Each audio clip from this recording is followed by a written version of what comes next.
You're watching the 420 Pace, found at 420pace.ca. Stay tuned. We'll be right back after this toke.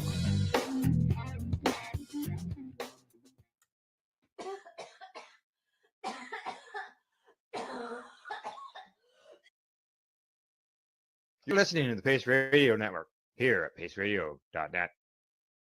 The views expressed by the individuals during this broadcast are their own opinions, and they may not be the same as those of their group or other organizations they may be involved with. All medical advice during our broadcast is not a medical opinion and should be checked with your medical physician.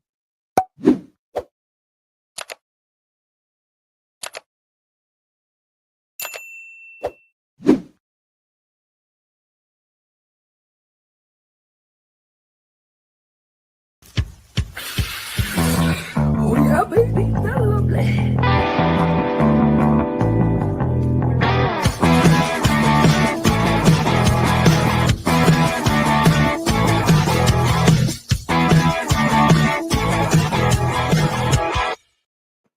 Good morning. It's March the 10th, and you're watching Psychedelics and Cannabis Educational News. Good morning, Rev Cindy. How you doing? Good morning, Al. I'm doing pretty well this morning. How about yourself? I'm not doing too bad myself. I'm doing all right. Can't complain, as they say. Other than the fact that I feel like I've got like 4 lights on me, 5 lights on me. But yeah, it doesn't look like your lights are on at all because of that sunshine, right? Yes, exactly. Eyewitness weather tells me today that it is sunny outside. Same here in Nova Scotia. You can't see it, but I got outside my office door. There's a big piano window, and the sun's just coming in through it. And it's cold but sunny, and I'm excited to get out in it after a while. Yeah, it's gonna be warm here today, like double-digit highs. So nice. Yeah, nice. yeah. Well, let's hope that keeps in Ontario for next Monday, because I land next Monday, and I'd like to land in some double-digit temperatures. I'm sure you would. I'll just let you know how it's going to be before the show's out. All righty. What do you say? We get on with the news? Absolutely. All right. First story is up. Coming to us from StratCan, Health Canada seeks more feedback on CBD as a natural health product and CBD for pets. All right. Health Canada's released a new consultation document looking at the potential regulatory path for CBD to be regulated as a natural health product. Feedback must be submitted by June the 5th, 2025. The agency has been exploring the topic since 2018. Currently, Canadians can only access CBD products through Canada's Cannabis for Medical Use program, which only allows online sales, or through non-medical recreational stores, where employees cannot discuss medical effects. While there is no current legal pathway for natural healing products containing cannabis oil, Health Canada is proposing amending existing regulations that could create a pathway as a highly regulated medical ingredient that could be accessed without a prescription. It already can be accessed without a prescription. Health Canada also continues to explore regulating health products containing CBD under the food and drug regulations as non-prescription veterinary drugs. And there's more on this below. And again, super easy to get without a prescription. Well, that's the thing. You can just walk into a recreational store and get CBD products now. Bath bombs, topicals, you can get everything. Yeah, exactly. I've even been in a store that has a health wellness section. I went, wow, really? So yeah. If allowed, natural health products containing CBD could not contain more than 10 parts per million of THC, and would be required to undergo a full safety and efficacy assessment, including phase 3 clinical trials. Any activities with such products, from manufacturing, packaging, labeling, and importing natural health products containing CBD, would require a special license. The import and export requirements of the Cannabis Act would apply also still to NHPCCs. I have something to say. I am like, it's hitting me as you were reading. Like right now, there is a massive gray area with CBD, like massive. You can walk Massive. into health and wellness shows, farmers markets, a lot of your local health and beauty stores, and they all have just gourds of CBD stuff.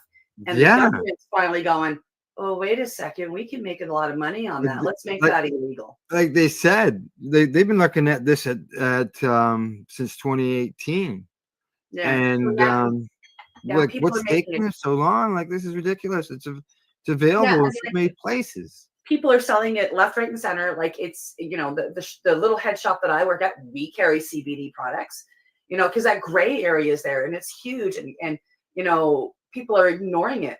And now the government's going, well, wait a second, we can make more money if we regulate this. So now they're about to criminalize all of these small businesses, and I'm a little sick over it. I'm really like you know, it's surprising that really to be going through this when it's so available now. Yeah. Like, the and those consultation. are legal products that are being sold in the legal store. Yeah, it's on those shelves, and like I said, popping up in farmers markets and health food stores and beauty shops and all of this. And I guess when it comes to a legal, when it comes to a legal store, they say, well, that's you know, minors can't access a legal store. But I know a guy who sells it in the farmers market. He's promoting it all the time. Yep. Oh yeah. I know of a health food store that had products that it said CBD on it. When you read the label, it said hemp seed oil. Yeah. Well, there's hemp seed and CBD. CBD tincture is making, and CBD bath bombs are making huge. Like, I mean, like they're just showing up. I went to a kids cheer competition, Al, child's cheer competition. And there was a lady there selling CBD bath bombs, CBD lip chap, CBD, you know, tincture drops, CBD to everybody. Yeah. Oh, I know. Yeah. I know. Okay, I could go on. I guess what they're trying to get to the point is having it so it's in regulation.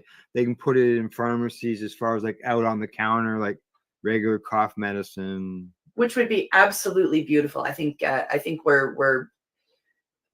we as a consumer are way ahead of that, because it's already on shelves. That's just what I'd say it appears to be. Yeah. Right. The consultation document also considers where such products could be sold, including pharmacies, health food stores, and online. Any advertising and promotion would need to be regulated by the FDA, hence they need money. Permitting CBD as medicinal ingredient in natural health products would require amendments to Schedule 2 of the Natural Health Products Regulations and the prescription drug list. You know what it would help force the government to do? Is to recognize cannabis as medicine. If they put it on the prescription drug list, we're going to have a DIN number. That's right. Because right now they don't have it as medicine. Nope.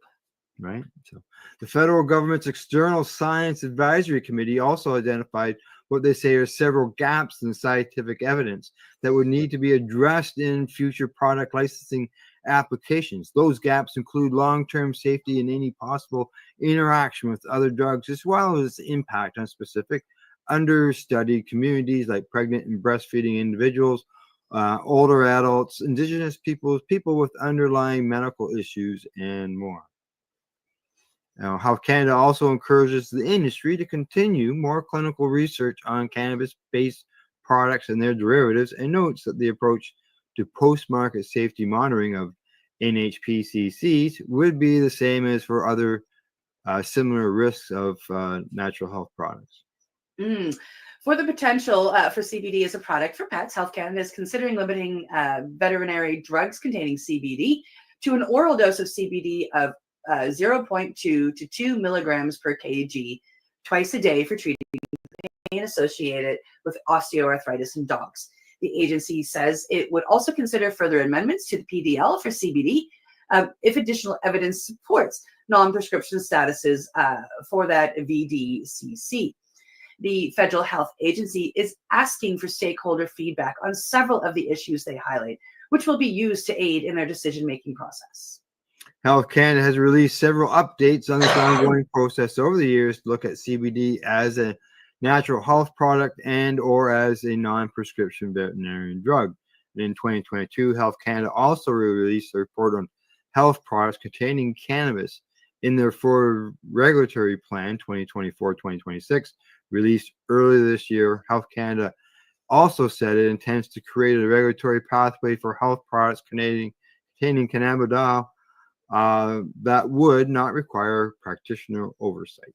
The 9-person expert panel report in 2022 included recommendations for some very limited forms of therapeutic CBD use for both humans and some dogs. In 2018, Health Canada completed a scientific review to determine if cannabis and its associated phytocannabinoids like CBD would be identified for non-prescription status. At the time, the agency determined there was not enough scientific evidence to do so. The federal government's 5-year report on legalization, released in 2024, included a recommendation that Health Canada make it possible for people in Canada to access health products containing cannabis through standard drug approval pathways. Now, the Cannabis Act Review Panel also recommended that health agency prioritize the development of a pathway for health products containing CBD, but noted the challenges around a lack of available research. So there you go. Very interesting. Yeah, that's like you say, it's available in so many places that's out there. And just say, oh, good morning, Judy. How you doing? Yeah. See what happens. You know, it's there. People are using it and it's available, but maybe, like you say, we're just ahead. Everybody's ahead of them, and it's not being. No. Well, I mean, are we really shocked that we're ahead of them? I mean, we were ahead of them with cannabis as a whole, with mushrooms, with a lot of these older medicines that are now making a comeback. Yeah, so I'm not shocked that we're ahead of them. Yeah, exactly. No, talking about a comeback, I think our next story is a bit of a comeback, because at one time they were regulated to the bottom, but now next story's up. Coming to us from MJ Biz Daily, pre-rolls close in on top cannabis sales spot in Canada. I remember when they were really low on the list. Now, cannabis sales. They used to be absolutely terrible pre-rolls, but now everybody's complaining about them as being the stuff in the bottom of the bag. You know, like bud shake. You know, floor sweepings was a phrase people would use. So here we go. Let's find out what they say. Cannabis sales in Canada dropped last year, but pre-roll sales continue to rise and are on the verge of becoming the top sales category in the country. Flower sales dropped 9.3% in 2024, and edibles plunged 12% last year, contributing to a total cannabis revenue decline of 3.25%, according to Custom Cones. That's a U.S. report based on Headset data. Sorry, cannabis and sales in Canada, says the U.S. My apologies. The total cannabis revenue refers to the total sales value of finished products at stores across all categories. At the same time, pre-roll sales rose at 1.25%, and units sold increased by 1%. In Canada, flower is the sales leader by 0.25%, beating pre-roll sales by $11.4 million, says James Valentine, content market manager for Renton, which is a Washington-based Custom Cones USA. He says there is a heavy producer investment in Canada in pre-rolls. Goes on to say, of new products released last year, 40% of them were pre-rolls, followed by flower. U.S. pre-roll sales jumped nearly 12% between June 2023 and June 2024 as new markets opened. Now, in the American market, pre-rolls rank number 3 behind vapes, pens, and flower, according to Valentine. Now, Canadian cannabis consumers seem to prefer the convenience of pre-rolls during the warmer months. Yes, absolutely. I mean, like I just ordered from my LP, and I think I ordered a half an ounce in flower and everything else in pre-roll. Yeah. Yeah. For the 6 months between May and October, pre-rolls outsold flour by $33 million, peaking in July with a 3% sales lead. General Admission is the clear leader in the Canadian pre-roll market, outselling number 2 brand Shred by 250%. Wow. According to the Custom Cones USA headset report. Oh, hate to see the difference between them and the last one. Now, in 2023, General Mission products held 5 of the top 10 spots on the most popular products list. 3 of the top 5 of those all were infused and 4 were multi-packs. I do hear the name quite often. California-based Jeter, a newcomer to the Canadian market, landed on the number 4 spot in terms of market share. Interesting. These are the General Admission and Jeter are things that we don't have here in Nova Scotia. So I've written them down because when I hit Ontario, I'm going to try to see if I can find them. We have the Shred, and they are most definitely one of my more favorite infused joints for sure. Adam Coates, who is the Chief Revenue Officer of Calgary, Alberta-based Decibel Cannabis Company, maker of General Admission, said pre-rolls are on the verge of overtaking flower as the dominant cannabis product in the market. You already see, especially in the summer months, where pre-rolls spike, he said. Ready-to-consume products are on trend for customers. They don't want to play around with it a lot to consume it. You know, it's so easy to pull a joint out of a package versus staying there in the wind and trying to roll a joint, right? Yep. Yeah. Yep. But the pre-roll market differs between provinces, Coates said. British Columbia, for example, has a 20% increment tax on vape products, he said. Yeah, they do. Even so, British Columbia experienced only a 0.45% growth in pre-roll sales year over year, while smaller markets such as neighboring Alberta jumped 5.6% year over year, and Saskatchewan 3.5%.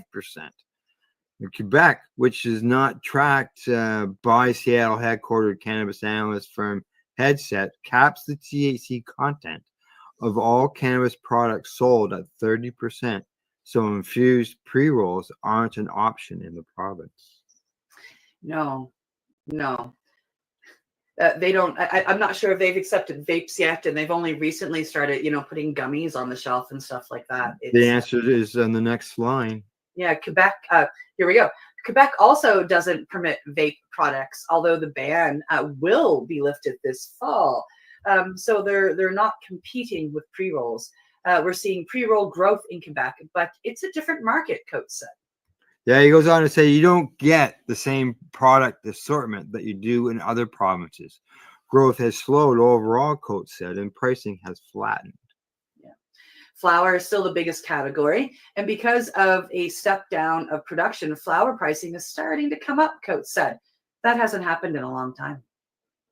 Yeah, Chris Jones, president of the Toronto headquartered Cannabis Express, said pre-rolls rank among the retailer's top-selling products at its 14 stores in Ontario, especially with increasing popular infused joints that appeal to experienced consumers who want something more potent. Jones says that the demand extends beyond just the summer months, though many customers appreciate the ability to try different strains in smaller quantities without committing to larger flower purchases. Absolutely. Yeah. Yeah, in New Brunswick, where Cannabis Express operates 4 stores, pre-rolls also have demonstrated steady growth. But flower continues to dominate the market, which Jones attributes to the more traditional purchasing habits of many cannabis customers in the region. The pre-roll category benefits from strong local brands and a customer base that values high-quality pre-roll products, Jones says. The resilience of pre-roll suggests a shift in consumer preferences. Yeah. If this trend continues, we may see pre-rolls not only become Canada's top-selling cannabis product, but also drive further innovations in formats, sizes, and potency levels. Yeah. Interesting. Yes. Well, I've been a pre-roll fan for 20 years. When I go someplace, or if I'm leaving for the day, or even if I'm home for the day, most days I will pre-roll my doobies for the day. Yep. In my container. I've been And visiting you. I keep it in there. When you've been in rolling mode. I've sat on your deck while we've smoked joints, and you've sat there and rolled and rolled and rolled and rolled. And Yeah. when I roll, when I'm going for the day, I tend to do the same thing. If I'm going to be honest, like, I mean, like here in Nova Scotia, we only have 49 stores. They are in closets in the backs of our liquor stores, but there is one that I like to go to because its closet is actually at the front of the store. You don't have to walk through the whole store to get to the cannabis. They're only about a 20-minute drive away from me. So if I'm heading that way, I don't even bother. I walk in, they know me well. I have a list of what I like, and they're like, "You got your list today, Cindy?" And I'm like, "Yes, I do." And, Yeah. I'm quite famous for my list when I walk in, and it's always all pre-rolls because it's given me the ability, honestly, to be lazy. And they're good. It's good cannabis. It burns clean. It burns pure. They use a good paper. I mean, back in October of 2018, I got some pre-rolls. I got to tell you, it was terrible paper. Burned flat. There was some bad stuff. So, I've watched it. I've watched them improve over the years. I've watched them listen to feedback.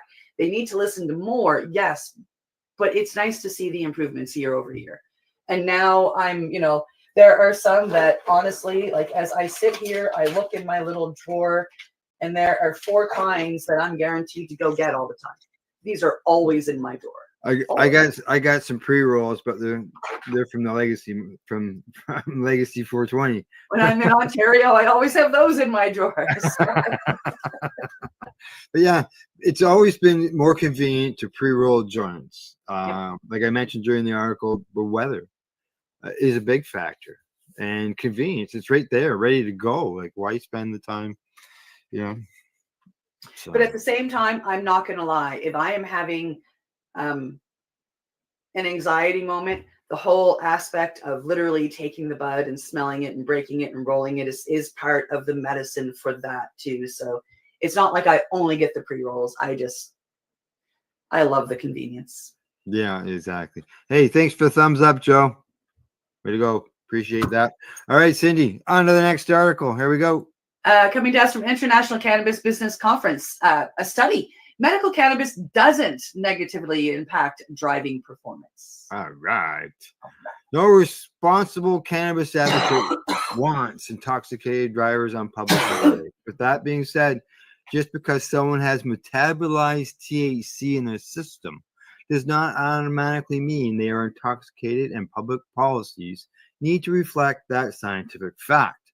One jurisdiction that has struggled with this area of public policy is Victoria, the state in Australia.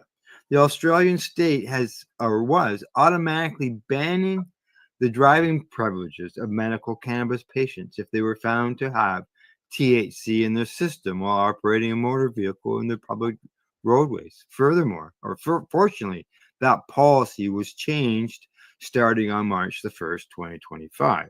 10 days into it, congratulations. Drivers who use medical cannabis in Victoria will no longer be subject to automatic license bans under a new law coming into effect in the state. From the 1st of March, such motorists will have the opportunity to argue in court that they weren't impaired while driving. And this is a report from SBS News in a local coverage. The policy change is backed by the findings of a recent study conducted in Australia, which found that medical cannabis use does not negatively impact driving performance in experienced users.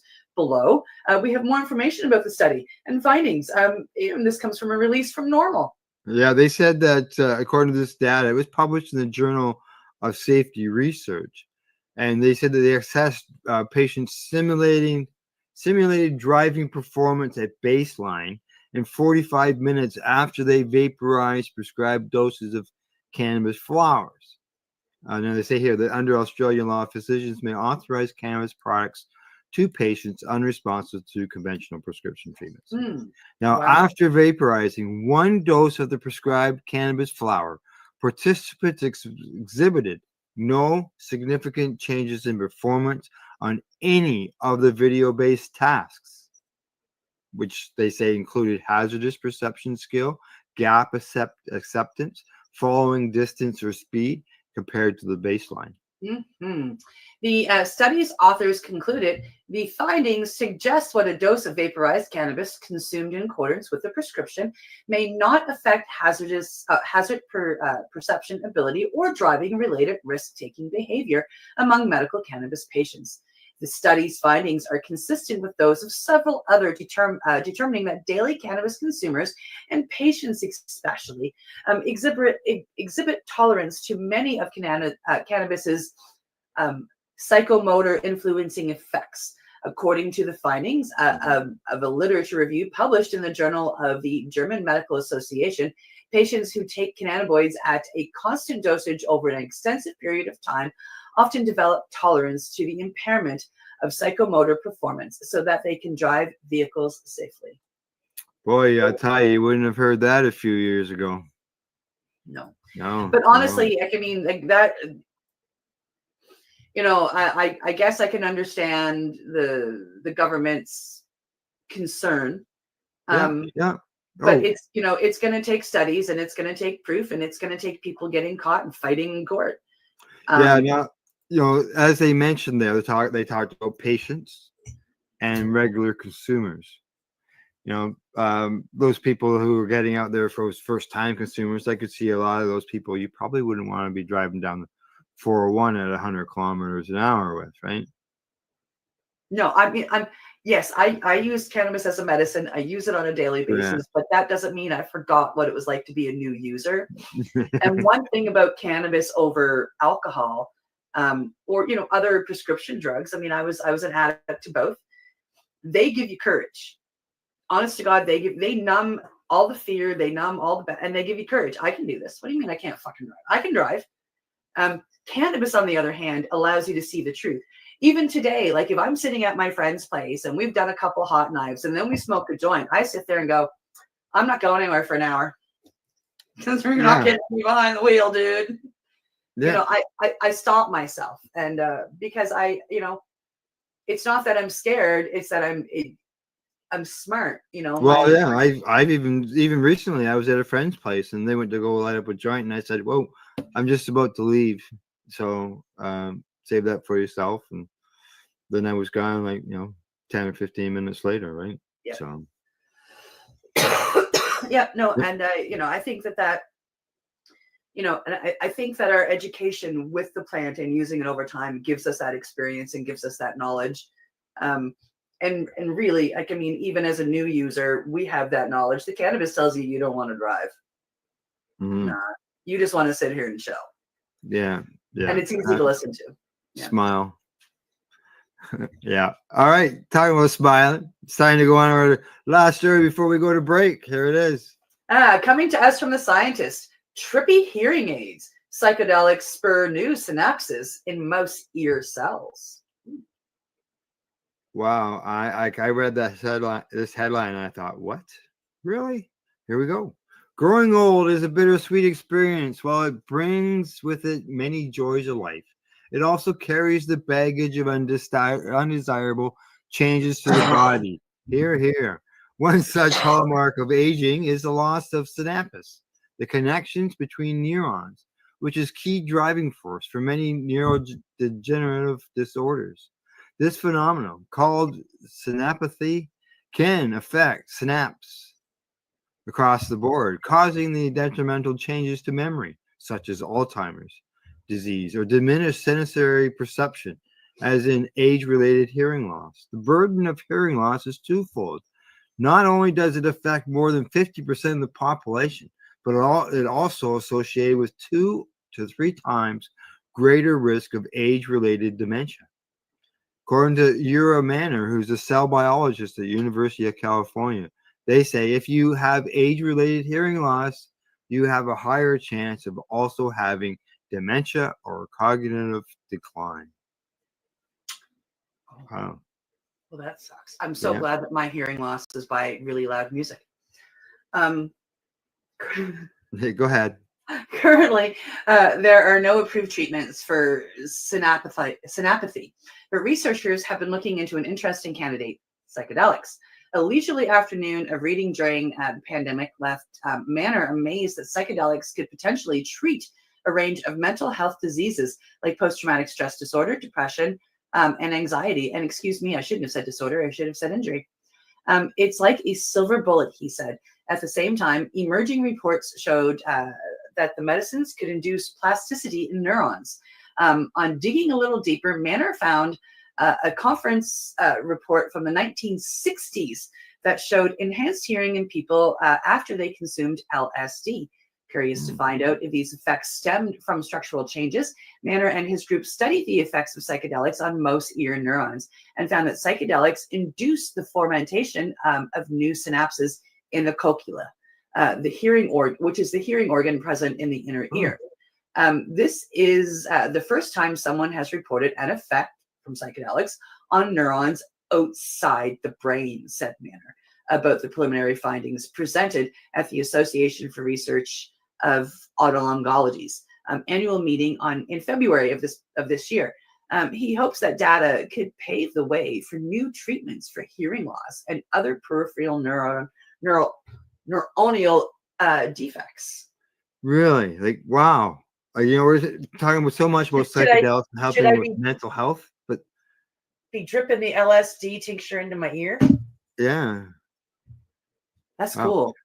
Many psychedelics act by binding serotonin receptor 2. Manor and his team found that these receptors are expressed in the mouse cochlea as early as 1 month after birth, suggesting that psychedelics could influence cochlear neurons. So they obtained some samples from adult mice that had normal hearing and were either exposed to psilocin or left untreated, and labeled the synapse between cochlear hair cells and auditory sensory neurons using antibodies. A single dose of psilocin was sufficient to cause a significant increase in the number of cochlear synapses as compared to animals that were not exposed to hallucinogens.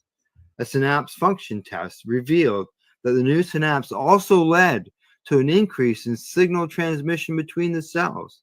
The effects lasted for a month after a single treatment. Oh my God. I know. A major drawback of psychedelics as therapeutics is their strong hallucinogenic effect. To combat this, Manor collaborated with Dave Olson, a chemical neuroscientist at the University of California.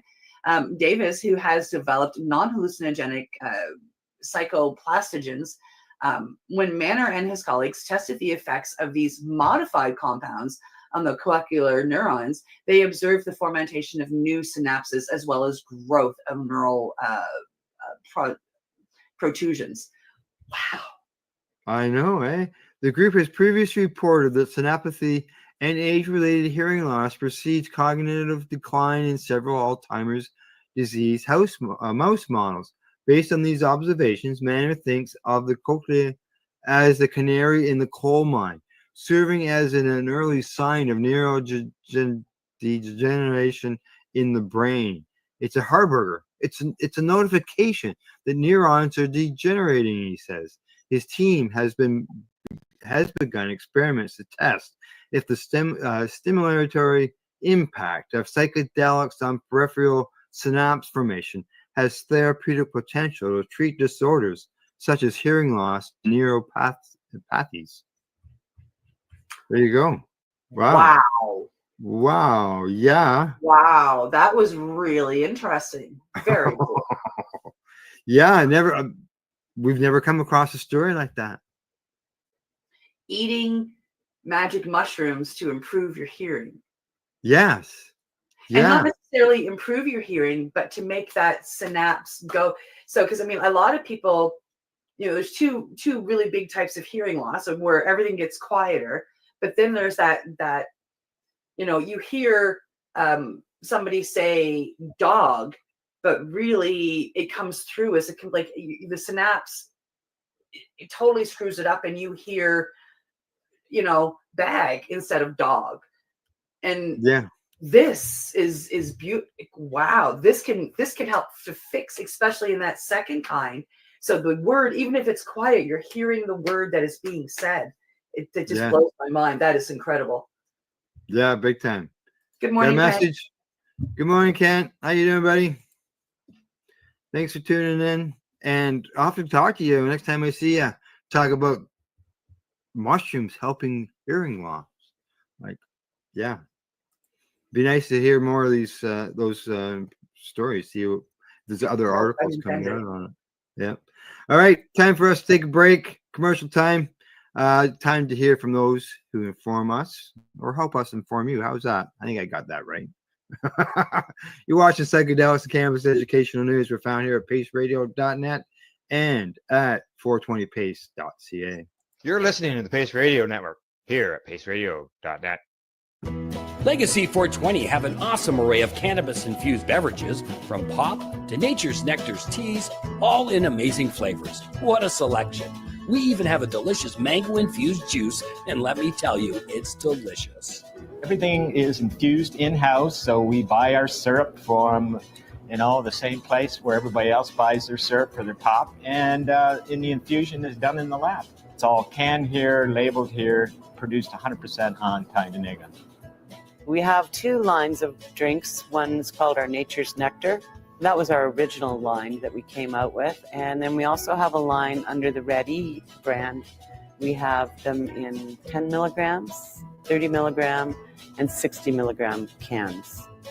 What a great selection for a get-together with friends or after a long day. Remember, if you want to wet your whistle with on-site lab-tested products, come see your trusted partner. Legacy 420 out on your road.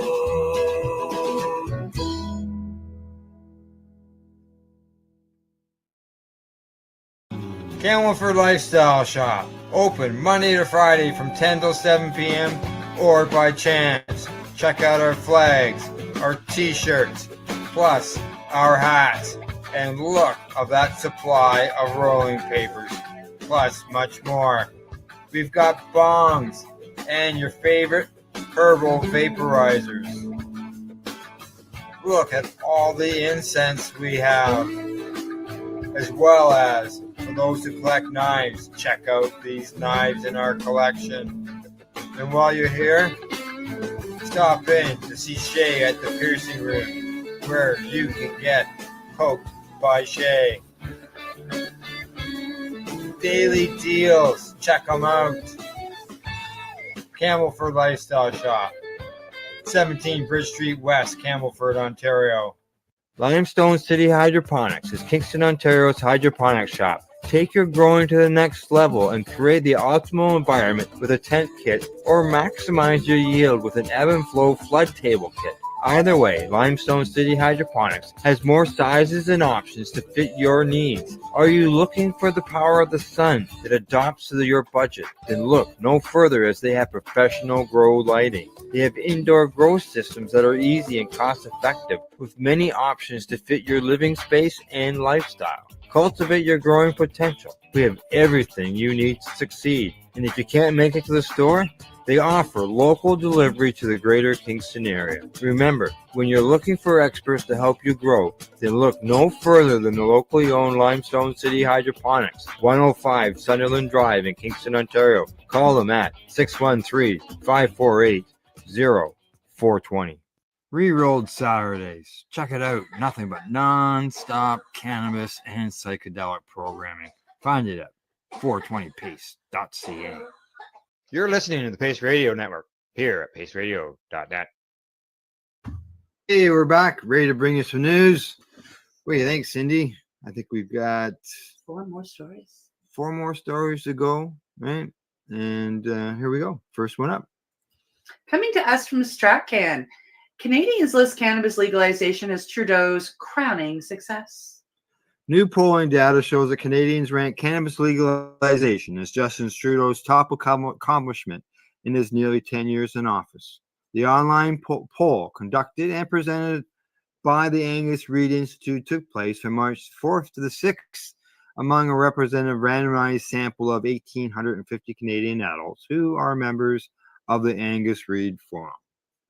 Just over half of Canadians, 52%, listed cannabis legalization as an example of policy success by the Trudeau Liberal government, higher than the public's view of the Trudeau's government handling of COVID, which sat at 47%, and the response to Russia's invasion of the Ukraine, which is sitting at 46%.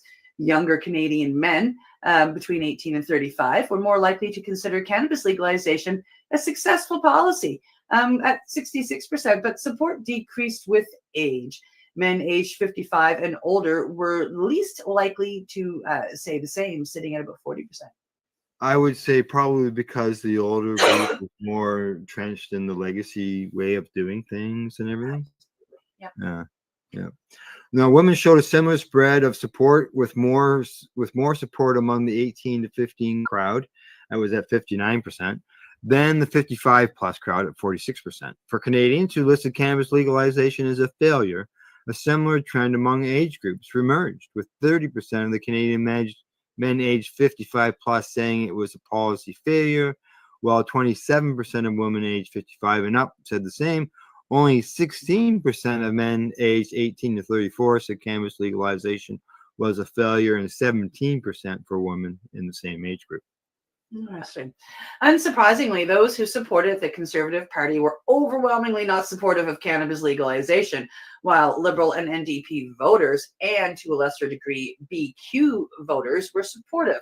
The Conservative Party of Canada opposed cannabis legalization on principle as the legislation was being debated in Parliament in 2017 and 2018. All party members voted against legalization except for one Conservative MP, who was Scott Reid out of Ontario, who says the party punished him for breaking ranks over the bill. Cannabis legalization had the highest net assessment among all potential party voters, followed by the expansion of social safety net like the child care benefit, dental care coverage, and more, as well as response to ongoing conflict in Ukraine, Canada's handling of COVID-19, and promoting equity among women. At a provincial level, support for cannabis legalization was highest in Atlantic Canada, Ontario, BC, Quebec, and opposition to cannabis legalization was highest in Saskatchewan, Manitoba, and rural Canada in general. Trudeau recently announced he was stepping down, and they picked a new leader last night. Just over 1 in 20 adults, that's 5.7%, reported daily or almost daily use of cannabis in 2024, which is down from 6.5% the year earlier. So, yeah, down, not up. Didn't level off or anything. So, yeah, I figured that might be the biggest thing that people would say. Yeah. Alrighty, on to the next story. Here we go. Coming to us from Marijuana Moment, coating dentures with CBD can help prevent oral infections, government-funded studies shows. This headline grabbed me like the one with the mouse ears, with the mouse and hearing. Yeah. What? Yeah, a new published journal article says the cannabis compound CBD could be an effective way to avoid oral infections when incorporated into the primary material used in dentures. Published last month in the journal Molecules, the government-funded research says bonding CBD to dentures demonstrates potential for antibiotic-free denture coatings, reducing dental biofilms and plaque formation, and improving oral health outcomes. Well, this is interesting. To study the properties of CBD in dentures, researchers incorporated a cannabinoid into a type of plastic known as poly, which the paper explains is the primary material for dentures due to its favorable physical and aesthetic qualities. Researchers then tested antimicrobial activity against 3 types of bacteria listed here. Results showed that the CBD denture coatings had significant bacterial effects against so-called gram-positive bacteria. In terms of gram-negative bacteria, which are typically more resistant to antibiotics, the CBD coating was ineffective against free-floating so-called planktonic gram-negative bacteria, but effectively eliminated communities of bacteria known as biofilms. Biofilm studies revealed 99% reduction in biofilm growth of both gram-positive and gram-negative bacteria on CBD-infused PMMA compared to standard PMMA, the report says. It goes on to say that the CBD disrupted bacterial cell ways, causing lysis or the breakdown of the cell itself. In summary, authors wrote, biofilm studies show PMMA/CBD coatings were effective in extracting all the pathogens on their surface. Wow, that's interesting. This study showed that CBD can be incorporated into materials, enabling antibiotic-free dentures for preventing dental biofilms and reducing dental plaques. In some cases, the differences between CBD-infused plastic and normal PMMA were striking. For example, growth of the bacteria S. agalacti on untreated PMMA was significantly 10,000 times greater compared to the CBD-treated sample. The addition of CBD in the coatings provided 99% reduction in Asteroris and E. coli biofilms, and 99.99% reduction in S. agalactic biofilms, the report says. It almost looks like algae.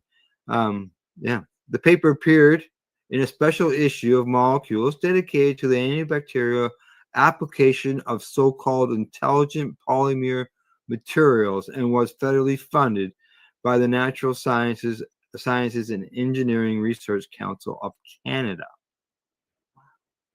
This investigation presents a pioneering approach for the development of antibiotic-free coatings, offering an alternative to conventional methods. And this was written by the 5-author research team from Western University in Ontario here in Canada. One area in need of further study is how to craft coatings that can release anti-biofilm agents in a controlled, sustained manner, authors note. This sustained release will maintain effective concentrations of the CBD over an extended period, maximizing their ability to disrupt biofilms and eliminate bacteria within them, they said. Well, we should put CBD in the cleaners as well. Yeah, for sure. Put it in our toothpaste. In the study, researchers found a burst release of CBD for the first 12 hours, followed by a steady release into the surrounding environment in vitro afterwards. Future research should also examine why the CBD coating was ineffective against planktonic bacteria, but successfully eradicated biofilms of the same bacteria. Further investigations on the gene expressions involved in biofilm maintenance, development, and maturation of factors associated with EPS synthesis and CBD could be studied to better understand its anti-biofilm mechanisms. Other scopes of research could be CBD and its effect on these biosynthesis of fibria, which is surface proteins, or also surface proteins, virulence factor genes, and other bacterial structures involved in adherence to surfaces. Again, let's put it in our denture cleaners. The new findings, I'm gonna, when I clean them next, I'm putting a few CBD drops in there after reading this. The new findings come as a separate study found that CBD could offer promising treatment for a common type of vaginal infection. That report similarly focused on biofilms, specifically of the bacterium Gardnerella vaginalis, which is found naturally in the vagina but can also cause vaginosis, which when out of balance with other microbes. In laboratory tests, CBD demonstrated antibacterial and antitoxin effects that weakened G. vaginalis and eliminated biofilms. Yeah. Wow. Our study shows that CBD exhibits antibacterial and antibiofilm activities against G. vaginicillus clinical isolates, the paper said, and is thus a potential drug for the treatment of vaginosis caused by this bacterium. Another recent paper published in the Journal of Pharmaceuticals found that CBD could be a useful addition to certain skin products given its anti-aging and antioxidant properties, as well as evidence that it may speed the healing of wounds. Overall, we suggest that CBD exhibits many potential characteristics that can be used to develop topical cosmetical products such as sun protection products, hair care products, or wound healing products. The study said, noting that low concentrations of cannabinoid were also not toxic to cells during short-term treatment. A report published last autumn by university researchers in India and Thailand found that cannabis oil containing CBD may also help promote the healing of skin wounds, writing that it offers promising benefits despite a need to better optimize product formulations. Wow. I something we've known for years. I'm blown away that they're finally catching up. The same as I was with the hearing aid, talking about CBD before. I'm just blown away that they're finally, wow. That study looked specifically at how cannabis oil can reduce so-called reactive oxygen species, ROS, during the healing of wounds. Those chemicals play a crucial role in wound development by causing cell and tissue damage, it explained. Increased ROS levels can hinder wound healing by exacerbating inflammation and cellular damage, said the paper. CBD's antioxidant properties mitigate these effects, fostering a more conducive environment for tissue regeneration. Yeah, and another paper published last July in the Journal of American Academy of Dermatology found that applying CBD-infused lotion to the skin appeared to be tied to lower risk of damage from exposure to ultraviolet rays. Researchers at the George Washington University, Northwestern University, the University of Miami, and the Center for Clinical and Cosmetic Research wrote that 21% of those who used CBD cream had less damage than the control group that received a placebo. Another 47% had comparable damage, and 11% showed better results after taking the placebo versus the cannabis lotion. The possible benefits aren't limited to human implications. Exactly. A separate Yeah. study published in the journal Frontiers in Veterinary Science last year concluded that cannabis appears to be a viable alternative treatment option for dogs suffering from a common skin disease, especially if they experience adverse side effects from conventional steroid therapies. That study detailed the efficacy of full-spectrum CBD oil on a dog with the autoimmune disease discoid lupus, or DLE. The condition, which causes hair loss and redness that could progress to lesions, is typically treated with steroids and other medications that can put a strain on a dog's liver. A veterinarian prescribed a full-spectrum oil with a 2-to-1 THC-CBD ratio, which was administered orally, at first 1 drop per day for 3 days, and gradually increasing it until the optimal dose for symptom control was identified. Within a few weeks, the dog exhibited significant improvements in dermatological signs, accompanied by a concurrent improvement in liver function, the study says. Interesting, the owner reported an improvement in the dog's behavior shortly after discontinuing prednisone and within the first day of receiving the cannabis oil. Mm-hmm. Another analysis published this earlier year found that more than 1 in 10 Americans reported consuming the non-psychoactive cannabis component within the past month, with prevalence significantly higher among people who also use cannabis itself. There you go. There we go. Interesting. Yeah. But I mean, a lot of this stuff, I mean, we've been using topicals for years to heal ourselves. 15, 20 years ago. Oh, I've got this bad cut. Put some cannabis oil on it, put a Band-Aid on it. And a couple of days later, it's all closed up, right? We've known this for a while. I'm glad to see that they're getting on board. And I hope they don't try to regulate the CBD market as crazy as they've regulated the teas. Yeah, because that sort of ties in with that earlier story. Yeah. All righty, here we go. Story number 7. Yeah, coming to us from the Charlatan. First cohort reflects on decolonial approach to University Ottawa's psychedelic master's program. Degree. Huh. Lowest below Belu's lifelong dedication to studying psychedelics is not fueled purely by his enjoyable experimentation with drugs.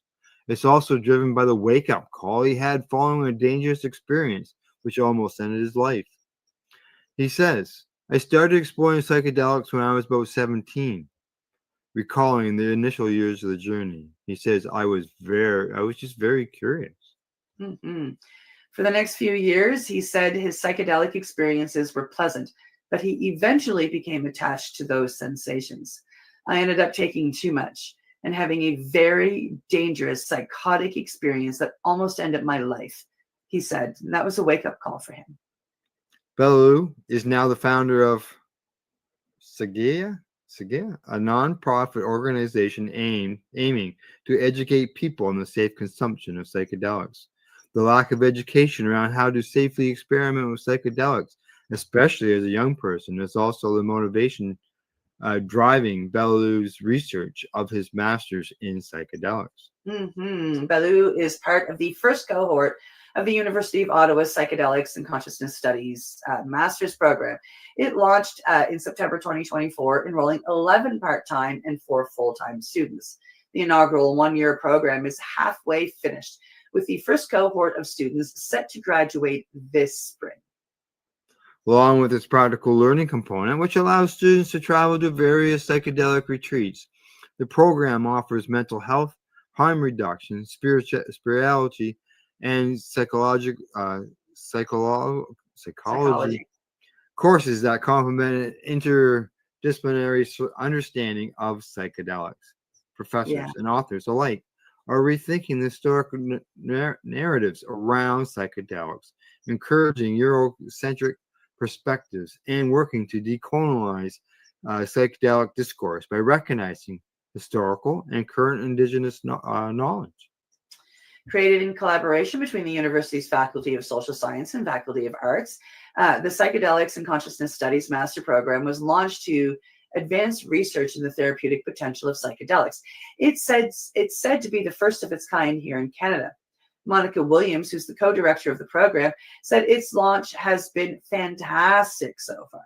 Yeah, she says the students are wonderful. They're amazing, and it's really just been delightful teaching them. Now, the creation of a new program doesn't come without its challenges. Since its inception in 2020, Williams said the financial aspect has been an ongoing difficulty as it strives to continue operating substantially. Yeah, it's a new program. So it was bumpy to get started because we didn't really have the funding to launch the program until the first students enrolled and paid their tuition, she said. To fund the program, Williams said there's been some philanthropic donations for scholarships, but more funds are needed as the program enters its next few years. Now, Adam Garsko, lead coordinator of the master's program, said in an email to the Charlton that the tuition for a full-time student is $30,000, while part-time students pay $32.50 per course. There is no variation in cost for international students. Despite educational efforts to shed light on psychedelics, Canadian law has not yet caught up. Psychedelics remain illegal in Canada unless authorized by Health Canada, whether through insurance, license, exception, or under regulations. Yeah, we missed a paragraph up here earlier. It's a professionally priced program, they said, just before all that, which means it's not affordable for a lot of the people. And they're looking to hopefully get more scholarship money so they can make it more accessible for everybody. It's $30,000 for a one-year course. Yeah, big bucks. That's for sure. But I mean, like it's worth it. The course that I took down in Mexico was half that. But still, that's expensive for a one-year course, right? Yeah. A professor in the Masters of Psychedelics and Consciousness Studies program, she said, Ariel Funzadlida, said the university isn't intending to push a legalization agenda. No, our agenda is to simply to educate people around psychedelics and turn it into a legitimate academic field, whether those substances remain legal or not, he says. However, Vilzelanda said the appropriation of psychedelic substances by Western societies is, on some level, making nature illegal. He says it's an ideological battle the program is aiming to fight. Psychedelic substances are naturally occurring substances that naturally grow in forests and have historically been used by various indigenous communities. She said there has been a really long history of using various types of plants and fungi and frogs and toads for religious purposes, primarily in the Amazon region, where mushrooms grow abundantly. There has been a movement towards a cultural appropriation of psychedelics, she said, with the Western perspective taking an ideological precedent. Yeah, and I've lost. There we are. Western doctors and scientists become figures of authority that then proclaim whether these medicines work or not, while at the same time, these particular plants have been ritualized by religious experts and healers. And now he also described this tension as a clash in knowledge systems. Yeah. Absolutely. Yeah. Yeah. There is a colonial aspect to the suppression of naturally occurring psychedelic substances, he said. Now we see a different type of colonization, which is a colonization around knowledge claims, as in who has the authority to say what these types of plants can actually do. Others share the same sentiments, adding psychedelics don't exist in a vacuum without cultural context. They exist as part of the planetary system, and they help us realize that we are part of that planetary system. We are part of the web of life, he says. We can use them in ways that help us live in harmony with that web of life. Bellou said a cultural sensitive approach is paramount to recognizing and acknowledging the historical and cultural context in which psychedelics exist today. Absolutely. Williams, whose research focused on the accessibility of psychedelics for marginalized communities, said the use of psychedelics within traditional indigenous communities as medicines was widely considered evil during the colonial period. But of course, Western clinicians started to learn about the benefits of psychedelics, and they appropriated them largely from indigenous communities and then repackaged them for Western news, Williams said. And the lack of historical knowledge in Western practice on how to safely use psychedelics has led to problems like dangerous overuse, she says. We've added difficult relationships with psychedelics in Western culture because I think in a lot of ways, they aren't properly respected for their healing power, she says. Indigenous communities consider them sacred, and we consider them party drugs. That's a big problem. Yep. Yeah. Indigenous scholar Georgina Martin said there is a reluctance to share communal knowledge due to the uncooperative history we have with Canada. Martin originates from the Secwepemc Nation and is a member of the Lake Babine Nation located in British Columbia and the co-lead of the Not CMOT Center for Psychedelic Research. In an email to the Charlton, Martin said Indigenous scholars are currently fielding many questions around the type of psychedelic practices present in Indigenous communities. Part of the challenge is the vast diversity that exists across Canada, and all the nations handle things differently, she says. Despite most plant medicines originating in Indigenous, Latin American, and African cultures, positions of power with psychedelics organizations, events, and research are predominantly filled by white people, according to a 2020 release by Maps Canada. Yeah. This does not accurately reflect the racial diversity that exists within North America and the rich cultural history of plant medicine use, the release reads.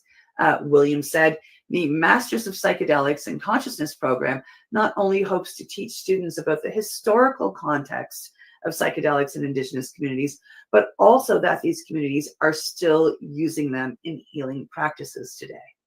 Yeah, she says that we owe a debt of gratitude to these communities for sharing them with us, and we want to try to make some of the same. We want to try not to make the same mistakes. That being said, we have to also adapt these medicines for Western culture if they're going to be useful for those of us who are in Western culture. Now, Valenza and said the transformation of sacred plants into pharmaceutical medicines without acknowledging their origin is part of the colonial process. Yep. There is no reciprocity, he said. We steal indigenous knowledge, and then there's all these pharmaceutical companies that are buying to make incredible sums of money. Absolutely. This tension is where the Psychedelics and Consciousness Studies program comes into play, according to her. He said the practical learning component gives students the opportunity to travel to various retreats around the world, including Ecuador, Jamaica, and Montreal, where psychedelics are legal. Montreal is legal? I know Jamaica. Has Jamaica, Ecuador, but I did not realize that Montreal had some bylaws there. I'm going to have to look that up. Look that up. This practical component is required to graduate from the program. Williams says the hope is for students to experience psychedelics for themselves during those retreats. However, students aren't required to have a psychedelic experience during those retreats if they wish not to. She goes on to say that if you haven't had a psychedelic experience before, it's really hard to understand or explain what happens. So personal experience is really important. Obviously, we're not going to require everybody to have that experience. One of the retreats is in Jamaica, where Williams said students can participate in psilocybin mushroom ceremony. Students also have the option to participate in an ayahuasca ceremony in Ecuador. And for those who don't want to travel far, attend an ayahuasca church in Montreal. There we go. That's why it's legal. This winter, Bellew is traveling to Ecuador. Although psychedelic experiences won't be new for him, he said he's excited to go on the retreat as part of an institution. Yeah, I see we're well past our time here, and there's still lots more to go in this article. It's an interesting article. I'm not going to close that one off. I'm going to keep it open and continue to read it. Yeah. And I'm not even going to go on to the next story because we're going on 10 after, so we'll just wrap things up. But I will let everybody know that Canadians are consuming less alcohol and more cannabis. Absolutely. And that story is on our news page. Correct. Yeah, basically, pretty well almost all the stories that we do every day here on Psychedelics and Cannabis Educational News can be found at our Facebook page. So you can always follow up on those stories. So, Rev Cindy, anything before I sign us off? No, a good choice in stories by both of us. I had a really great show today, learned lots of interesting stuff, and I hope that you guys did too, and I look forward to seeing you on Thursday. Yeah, exactly. Yeah, that's why we put the name educational the word educational is in our name for sure.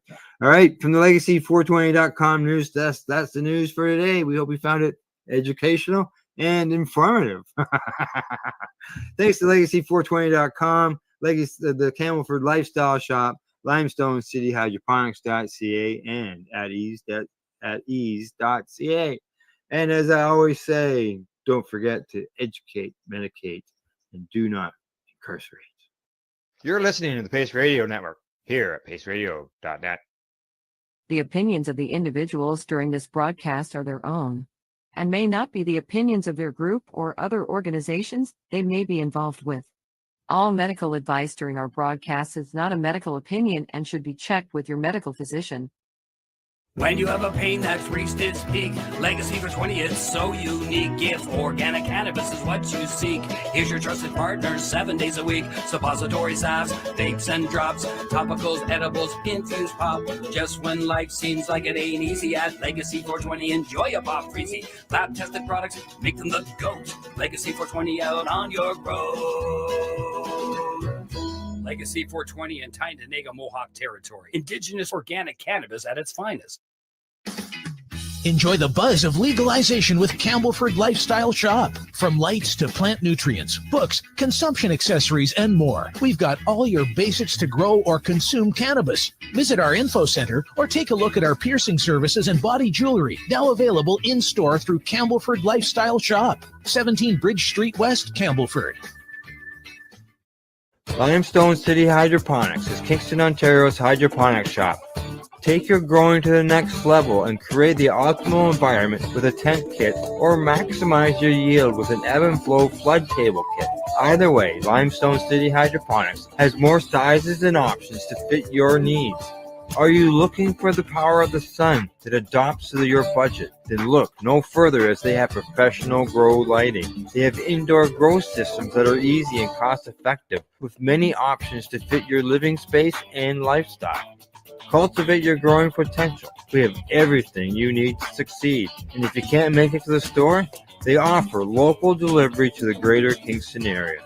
Remember, when you're looking for experts to help you grow, then look no further than the locally owned Limestone City Hydroponics, 105 Sunderland Drive in Kingston, Ontario. Call them at 613-548-0420. We are people advocating cannabis education here at paceradio.net. You're watching the 420 Pace Reroll Saturday.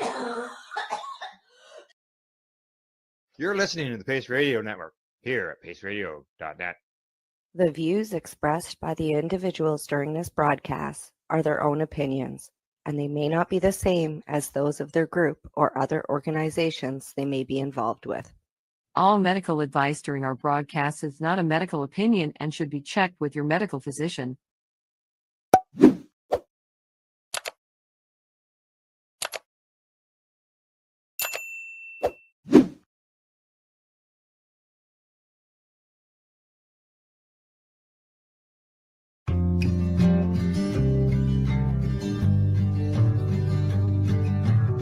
I want to talk about news, don't want the drama. From no pretentious media Madonna. I found me a great ganja mama. Cannabis and coffee with some marijuana. Good morning. Now that I finally got this stupid thing to work. See, we've changed our platform kind of sort of. Oh God, who knows what's going on with the hair. So we've got we use a webinar now rather than just a main stream. So that things are a little different. We can do things a little different. And this morning it didn't want to let me in. So I don't know how these things can be complicated, especially for someone like me who's, not so computer literate, right? Yeah, I'm sure that piece of hair is not supposed to be there. Oh God. Anyways, it's been a weekend, right? I worked yesterday, and then of course we've had leadership races going on in Canada, and we have just ultimately had last night a convention and a new leader announced for the Liberal Party, which means that Canada could be going into an election. Now, we've got a lot of people going on worldwide right now, but if we get into an election and we get another government, the Conservatives have already said that they would roll back legalization. They want to, we've got 2 MPs that are already saying, women's health. There's so many things that are on the board right now with this upheaval in our world. And I know we've got a lot of LPs here that do a lot of business too, as well as in Israel, Germany. There's a lot of export that goes out of our country to Australia. I don't see any tariffs going on that because, of course, there's already taxation and duty on that. One of the reasons why a lot of our LPs, or some of our LPs, I wouldn't say a lot, have taken their actual product to other markets, because in between provinces, the tariffs and the free trade between our 13 provinces are different. Well, now they're saying they're going to change that too. So that may open doors for our cannabis industry, which would mean that there'll be freer trade between provinces with liquor and tobacco, and probably cannabis, which means that I might be able to finally get some BC product in BC. I know, that's ridiculous, right? You think you can? I honestly had to have, when Remo first brought out his supercharged joints, and my hair's driving me, I literally had to have Al mail me one from Ontario. I still cannot get a Remo supercharged joint at my store. Not kidding. It's ridiculous, right? So that's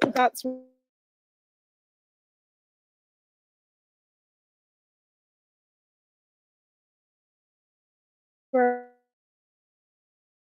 we're at with that, and it is kind of like every provider has to apply or send their stuff to the LBDs, and they have to be accepted. And then the stores get a catalog, kind of like the liquor stores get a catalog as to what they're and what they can't order. Right?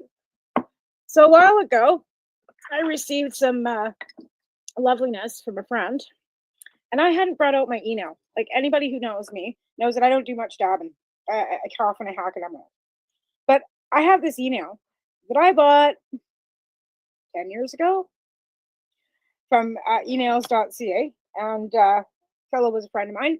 So I don't have any water in the bong, which I probably should have, but I don't.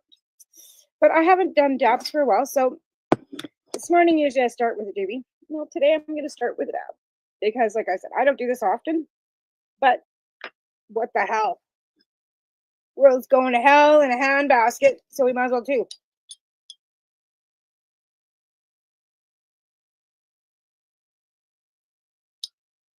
Carb gap. Turn that away from your computer screen because you don't want to melt it. I had to remind myself this morning when I got up that I hadn't unplugged that and it was hot. And I'm like, oh yeah, I burnt myself on that once. In fact, I made candy on the weekend for the substitution program. In 20 years, I've never burnt myself on candy. On the weekend.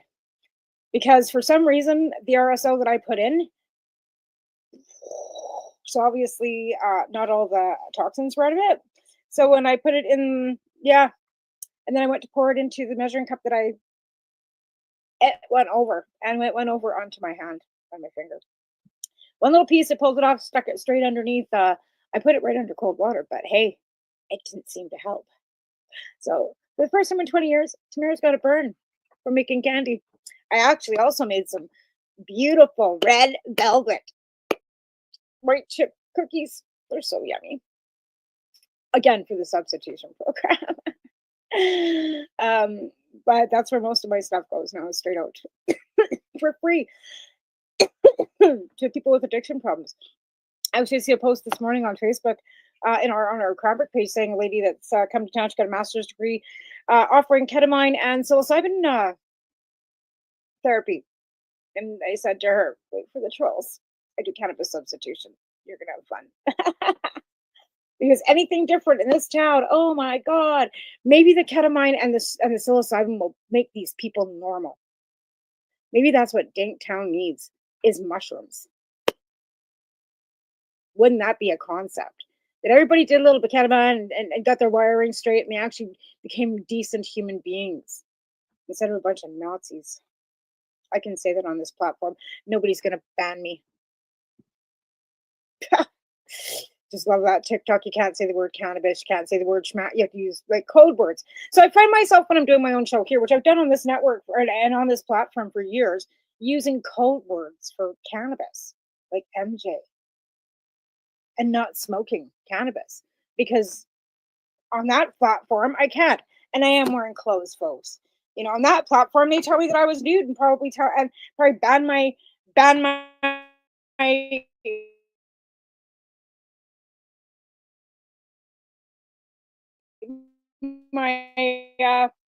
for being nude, for nudity. I'm not nude. Trust me. You wouldn't want to see that. That's what I wrote to work all the time. Anyways, but yeah, if the conservatives get in, it could be a smack in the face.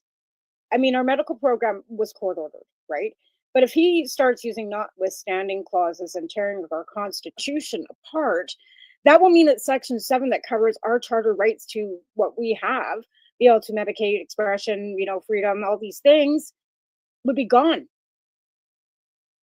So that would take our cannabis rights as medical patients and as recreational patients gone, because that's what Poilievre plans on doing with ripping apart and using notwithstanding clauses and ripping apart our charter so he can do jail, not bail.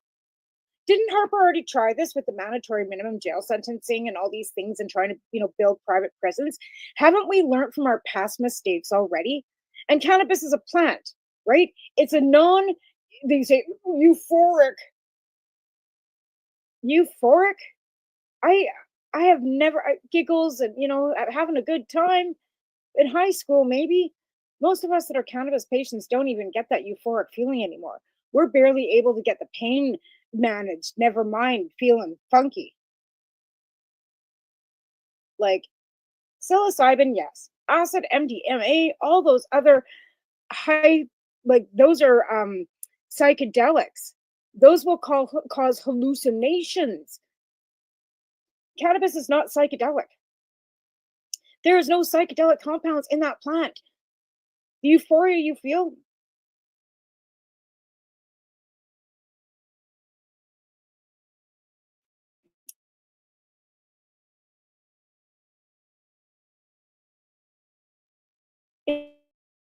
is just a little bit of relaxation and your body's saying, hey, the walls are bending. I think that's one thing that really bothered me 70s show is that they would go downstairs and they, all puff, pass around the doobie. And then all of a sudden their heads would be moving around different. And I'm like, when the fuck did that ever happen? I don't ever remember once smoking a joint that wasn't laced with something that I was sitting back on. Everybody's heads was rolling and the walls were bending. Mushrooms, yeah. Acid for sure. Cannabis, nah. I'm sorry. There's never been a strain of Dabadoo, nothing that has ever got me that fucked up that I was seeing walls bending. I just haven't. So you guys can put comments. You might have to, if you're on Facebook, you might have to allow StreamYard to whatever, if you want to put comments in. I cannot see comments. I guess I could go to my page on the phone and I can't see comments unless you're using StreamYard, I guess, because right now, let me see what my page, it says that I'm live even. Oh, even on Facebook, it says I'm live. Oh, that's interesting. I've never seen this before. I don't usually go to my page. One share. Oh, I guess I could share it. I don't see any comments underneath that either. Anyway, let's see what cannabis and coffee, if I can see it on that one. That means I gotta go off this page into another page. I wish people would just, hi, you want to come up? I can have you come up. Like just to do chat today because I don't think I can do panels. I mean, I can bring guests up, but that means I have to either have you on Facebook or you are on Facebook. So I am seeing the comments here because it shows me that you're on Facebook and you're doing that. Yeah, right. You wish. Don't you wish that if we spoke to Doobie that all of a sudden everything would just start wiggling and wobbling and we'd feel like our bodies, like they're saying, oh, your bodies are numb. And I wish my body would feel numb because if my body felt numb, then I could, like seriously, if my body felt numb, then I wouldn't be in pain, right? So that would be probably something for you too. Like if you absolutely like wanted to like not feel any pain. Oh, what happened there? No, I'm not. What is this? I'm going through a difficult time. What the fuck does that even mean?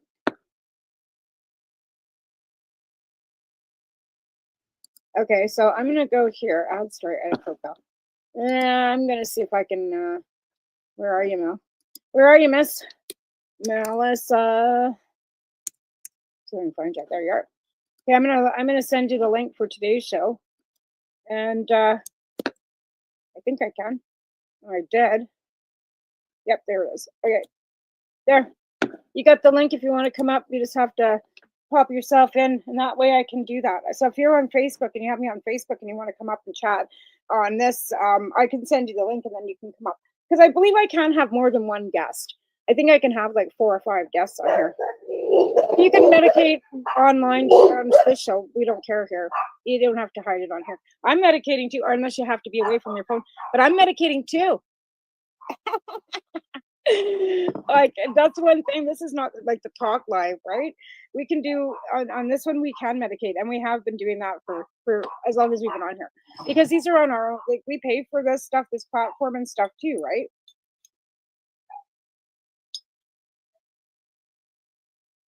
I haven't been banned yet on this, and neither has Al, as far as I know. We don't do Twitter because Twitter wants to have like money.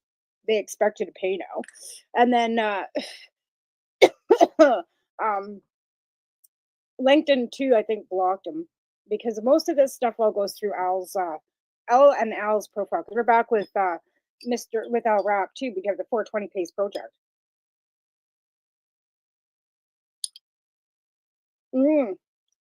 That's some nice butter. Welcome, everybody. If you're just coming in, we're just chatting away. I'm at the Airbnb, so I need to go outside. Okay, yeah. Take your time. We've got an hour. It's only 17 minutes after, and I got to do my commercials and shit too. Because on here, I do have to do commercials because we do have sponsors. On any of my other lives, I got no sponsors because it's just me. But that's okay. Well, it's not me. Our network is vast. Like, we've got several shows. We actually have psychedelic shows. So again, like I was saying before, we've got a lady that just posted on our Cranbrook page that she's bringing ketamine and psychedelics to Cranbrook. And I went, right on. I don't like them. Like, I've done them several. I don't like psilocybin in microdosing in any form. I just don't like that feeling of not being able to control myself.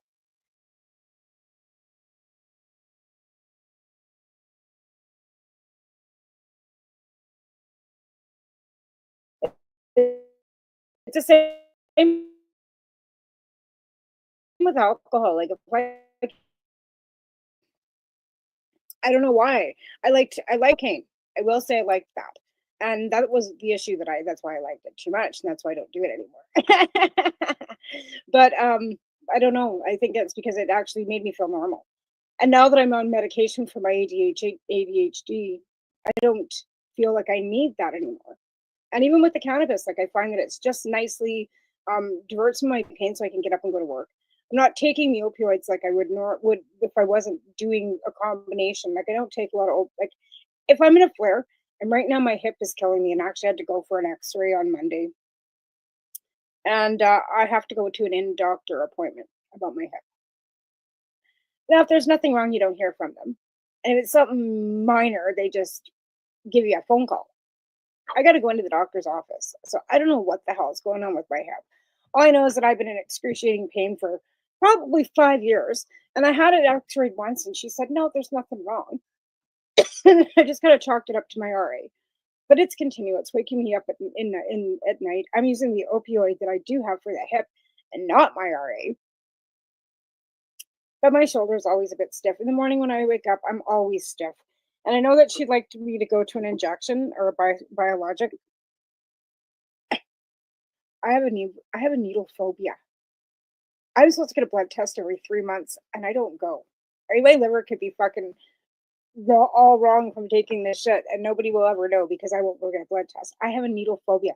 Takes everything it did to get me to go get the vaccines that I did, right? Like, and I do go get them, and I don't. And every day, every time I go, I'm talking myself out of going, and I'm not gonna go, and I drag my feet, but I go. I don't know how I've done that so many times, but I have because my fear of getting COVID or getting sick with the medications that I take besides cannabis, my phobia and my fear of that and not being here for my son and my other kids is way more of a pull. So that was probably, and never mind losing one of my really best friends to COVID before the vaccine. In fact, one of my very best friends. In fact, I got my dogs from her.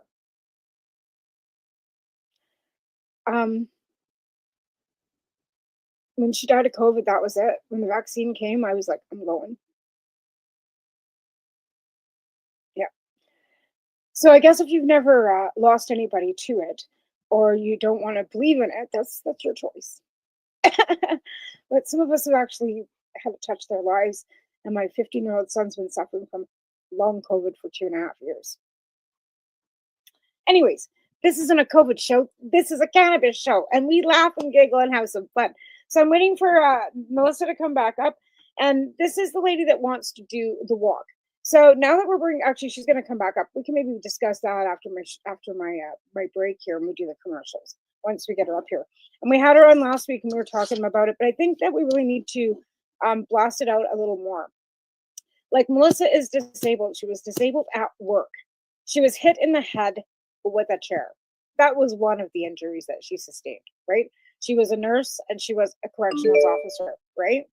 And on that note, she had to go on WCB because if you get a work injury in any province, you have to suck up this WCB private insurance company that no lawyer or anybody wants to stand up against. Now we have another friend, or he's not really a friend, he's an acquaintance that's out in British Columbia. His name's John Burfello, and he also fought BCWCB for decades because he was hurt at work, and his end of the day medicine ended up being cannabis too. Here she is, her beautiful face, and this lady's gonna walk. Are you like gonna like do some like training before you decide to go walk? Like you're not just gonna go out this cold, right? You're just not gonna just start walking. Do you have a treadmill? Don't you think you should build some? Don't you think you should do some training? I mean, even Kristen that did the MMIW walk did a little bit of training, honey. I don't want to see you hurting yourself. I love you, and I'm all behind you 100%. I just don't want to see any harm come to you. And I'm not telling you. I'm thinking the same thing. Like, I'm looking for my coffee. I put my coffee down when I come in, and I don't know where I put it. Everything's everywhere. And I mean, your diet, like you got to start eating some carbs and putting some weight on. You can't start walking. You got no muscle. You got no bone. You're like me. You're like 70 fucking pounds. I'm 104 actually. And I'm 79 pounds, and I'm only 4'9", and I got more chub on me than you got on your left on your leg.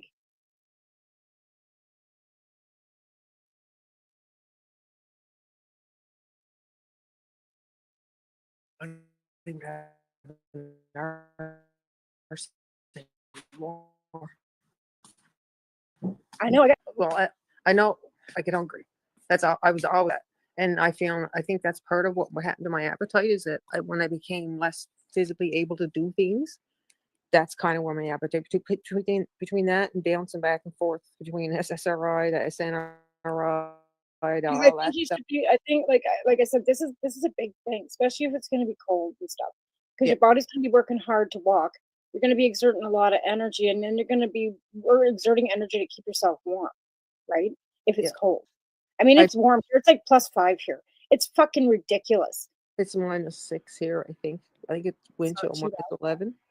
Yeah, but I mean, we need to get cracking. I guess. Do we have any? Where are we at? Have you got any funds coming in? Nope. I haven't really heard from many people. I haven't talked to too many either. I've been waiting for this damn election, and like now it's over. There's so much other stuff going on too. Like everybody's busy with other things that are going on. So it always seems to happen, especially with these tariffs and stuff. Everybody's concentrating on themselves. Everybody's focused on that. Even Trump is taking this shit away from me, and like you know what I mean? Like it's just like I'm almost starting to feel like what's the point? Because you have a point, but that's the thing. Not gonna be able to get any traction anyway because everybody's too focused on what's going on south of the border. Everybody's yeah. Unfortunately. Yeah, that's why I'm wondering if maybe we should wait a bit till things settle down. Or it's up to you. Like you can totally do whatever you want. I'll go tomorrow. Like as long as the dog is sorted, I'm good. I got ski pants. I got the Jeep. I can sleep in the Jeep. I don't give a shit. Yeah, but you can't go out there and do this by yourself. No, but you know what I mean? Like it's not me. It just, if I'm going to do it, I'm going to need support to do it. You know what I mean? To do it too. And I'm going to need, I'm not doing this for myself. If I was doing this for myself, I probably wouldn't be doing this. You know what I mean? Like I got more than a lot of people did because I fought for it. And now people are getting things because I fought for it, because I set the precedent. So there's a lot of injured workers out there. There's a lot of first responders out there, and there's a lot of veterans out there. There's a lot of medical marijuana patients out there. And I know there's a lot of injured workers out there that need coverage. There's a lot. How many people, like this would set a precedent too, because this is like, I had this argument with my case manager this morning. She's trying to say that through Medivie Blue Cross, they can only cover 4 grams a day. And I'm like, no, they're covering veterans up to 10 with no restrictions. So like, don't try to tell me that the sky isn't blue when it's blue. Because everything needs a special covering medical cannabis. If you buy, like, how does that work? Because I don't get covered. Because say with comp, with me, I have to get, if a doctor prescribes it. Beans is coming up to join us. She's going to slide in behind me. Whatever. Yeah, she got my 6 all the time. She's got my 6. with with comp, everything needs a special. If it's not on the formulary, which is like they have a certain list of drugs that are just automatically covered. Like if a doctor prescribes it, you take it to your pharmacy, it's covered. But the list keeps getting shorter and shorter and shorter and shorter, right? And what's happening is if your drug isn't on the list, which cannabis is not, and it should be. I mean, if it's approved for one, it should automatically go on the list. Well, It yeah. really, If one person is being allowed to have their cannabis covered, it should be, if it's good for one, it's good for all. Medical. Not So if you're recreational. If you're authorization for- recreational and you're just going and buying a few doobies, blah, blah. You have to be medical. Yeah. So that special authorization form goes off to Mediview Blue Cross. Now, Mediview Blue Cross, whatever they do, I don't know if they wipe their asses with it, blow their noses in it or whatever, but they send it back to workers' comp. And then workers' comp says, nope, we can only approve 4 grams a day according to Health Canada policies. And I'm like, well, that's what they did, though. They did that to the veterans and they did that kiosk. That's why we got labeled as there was too much money going out spent for the veterans on cannabis, why they capped it, and it was 3 to 5 grams. That was Peter Stauffer that did that. He questioned why they needed so much. Yeah. Yeah. So, like, why should a politician question why a veteran But they put that. I believe they changed that in legislation, and that wasn't a liberal thing. Yeah. So I believe that's when everybody got raked over. That was before legalization. Yep. And that's why we got raked over, and that's why the milligrams for edibles is at 10 milligrams because some politicians said that they should everything right out to left field, like completely. So, but Mediview Blue Cross covers workers' comp too. But again, if workers' comp's covering it for injured workers, then it should be able to be covered for every medical patient for whatever the reason that they were using. I like copied and pasted from a tribunal 2 years ago, someone that I know who actually in the decision, it said the tribunal, commissioner said that the person should be given the amount of cannabis prescribed by the doctor. And I had the same doctor, but they said that they should be given the cannabis as it's prescribed by the doctor, because the doctor knows what they're talking about. Case closed. It was the shortest conclusion. Well, and again, nothing with our health should ever have to be fucking publicized. Our health is between your health is between you and your doctor on all levels. That beat the 4 gram a day limit that they're saying. So because this person was prescribed 8 or 10, I think. So the tribunal agreed with them. The tribunal told workers' compensation, yes, give this man 8 to 10 grams a day because his doctor said he needs it. And pay for it. And pay for it. And they're doing it for him. Good. But they're not doing it for anybody else that comes one. You got to fight tooth and nail for it. Yeah. And I mean, I'm prescribed. I started at 7 and then they put me to 14. And then I went to go get just a MMAR or MMPR or whatever they were, just to have, because I wasn't able to grow here. Right. And I was talking to the nurse practitioner. I said, I wanted 15. And she goes, well, how are you paying for it? I said, don't worry about how I'm fucking paying for it. My husband works, we have jobs. Like, well, I can only put you at 14 because of the affordability level. And I'm like, I'm not asking anybody to pay for it. You're not listening to me. My husband has a 20 gram prescription. Are you going to cut him back to 15 because of you thinking that it's about affordability?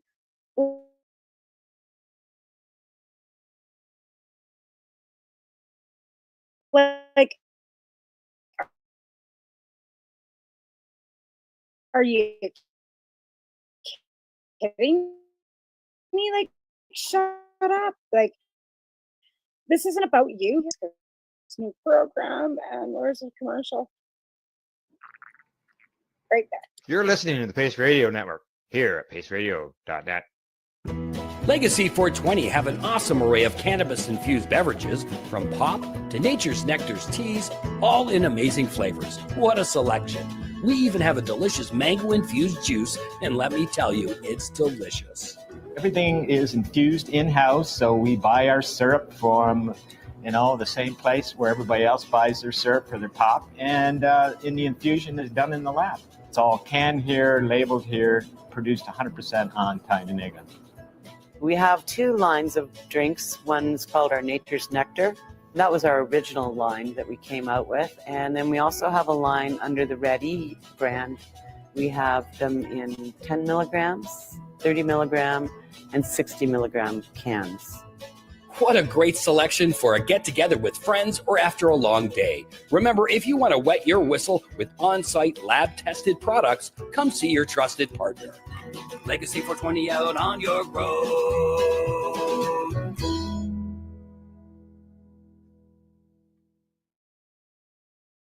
Camelford Lifestyle Shop. Open Monday to Friday from 10 till 7 p.m. or by chance. Check out our flags, our t-shirts, plus our hats, and look of that supply of rolling papers, plus much more. We've got bongs and your favorite herbal vaporizers. Look at all the incense we have, as well as for those who collect knives, check out these knives in our collection. And while you're here, stop in to see Shay at the piercing room, where you can get poked by Shay. Daily deals, check them out. Camelford Lifestyle Shop, 17 Bridge Street West, Camelford, Ontario. Limestone City Hydroponics is Kingston, Ontario's hydroponics shop. Take your growing to the next level and create the optimal environment with a tent kit, or maximize your yield with an ebb and flow flood table kit. Either way, Limestone City Hydroponics has more sizes and options to fit your needs. Are you looking for the power of the sun that adapts to your budget? Then look no further, as they have professional grow lighting. They have indoor grow systems that are easy and cost effective, with many options to fit your living space and lifestyle. Cultivate your growing potential. We have everything you need to succeed. And if you can't make it to the store, they offer local delivery to the greater area.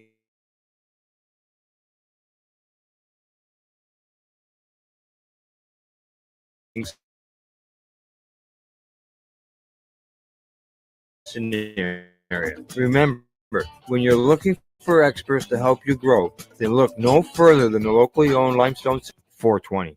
Cannabis and psychedelic programming. Find it at 420pace.ca. You're listening to the Pace Radio Network here at paceradio.net.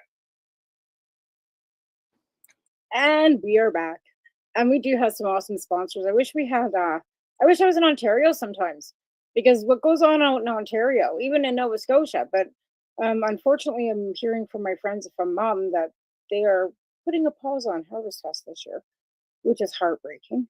I know how hard Debbie has worked for, decades and decades. She was one of the first actually patients in Canada. And I don't think she gets near enough credit for what she's done for everybody across this country, being a patient with the HITS case.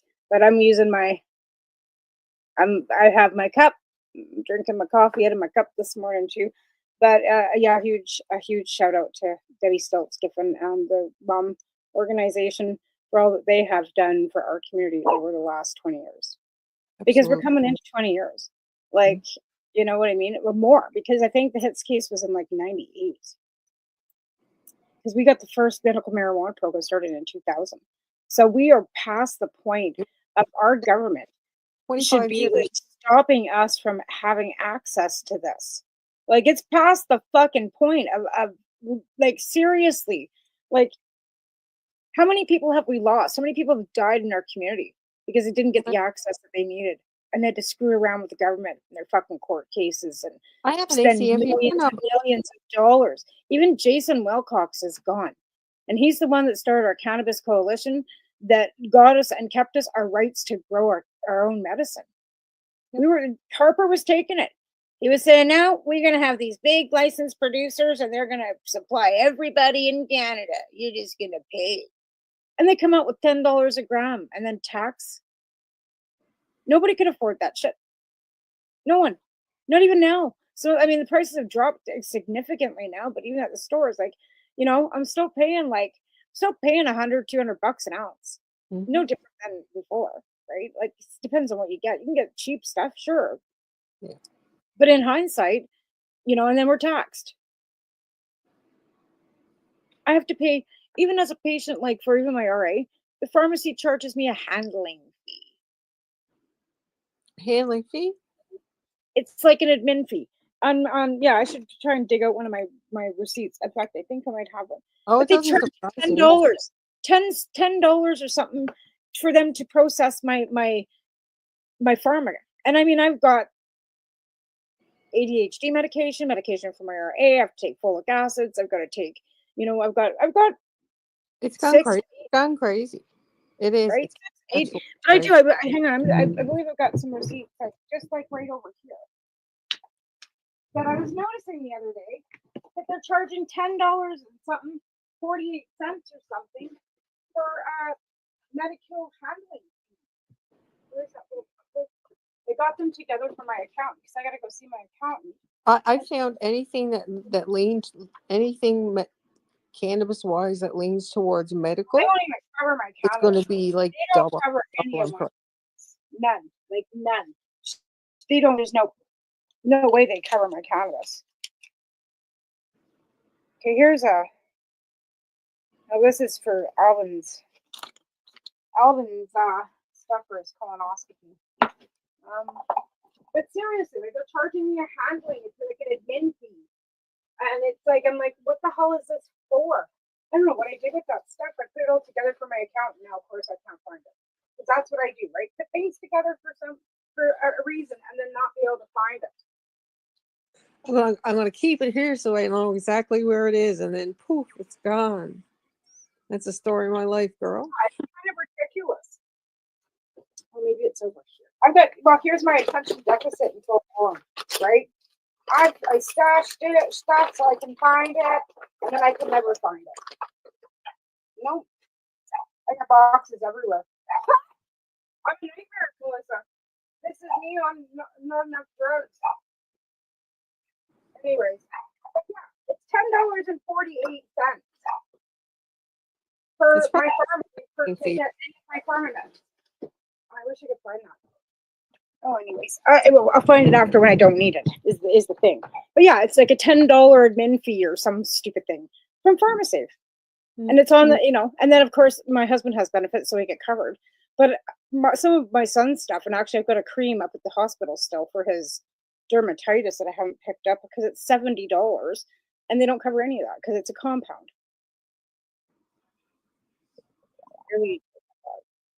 I just keep forgetting. I'll tell you, I don't think there's anybody on Cape Breton Island that has their wisdom teeth who was born between 1960 and 1995, 96, because Devco, who was the main employer with the coal mines, right? They had a really good dental. So, but it ran out once you were 19 and were at school, or you were 19 and or you were at school. So if you graduated before you were 19, you were shit out of luck. Unless you had a job with benefits, right? So Right. So the dentist, and there was only like 2 oral surgeons. So the dentist would say, "Oh yeah, your wisdom teeth got to come out," and they'd funnel it to these 2 oral surgeons, and then they'd get that for that. But everything was covered through insurance because. And by the time we were 19, I swear to God, and I was thinking about this the other day, because that's what started some of my issues, was the fact that mine were so big. They left 2 of them in. He said, I can't be bothered fighting with those other 2, so he just left them in. And I'm thinking, how many other people? Once I got to know how insurance works, I'm like, how many other people around here? And every single one of my friends was like, no, don't have them. No, don't have them. Where'd your father work, Devco? And I'm like, Yeah, see, and I didn't get all mine taken out till I moved here 10 years ago, and that's what caused this. My space wasn't like this, and from that dentist pulling all that stuff.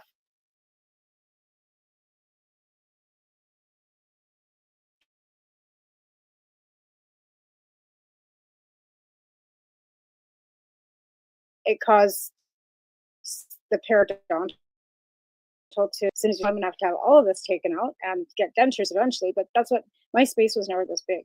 But I didn't have my wisdom teeth out as a kid. They were down. They weren't impacted. They didn't even come to the surface, and I didn't need them out. But once I had teeth in my 40s, they popped up. They kept so yeah. This dentist here in town, we yanked them after I was 40. I was in my 40s. I wasn't having issues with mine. Like I never had a problem, and that like they weren't bothering me. But the dentist said they had to come out, so I, you trust the dentist.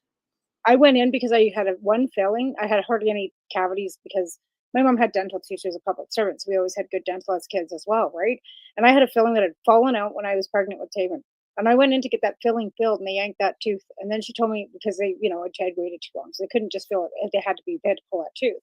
So in order, so then they started just pulling teeth. And it was like the next thing I had no teeth on this side of my head.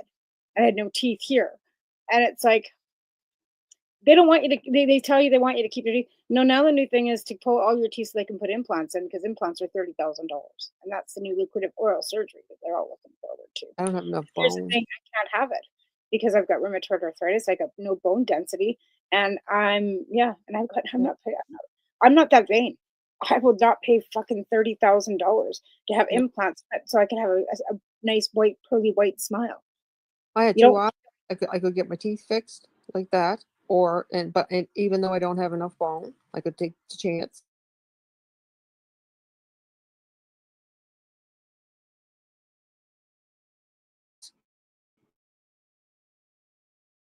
They might have had to come out, or I could use them my teeth. My gums, it's impact heart health. Yeah. Direct impact. I don't know. Like I said, there's dentists. I'm having a hard time because there seem to be a dime a dozen. They all seem to be LDS because they all go on a mission and can go to Brigham Young University and get an education for free from the Mormons. And then and then they're all here and then they're all telling people to yank their teeth out and get dentures. And I don't know. Do we really need to have all that? No. I'm just sticking with oil pulling, coconut oil pulling. Honest to God, that's what's been saving my teeth for the past, I don't know how many years. And since cannabis entered as medicine, one day I was just oil pulling, and I thought, what if I oil pulled with infused coconut oil? So that's what I've been doing. Yeah. Like I said, and they're always like texting me, it's been this long since you had your last cleaning. They need me to go in and get my teeth scaled every 3 months now because, it'll help with my periodontal. And my issue started because after I got hurt, I couldn't open my mouth up like far. So when I went for my regular cleanings, which I always did, I had great teeth. And when I went for my regular cleanings. Oh shit, hang on. I gotta put down here. I have my daughter's dogs here. Oh, dog down. Well, no, she dropped them off yesterday. But this little one here isn't fixed and she's in heat. And the big guy that's also hers that she dropped off a year ago isn't fixed. And I've got two that aren't fixed either, right? My Yorkies aren't fixed because I just haven't had the money. After $2,600 for Piper to have a C-section, that kind of ate up my pet fund, right? Kind of like having 4 teenagers in the house. So I've got like this little girl, which is also Piper's daughter from her first litter, right? They're all family, is in heat. And the big guy is used to being in here and he can't be. So he's mad. So he's whining and knocking gates down. And she's, being a little freak. And I picked up the pee pad. Now I don't have one down and she probably needs to go to the bathroom. And yeah. I don't mean, I'm not laughing. I'm just like, Jesus. But yeah, like this is why I smoke cannabis. Because I have always something going on. I better go get a pee pad. I'll be right back again. Like, it's ridiculous. In the middle of my show, I have all this shit going on. We've knocked over dog food, knocked over dates. Like, I don't know how does it. Here's mine. Mine is right now. She has my 6 and she's my pillow. I don't know how she does it. Her, Debbie, everybody, all you cannabis warrior women and cannabis warriors. Thank you. Now we've got a dog that can go on a pee pad. Because she won't go outside, and I can't put her. Well, I did take her outside on her leash, yes, but every time I walk past Breezy, he's losing his fucking mind with her. And it's not fair that and I told her I want to get him fixed. And she's like, he's not getting fixed. I said, he's not your dog anymore. He's mine. And he is getting fixed. As soon as I have the money. But right now, my main priority, honestly, yeah, there you go, is a roof. I need a roof for my house. Yeah. Or it's going to cave in. And that's where kind of my priorities. I got to save some money because it seems like I can't get a loan on my own. My parents can't co-sign because they're in Alberta and I'm in BC, and I can't go to the bank where the mortgage is and take equity out because the mortgage is in my parents' name, and because I live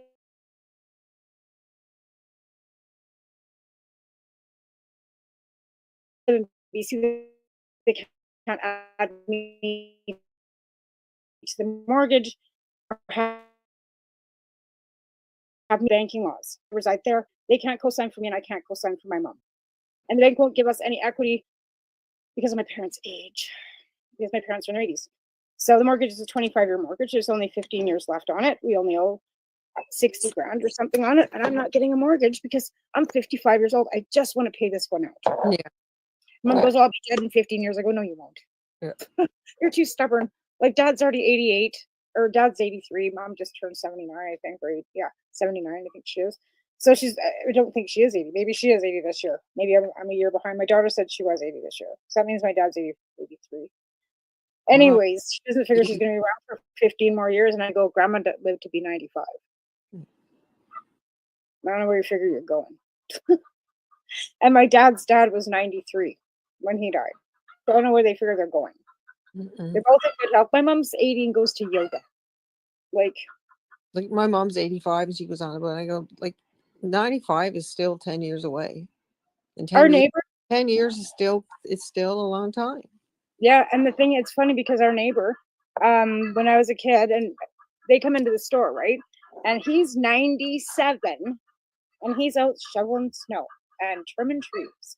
And you know what I mean? And she's got to be 90 in her 90s too. Like she can't be that much younger than Ray.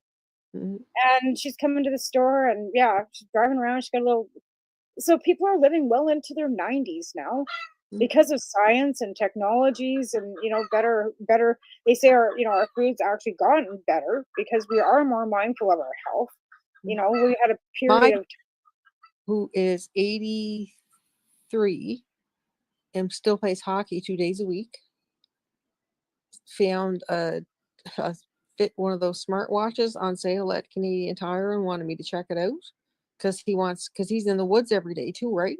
He's always on the go, and he wants it'll keep track of his Look at steps. Fred Jen last night, 91, out there telling Trump stuff. Off the phone. I just had to turn off the phone things and all that, those extras, because they were way out of the scope. Imagine him trying to talk to that. No, that would have been it for him. You'd have been done. But as far as he wants his heart rate is O2 sats, his locator in case something happens wherever he is, I can find him. And the thing is too, like the seniors using cannabis now too, instead of their opioids and shit, right? Like they are living longer. I think cannabis has a lot to do with it. Mm-hmm. I think that we're being mindful of our health. A happy endocannabinoid system is a happy what? That's a happy everything. So yeah. Like I said, I got this happy light because I figured maybe it would give me some more motivation instead of sitting in this dark room. But I got to keep the room dark because of the heat and the cold because there's no insulation, right? So the blanket just basically keeps the heat out in the summer and the cold out in the winter. And it's the only window. Like when my daughter walked in, she goes, "It's really stuffy in here." She goes, "Why don't you open a window?" I go, "I don't have any." We have old windows from like the 1900s they don't open. Not one out at the veranda, but the screen's all wrecked from the cats and being old, and there's nothing opening down here. I got my bedroom window. It does open, but yeah. So I've got all these lights and stuff to kind of brighten up, so I can actually be motivated. Because I'll just crawl back into bed, smoke another doobie, and go back to sleep. Because of the pain, like my pain levels are like ridiculous. Like, and I don't think well, you understand. Like I said, most people don't understand, but you just got to get up and keep moving.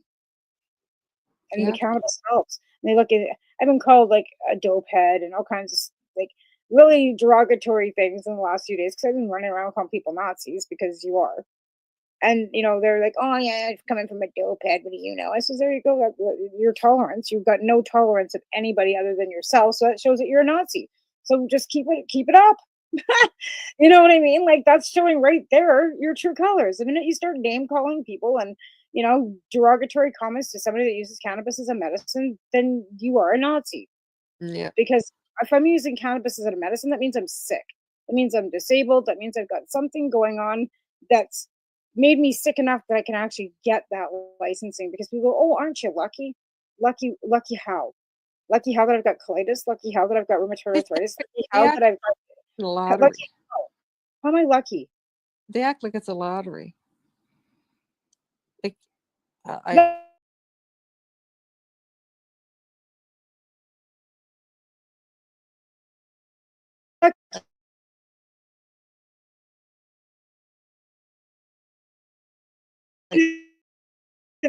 people got cancer and if I wasn't in a lot of pain, but that's a short time of a apparently being period in of my pain life. being in pain is not enough to actually have anybody give you any jurors, nothing. We just give you nothing. It's like, oh, like I said, I get so sick about hearing about people. "Oh, aren't you lucky that you got exemption for medical?" Why is that lucky? Yeah. How am I lucky? I have an exemption from medical. I have an ACMPR from the government too. From the same Health Canada they say they're following the policies of. Yeah. Make that make sense. It's not luck. Being sick ain't being lucky. Just so you can, grow a little more than 4 plants and you can, use cannabis. We're not lucky. Ain't nothing lucky about it. This is not how I plan my life, I'll tell you that. No, I wasn't on my bingo card. Getting arthritis and having to take all these weird drugs. Like No. this was not on my bingo card. You're right. No. My bucket list did World not War say, "Hey." II, possibly, yeah, but not no, not this. I've had colitis my whole life. 1986 is when this crap started. And unfortunately, it looks like it's happening that way for my son too. He's got to go for a colonoscopy with me, poor kid. But yeah, like this is where we're at. Mm. So, like you just got to keep on going. But like I said, I really don't call me a dope head because I use cannabis as medicine. No. Like like it is offensive. Like I'm getting tired of it. Like before it was like, "Oh, I'll just blow it off," but now it's offensive. Like I'm a 55-year-old woman, mother of 4. Like I hold down a full-time job. I managed to be a pretty productive person in society. I do a lot of volunteer work, and you're gonna fucking call me a dope head. Like no offense, like, but do we start calling anyone that takes a drink an alky? I guess we're allowed to now. I guess I'll just start running around calling people drunks. I don't get it. Like I don't understand. Like I do and I don't, but I mean, I know each that their Canada's supposed to be pulling together, but you know what? I don't think there's pulling any of those people out of anywhere. They're fucking straight up Nazis. They're straight up gonna run around fucking spouting axe. I guess they're not gonna be saying axe attacks because that's gone off the table. Capital tax gains all gone too. So you can all quit whining about these taxes. And I guess some of these ideas are the reason why the budget fell apart and why we're going to an election. I don't know, but here we are. But there's no more 3-word salads. But my biggest fear is these fucking people are gonna get in. Mhm. They've see, stuck that's why I have against second us thoughts so badly. about all this. That's why I'm having second thoughts about all this stuff because there's so much all the focus. I don't mean you. Like you know what I mean? Like I just mean like that's what they want, all the focus on them. And that's what they're getting. Well, So nothing else is gonna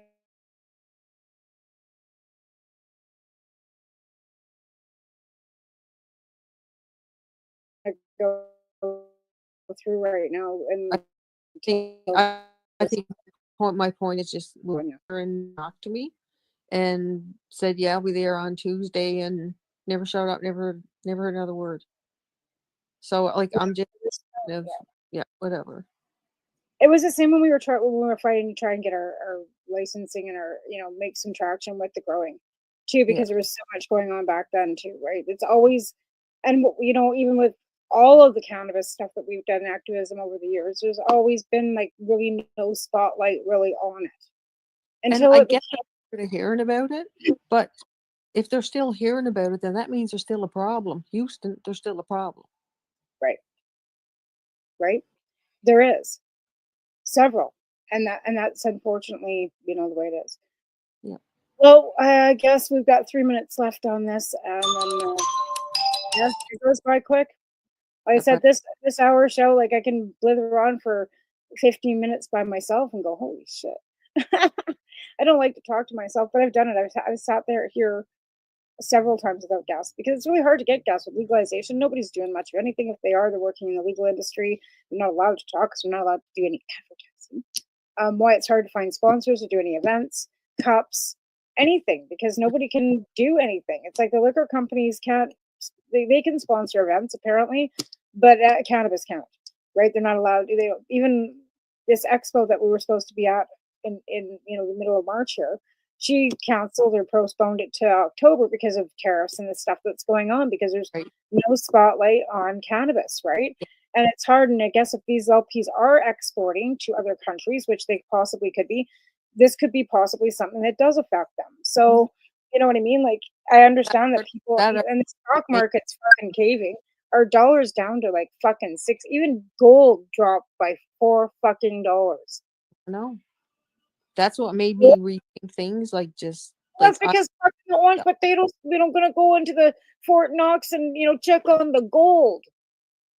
So the gold just dropped by $4.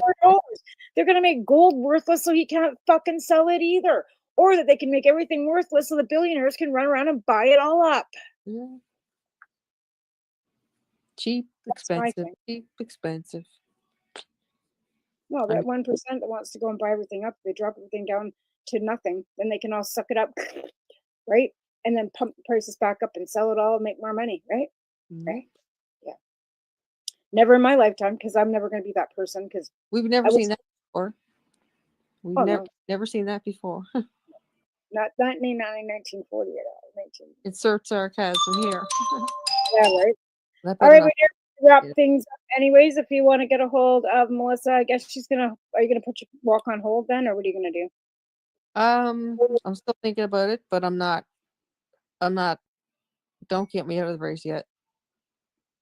Okay, so if you want to join Melissa on this walk, she needs volunteers, and that's kind of what we're looking at. She needs to get some help, or this is going to be a moot point. So we need some help. So reach out to Melissa on TikTok. She's Saltier Mutter, and on Facebook she's Melissa Ellsworth. And hit her up or me, and we'll try and get some things. If we can get some momentum, she's going to walk from Dominion, Nova Scotia to Halifax, Nova Scotia, 417 kilometers. Yep. On her, yeah. So let's get cracking. Okay, y'all have a good week. I'll see you next week on this show, and I'll be live with Al on Wednesday night on paceradio.net. You all have a great week, and thanks for coming and joining me. I appreciate you every time. Like I said, I love having somebody to chatter with rather than talking to myself. Y'all have a great week. We'll talk to you later. And I gotta find the ending. This is a reminder. Shower. Oh, now it's reminding me it's time to go. You're listening to the Pace Radio Network here at Pace Radio.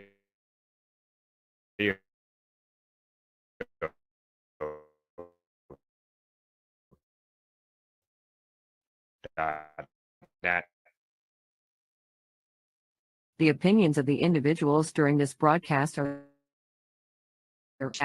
When you have a pain that's reached its peak, Legacy for 20, it's so unique. If organic cannabis is what you seek, here's your trusted partner 7 days a week. Suppository salves, bakes and drops, topicals, edibles, infused pop. Just when life seems like it ain't easy, at Legacy 420, enjoy a pop freezy. Lab tested products, make them the GOAT. Legacy 420 out on your road. Legacy 420 in Tyendinaga, Mohawk territory. Indigenous organic cannabis at its finest. Enjoy the buzz of legalization with Campbellford Lifestyle Shop. From lights to plant nutrients, books, consumption accessories, and more, we've got all your basics to grow or consume cannabis. Visit our info center or take a look at our piercing services and body jewelry, now available in-store through Campbellford Lifestyle Shop, 17 Bridge Street West, Campbellford. Limestone City Hydroponics is Kingston, Ontario's hydroponics shop. Take your growing to the next level and create the optimal environment with a tent kit or maximize your yield with an ebb and flow flood table kit. Either way, Limestone City Hydroponics has more sizes and options to fit your needs.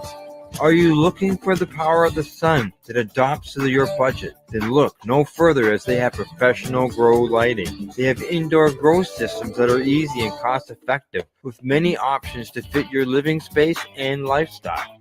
Cultivate your growing potential. We have everything you need to succeed. And if you can't make it to the store, they offer local delivery to the greater Kingston area.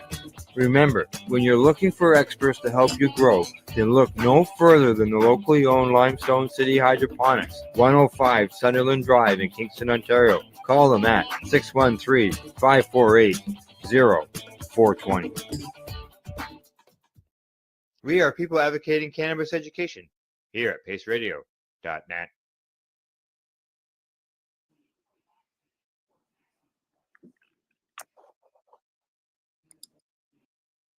Rerolled Saturdays. Check it out. Nothing but non-stop cannabis and psychedelic programming. Find it at 420pace.ca.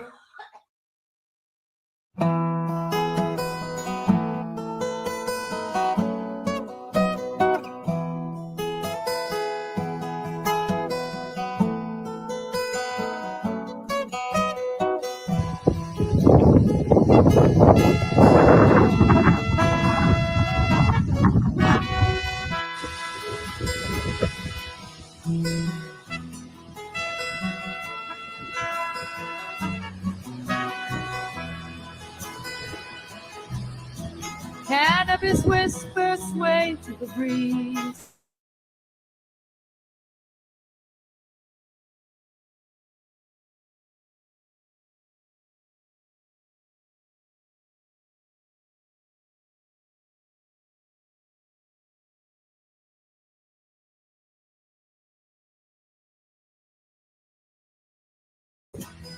In this golden know that you are mine. Waves of green under the endless sky, roots run deep as the days drift by. We'll sing along with the birds' sweet song in this magic space. We know we belong. Oh, let the good times roll and shine. This golden moment, you are mine.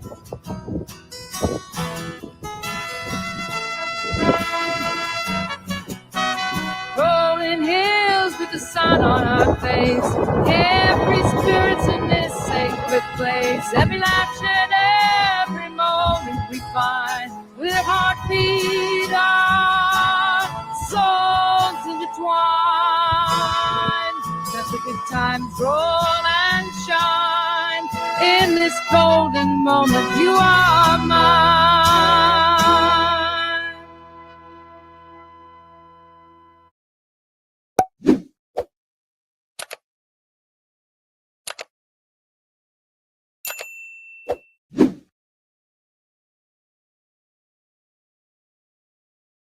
All together, and we're just... You're watching the 420 Pace Network, found at 420radio.ca and paceradio.net. You're watching the Hi Guys podcast with Al and the other Al on the 420 Pace Project. The opinions of the individuals during this broadcast are their own and may not be the opinions of their group or other organizations they may be involved with. All medical advice during our broadcast is not a medical opinion and should be checked with your medical physician. Hello, welcome to the Hi Guys. And hi to everybody out there in cyber world. I'm smoking my first doobie, so I'm tired more than anything. Oh yeah.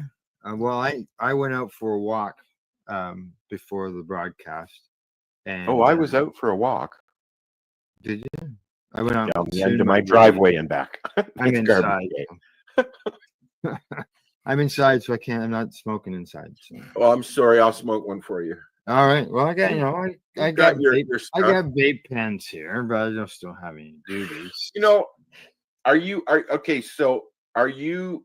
I think we've had this conversation, but are you choosing other than isolates and distillates? Like, are you getting rosins and stuff Yeah. like that? Yeah. Correct. Yeah. Yeah. I got a live resin right here. Why cannot? So I got a question for you, Al. Yeah. Why aren't you squishing your own rosin? Why? Probably Did you because I break don't it have any- again? I don't have any plates to do that. What yet. happened to the plates? The plates that we were using at the events were Buddies and not mine. He doesn't let you use them, or he's using them. As far as I know, he's using them, but I've never This bothered to ask him. This is the same guy that we went to visit when I was there, right? I don't remember you visiting there. I don't remember Okay, you so visiting it's another anybody guy. with you when we're. It was Okay. in you took me, and he was in his. He had everything in his garage, and he's a mechanic. Oh, okay. I think yeah. It'd be him. Yeah. Okay. Yeah. It'd be him. Okay. He's not a mechanic, but yeah, you could think that though. Yeah, I thought he was. Yeah. Oh yeah. I can see that. I got the sun. Got the sun coming in today. I have that issue every afternoon. I have to come in here because the sun comes in because I'm facing southwest. Yeah. The sun just all afternoon, and it comes down, and I'm like, I can't see. I can't even see the fucking TV, man. Oh wow, really? Well, I used to get hit here at 10 in the morning, and what I've done is I've taken a birthday card that I got from my friend 420 Deb, and I stuck it in the window over the weekend. Gail was going to throw it out, and I said, "No, I could use that." And I stuck it in the window to block the sun from coming in at me. I put a towel up on the curtain rod. Oh, I've only got shears, eh? Yeah, I've got a TY hoodie hanging over here to block the other window. Yeah, because the sun comes right in, eh? You can see it behind me. Yep, I get the sun during the day and the moon in the evening. Well, when there's no, you know what? Believe me, it's nice to see the sun. It will warm up our unit here.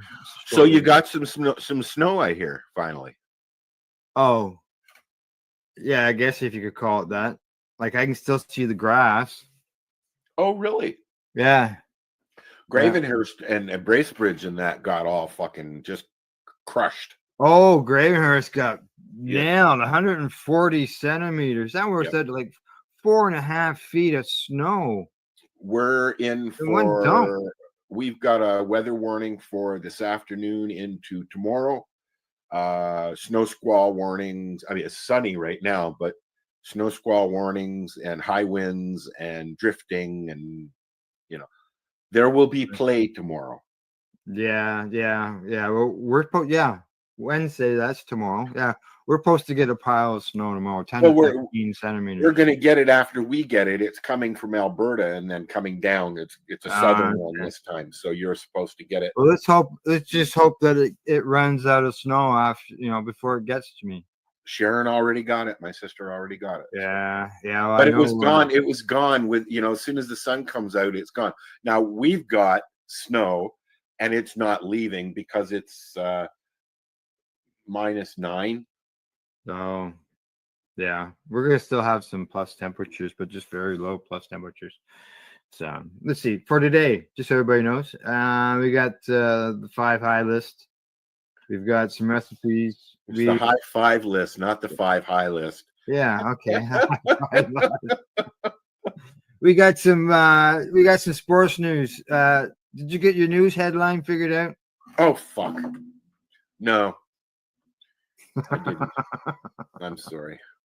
Yeah, I know that I know this place where I can find all kinds of cannabis news. I was going to ask you. We should talk about at some point. Maybe not today, but we've not really talked about what's happened in the U.S. And I'm not talking about Trump or anybody else. I'm talking about what's happened in the individual states as far as cannabis goes, because there's some big news going on down there. Right. And then today, is that the news that I was looking at? The DEA, they are in the process of making some major changes towards cannabis. Yeah. I've got a story that'll help cover that. So when we get all right, down well to the news, then let's leave it at that, and that's our news for the day. Yep. Correct. And I've got for later on in the show, I've got a high 7 list, as Al mentioned, and I'm a series, a limited series review that I've watched called The Madness. So we're going to watch the trailer of that. Madness. Oh, movies. No, TV All show. They don't call them movies on Netflix. They call them limited series. Oh, okay. I did not know Come that. on, catch up, Al. I did not know that. I'm feeling you're making me, because you're sitting so high in your chair, you're making me feel like a little tiny gnome here, Al. Yeah, thank you. There, that's better. And you know what? In our new little, I touched up our little thing there, our intro. I even took the time to make sure our heads and that were at the same size, because the first one I did, your head was fucking huge. Now, I need you, well, I've got you on the air. I'm going to throw a hook at you and make How's this? That's better. There you go. That's better. I can't see you, though. You're blending into the background. I need you to do a avatar, please, and thank you. Yeah, I've never made one. No, you need to make one, because I don't want to make one, because I'd have to change mine. Well, I tried to make the avatar look like you on the 3 High Guys page, because you can add an avatar now. Oh, yeah. But they don't give you the option of dressing it and changing it and stuff like that. You get a selection of several different avatars that you can use, and that's what you get. Right. So. Oh, okay. Yeah, no, I've never made one, just never had any use. But I need one. I need you to make one. Okay, all right. I'll have to make myself a note.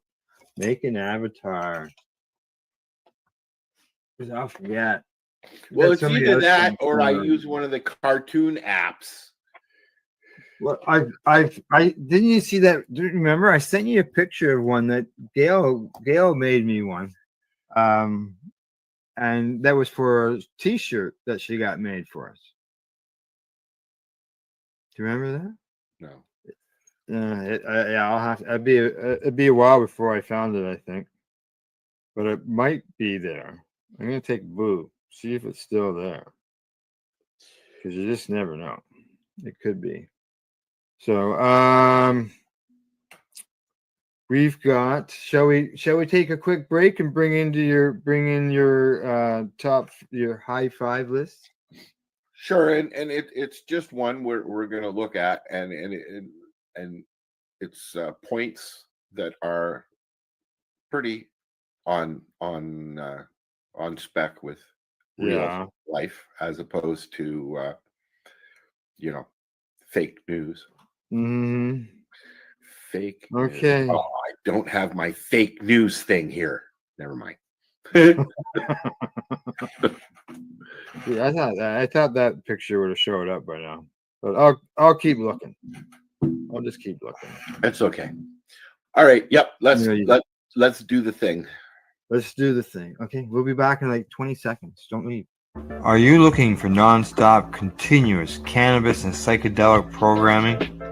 If you are, then turn your browsers to 420radio.ca or paceradio.net, where you will find the 420 Pace re-rolled Saturday. Everything gets started at 8 a.m. Eastern Saturday morning. It's certainly high on the list. There you are. I left. You left. Where'd you go? I went to the basement. Oh. So today. Oh, basement. Talking about basement. Okay, go ahead. We'll talk about basement later. So this is. All right. Go ahead. I can't even read it. You're going to have to read it, buddy. My eyes are that bad. Sorry. Okay. So this is 7 reasons hemp is the most powerful plant in the world. Which is true. It is also the most diverse plant in the world. Yes. Yes. So number 1. Well, let's start at the bottom. Number 7. Well, give me time to say number 7, would you? Okay. Number 7. Heart surgeon calls CBD oil the most important medicine ever discovered for cancer, diabetes, and heart disease. Now, I will agree with that, but it's not just CBD. Sorry. Okay. Although we're talking about hemp, so in that case, I guess it is. Correct. Now, yeah. Question before you go on to the next one. Yeah. Do hemp plants, hemp strain, which is generally a sativa, correct? That's the way I know as well. Being that way, yeah. Does it have any THC in it at all? Hemp is classified with it has to be like 0.3 or 0.03%. So most hemp plants basically no. There's very little. Very little. Are CBD, high CBD, correct? And What's other that? things. Most hemp is high CBD. It has it has CBD in it. I don't know what the percentage is, but yeah. Okay.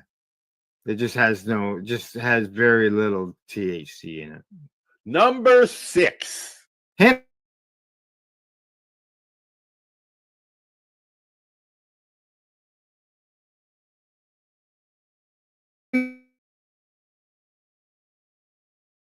seeds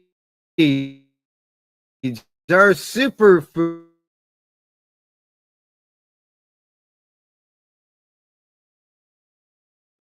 Lately, and then I started having bad heartburn. But that's not hemp. Hemp is, they're actually, if you like nuts, or like seeds on your bagel, things like that, you'll like hemp Yeah. seed. It's a different taste though.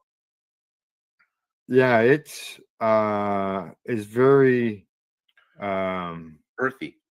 Well, it's earthy, but the nutrition of it is yeah.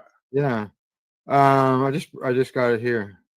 How 30 grams. Okay, 3 tablespoons serving of hemp seeds contains 166 calories, 9.5 grams of protein, 14 grams of fat, 2 grams of carbohydrates, a gram of fiber, 21 milligrams of calcium, 2.4 milligrams of iron. It's got magnesium, phosphorus, potassium, zinc, and whatever folate is. Wow. Yeah. Yeah. There's lots of good stuff in it, man. Well, yeah. Yep. Yeah, that's why I ate it.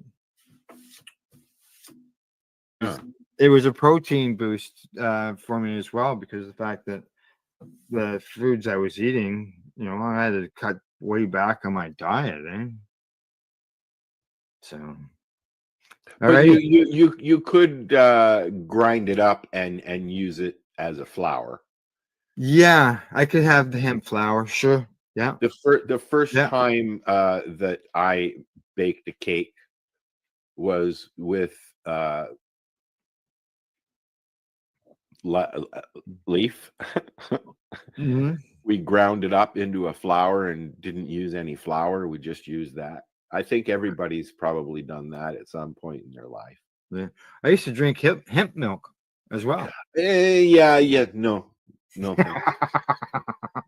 It just becomes a little bit harder to find. I don't think I'd enjoy the microgreens either, because I mean those drinks are just wow. I don't like kale, but I still have green smoothies. I don't do them with kale in them. So no. All right. So what's next? You guys, next 5. number. Number 5? Yeah. Okay. Hemp batteries last 8 times longer than lithium. And this is a Wow. new one too, and they're really, really, really, really working on this one now. So this Could is they end up in cars? What do you think? they're going to change specifically the hemp batteries, and the concrete is going to change the world. The hemp batteries. Yeah, let me look that up. See what it says.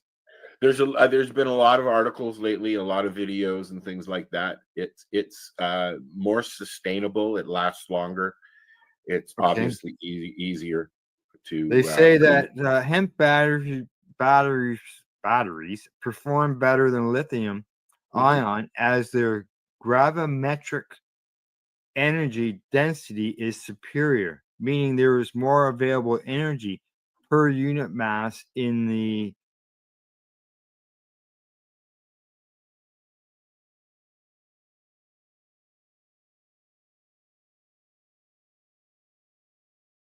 hemp batteries than lithium. to replace them already, because the minute it started getting cold, it just steals that energy. Yeah. Yeah, I'm interested in watching what's going to happen with batteries, because this one could be a big one. This could be free energy. Well, they're also talking about, I'm just looking out here to the side about how much safer they are. Lithium's very, very volatile. If you get a slice in a lithium battery and it goes into contact with water, it could effectively blow your arm off. Well, that's not good. Well, yeah, that's why they're having problems. Yeah, with the firemen and worried about the fires on the electric cars. That's right. Yeah. Yes. Yeah. So if you take a cell phone battery and puncture it, chances are it's going to spark and spew sparks everywhere and possibly even blow up, because the minute it contacts air, right? Right. So, yeah. All right. Next number 4.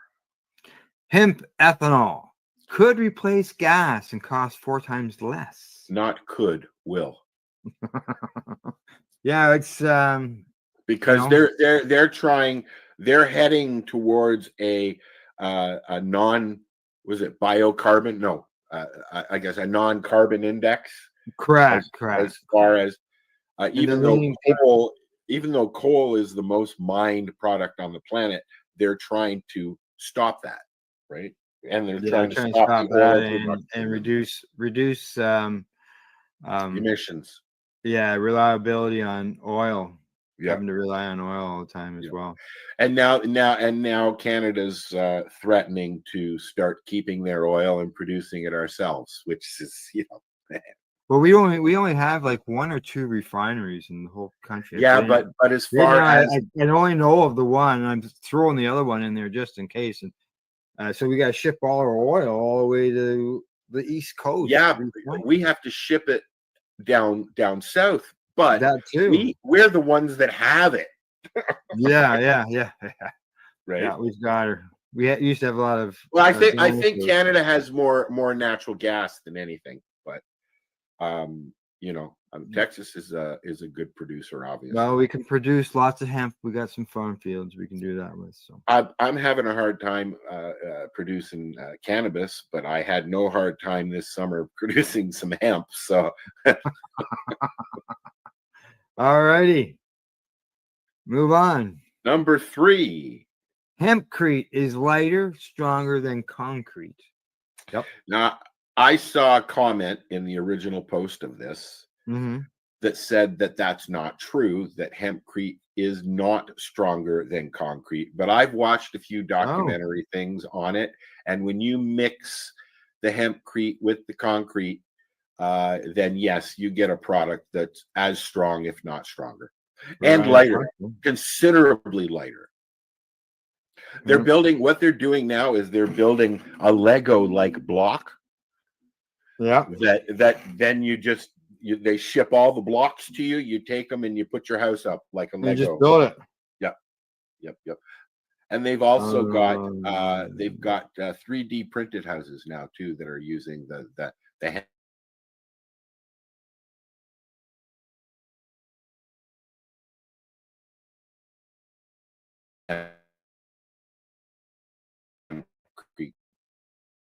product as Yeah. well.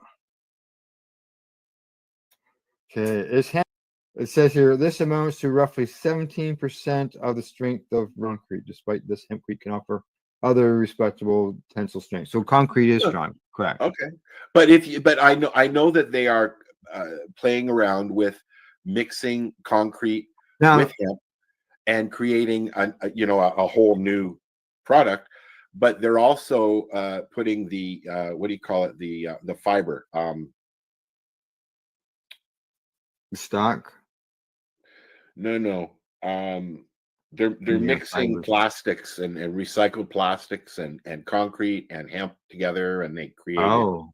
Yeah. So Oh. I'll find a video for. All right. Okay. Let's move on. A number. I think we're at 3. I don't know. I can't see No, that. 2. Go ahead. Number Say 2. Oh, okay. No, number 2. Yields 4 times as much paper pulp as trees per acre. Well, this is a true fact. Yes. Yeah. We could be growing hemp instead of cutting down trees for paper. And I believe the U.S. declaration is done on hemp paper. The U.S. Declaration is signed by George Washington on hemp paper. Wow, his family was one of the largest producers of hemp in the world at one time. Yeah. And the U.S. Pentagon, I believe it is, sits on what used to be a hemp plantation. Oh, Or, one of the big buildings of the U.S. government. Anyways, I think it's the Pentagon, though. I know that I have hemp T-shirts and hoodies. The only reason I know these things is because the first project that I had to do in high school, well, I think it was public school actually, was about hemp. It was about cannabis or marijuana, as we called it. I didn't know what to do. My dad helped me put a project together. It had pictures and graphs and all that stuff. I wish I still had it. My dad might have pictures of it actually somewhere hiding in his house. Yeah.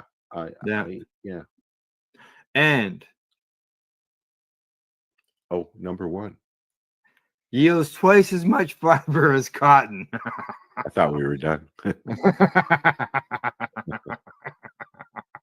No. Yeah, so there you go. Twice as much fiber as cotton. So for clothing, it's like I said at the beginning of this, cannabis sativa, as it's called, or hemp, is the most diverse plant on the planet, as far as I am concerned. You can eat it, you can wear it, you can build with it, you can. Yeah, you can. Yeah, exactly. You can fuel your car with it, you can build your house, you can kill insects with it. And why aren't we? Oh, because oil. Because it's nasty. It's oil. Yeah. Oh yeah, I know. Oil, that's why. Yeah, the oil producers will not allow hemp to become the dominant product in the world. That it could have been and should have been. It will be, but not before the oil industry collapses. Yeah, they will not let it happen.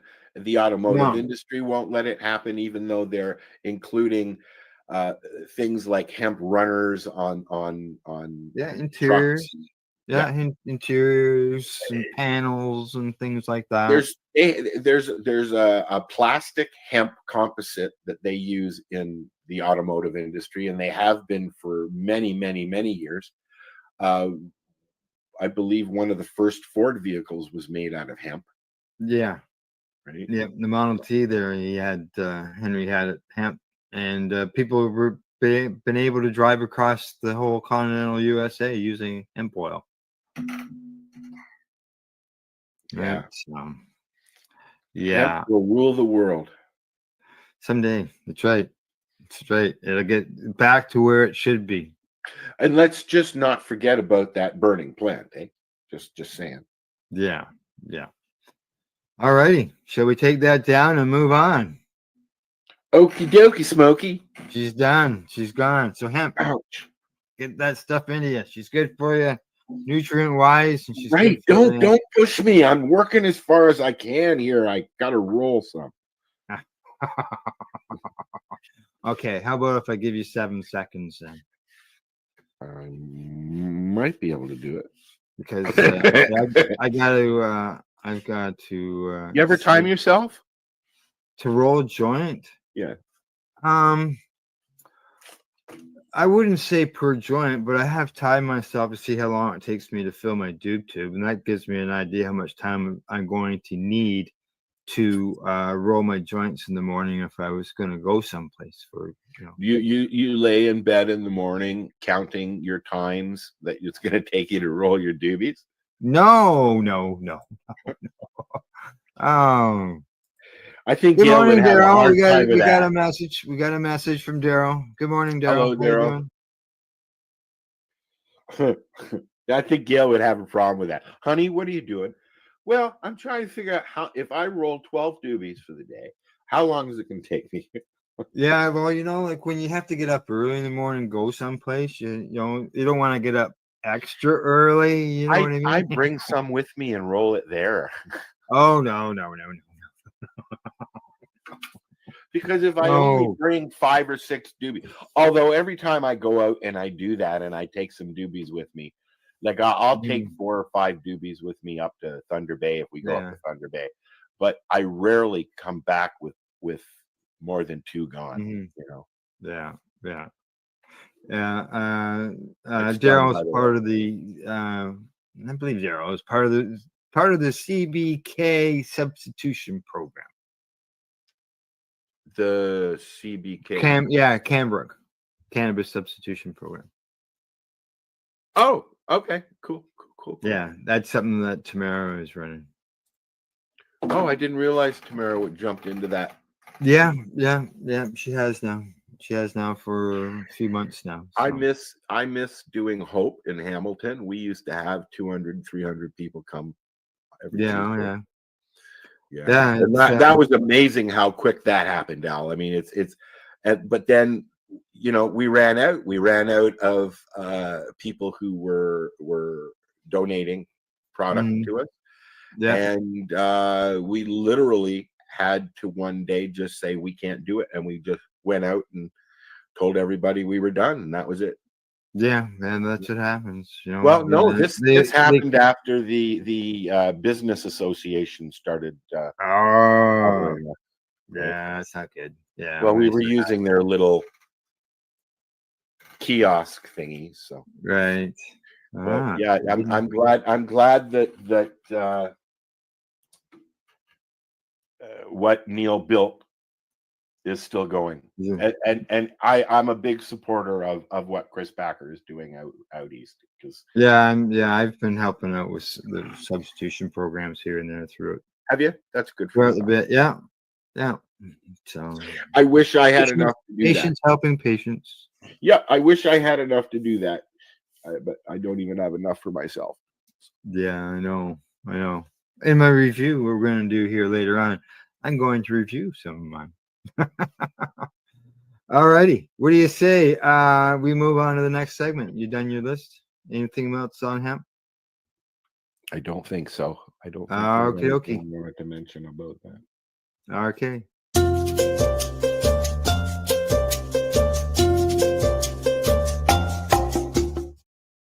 All right. So today, I don't have any munchies, Al. I don't want to do this segment. 11 easy cannabis recipes to try at home. Easy recipes. So here we go. French toast. 11 easy recipes. Cannabis herbal tea. And no, I'm not going to go through each of the. That's easy to prepare something like that in a Keurig or something like that. You can take yourself a nug and stick it in one of the reusable pods, put a tea bag in there, throw some mushrooms, and voila.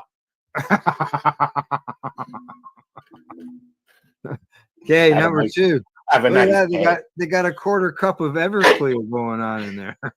How much? Quarter cup. Dude, I can't even see that. Yeah, Like quarter it's just cup. a blur. Oh yeah, still having eyesight problems, obviously. Number 2, cinnamon and cannabis French toast. Yeah. Mm. Right now, They say- please. They say to use 1.5 inch thick bread. The Texas toast, yeah. Yeah, yeah. I Can of enjoy butter. French toast, yeah. Number 3 is can of butter popcorn. Okay, so here's a good. This is yes. Okay, now, but here's a little tip. What Yeah. I do, I have an air popper, Yeah. and it's got a little thingy on the top Okay. where you put your butter.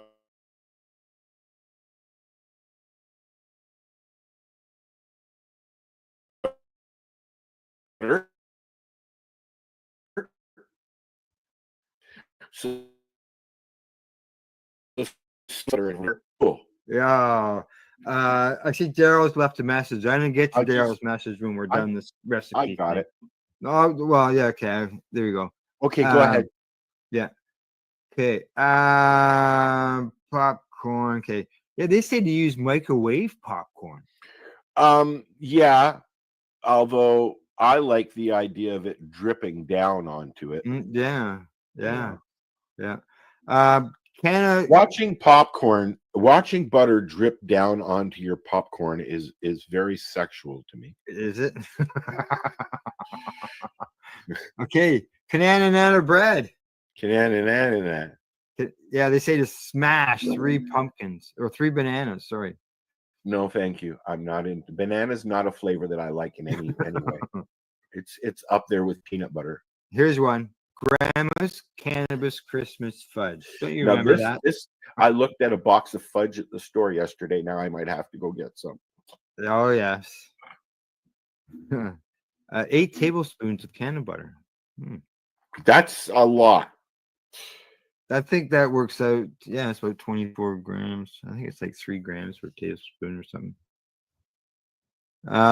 Grasshopper ice cream. What do you think? You think maybe it turns out green?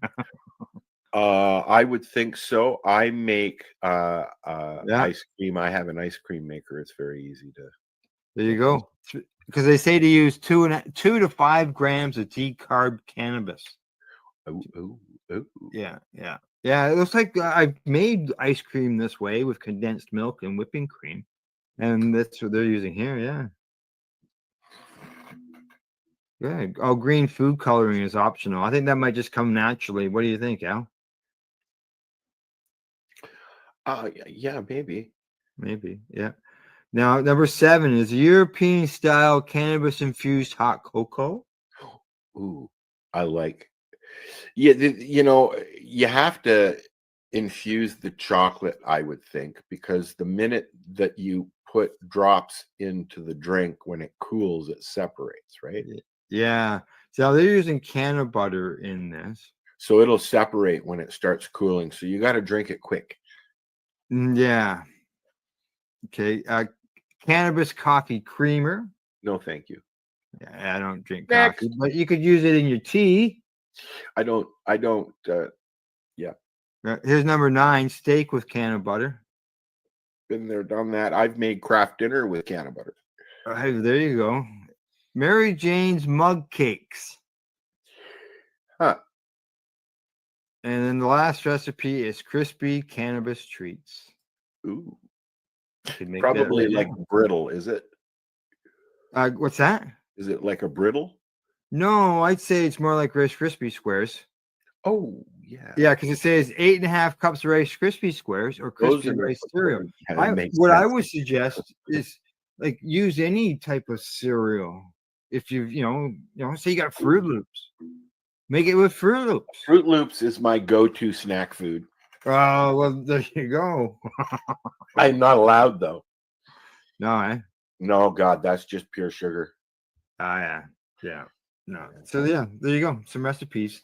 I will put the recipes in our chat.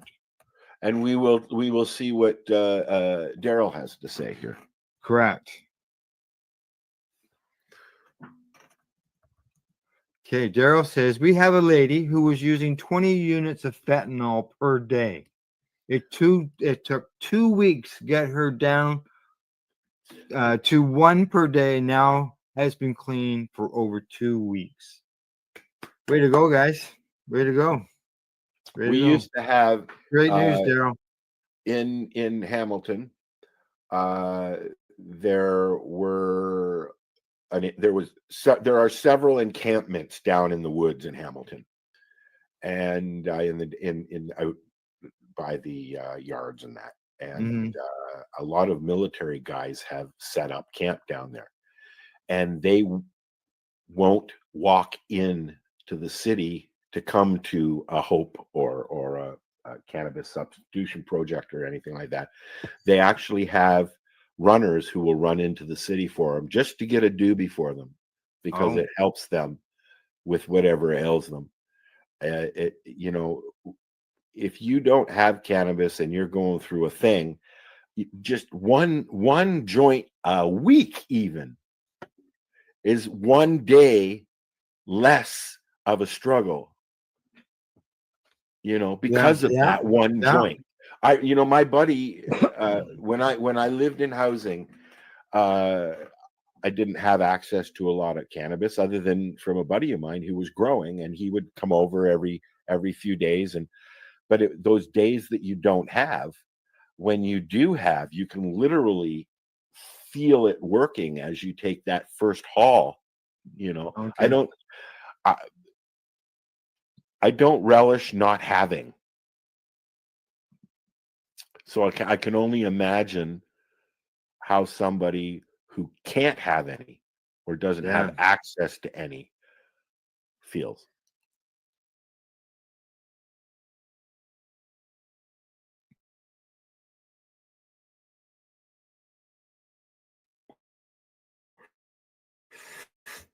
Yes. Yeah. Not good. So. Awful lot of promos on this.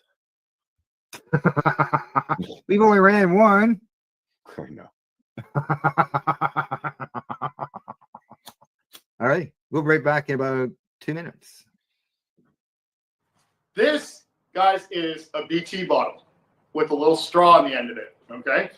Back in the day, we used to have glass bottles, soda pop in glass bottles. Okay. Soft drinks. And this was built for the old school hash. This is the hash that your uncles and your grandparents would get. And this is the stuff that we would all treasure whenever we could get it, because we thought it was the best stuff, because it's constant. It was our form of concentrate. Correct. Right? When we were young, right? Yes. This is, To answer your question now. Oh, here we go. Forward. Oh, now you're going to cut this out if it doesn't work, right? Yeah.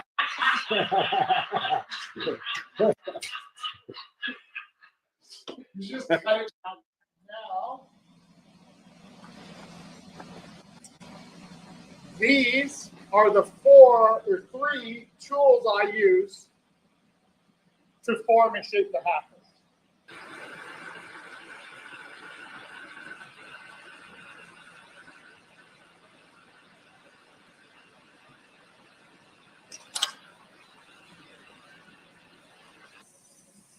So now once the prep work is done over on the lathe, it now has to go over to me to put the mouthpiece on and finish off the top part. So first up, I just need to clean up and close off the top that's left over.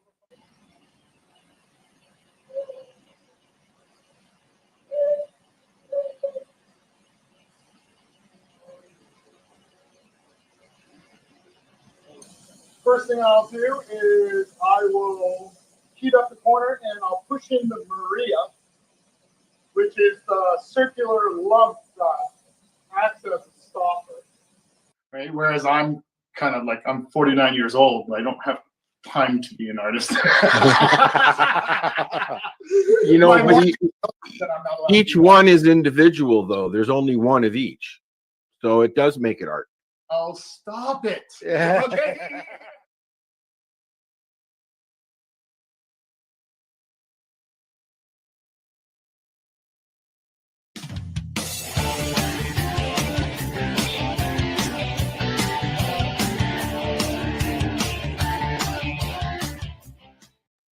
I got a question for you before you do your thing.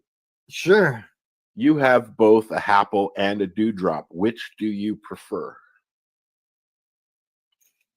Oh, I enjoy them both. I've discovered that I don't have to put water in my dewdrop. Correct. You don't have to. So I can do the same thing. Now, if you look at the two side by side, I can't do that. I only have one. But you'll notice that the Happle is a bigger space. Yes. And so it probably double, I would think. So you're getting more smoke in a Happle, but you've got the luxury of water Correct. in the dewdrop, which Yeah. I do prefer. Really, really cold water makes it very easy for your lungs. You can see inside there for anybody who's watching. You can see inside there. That is There's a chamber. The chamber for the hash. You can see I got some hash on the end there. Still even got the hash on it. The and then with the Happle, there's no inner. It's just there's open. no inner. Correct. It's this whole. I'd say that's probably double the size. You can see what happens when your hash falls off. Yes, I've had a in the few bottom. fall off. Yes, I have. They get slimy as soon as they hit the water. And then you can just pull it out and stick it back on. And, yep. Next time or whatever. Yep.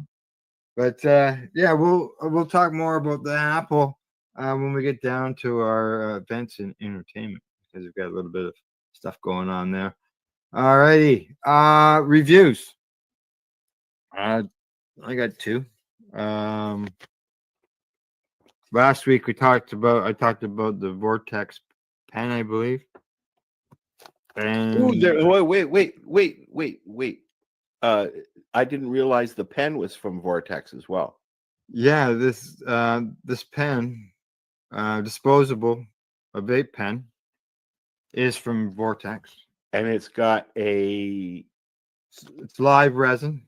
Oh. It is vanilla boba pure live resin. I can tell you it tastes vanilla. Got a nice taste. And the ingredients on the back are cannabis extract and natural flavors. Nice. So they've added flavor. It doesn't use the words flavor agents. Yes. So I don't know what natural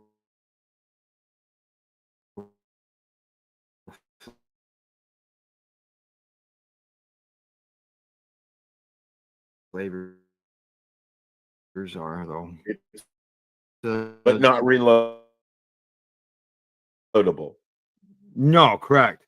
It's a 1 gram little window on the side. So and how long does it last you? I don't know. I've had it for a little while. This is only the first one you've had. Yeah. Cool. And then I got some of their hash.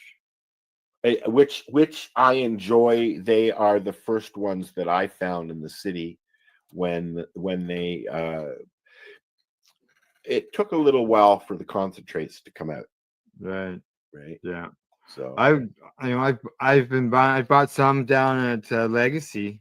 Then I ran out and I thought, well, okay, I just ran to the local store and that's what they had. I like the Vortex because, like the Nugs, it's very soft and it is soft. It is. It burns really well. I make snakes and I roll them in doobies, or I put them in my dewdrop, and yeah, it's how I like it. I don't own a T-shirt that doesn't have a hole in it from hash, so I like doing the snakes because usually you can get away without burning your shirt. Yeah. Well, hey, the dewdrop and the Apple will save that T-shirt now. Yeah. Okay. Now as far as terpenes, the dominant ones are myrcene, linalool, linalool, sure. And I just while you mentioned linalool is the one that they're talking about now that helps with epilepsy. Oh, really? Yeah. Yeah. Yeah, I think it's cool that they put it on, that they put these on here so people can look them up and see what the. Yeah, and this is new within the last several months that they've more and more producers that are selling in the Mhm. legal market are putting terpenes and other information on their labels now, and so I believe the indigenous industry is doing it as well. It says here that it targets the nervous system, offering relief from pain and tension. Linalool? Linalool, yeah. Yeah. It's also got carfilene. Okay, pinene, Pinene, and hashishine. Hashishine. Yeah. You can see it right there. I know a Maxine. Oh yeah, you don't. Yeah, you can't see that. That's right. Yeah, I thought hashish is. I've never heard of that as a. You don't see it listed on anything else as far as terpenes. It's a new one. Yeah, it was. I prove them wrong. Prove them wrong. It's Let's see if I can What did I find say? It changed my mind. Changed my mind. Yeah. Yeah.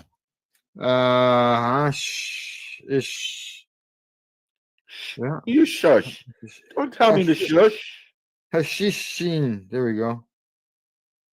Jesus. It's a true terpene. Oh. I never heard of it. No, that was a website. There. It is the result. Okay.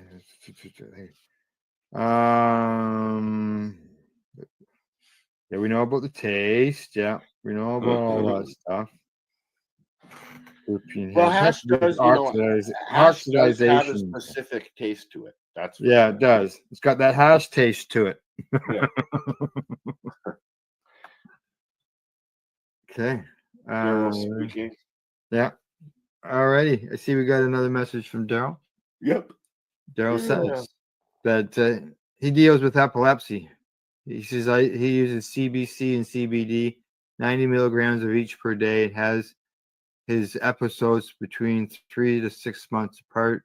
He used to have grand mal seizures 2 to 3 times a month using Big Pharma.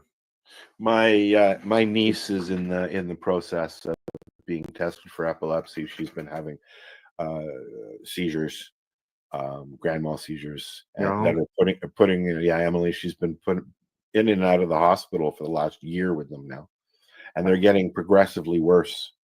So they're now entering into the Y. Yeah. All right, now the last review thing I've got here.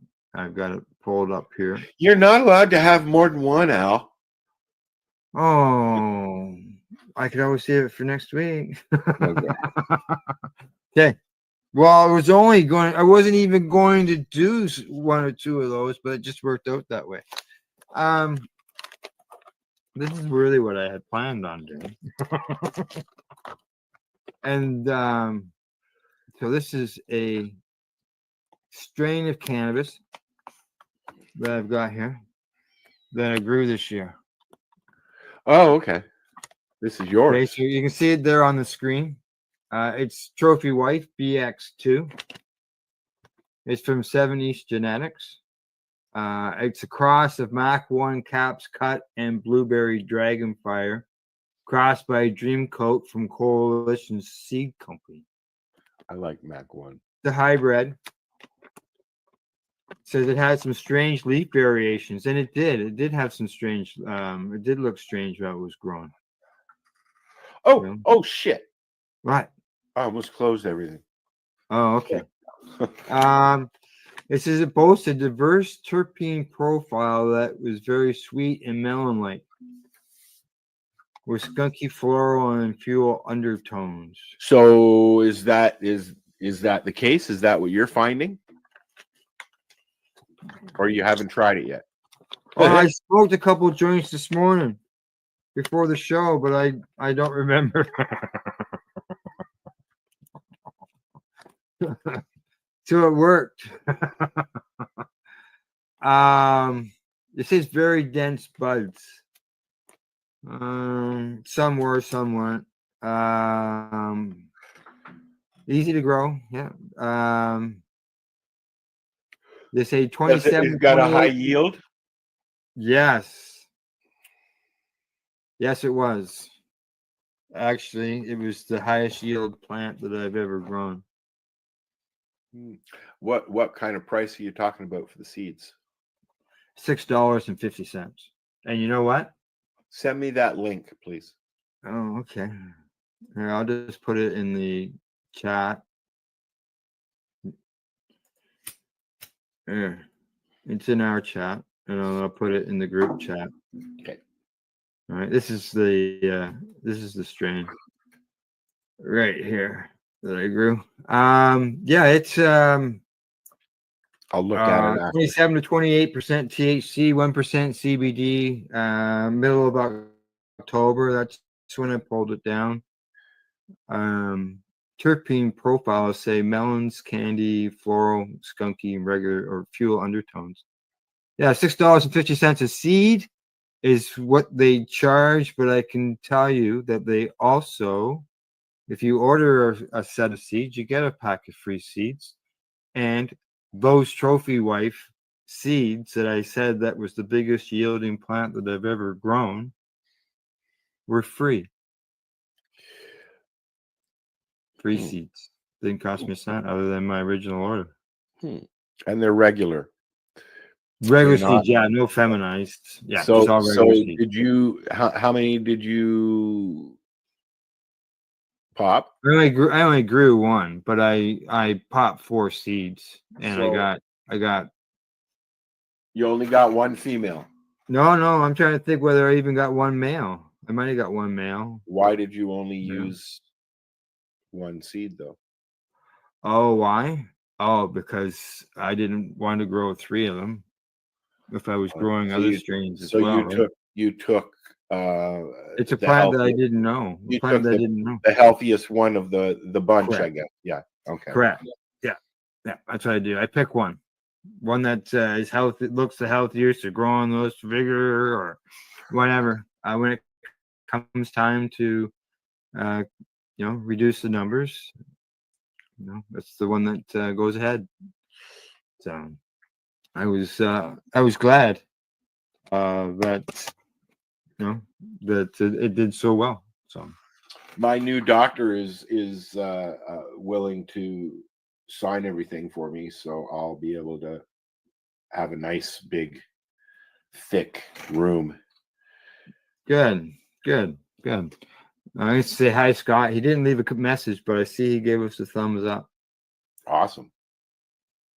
All righty. Let's see. Anything else on the reviews? I think we reviewed enough things.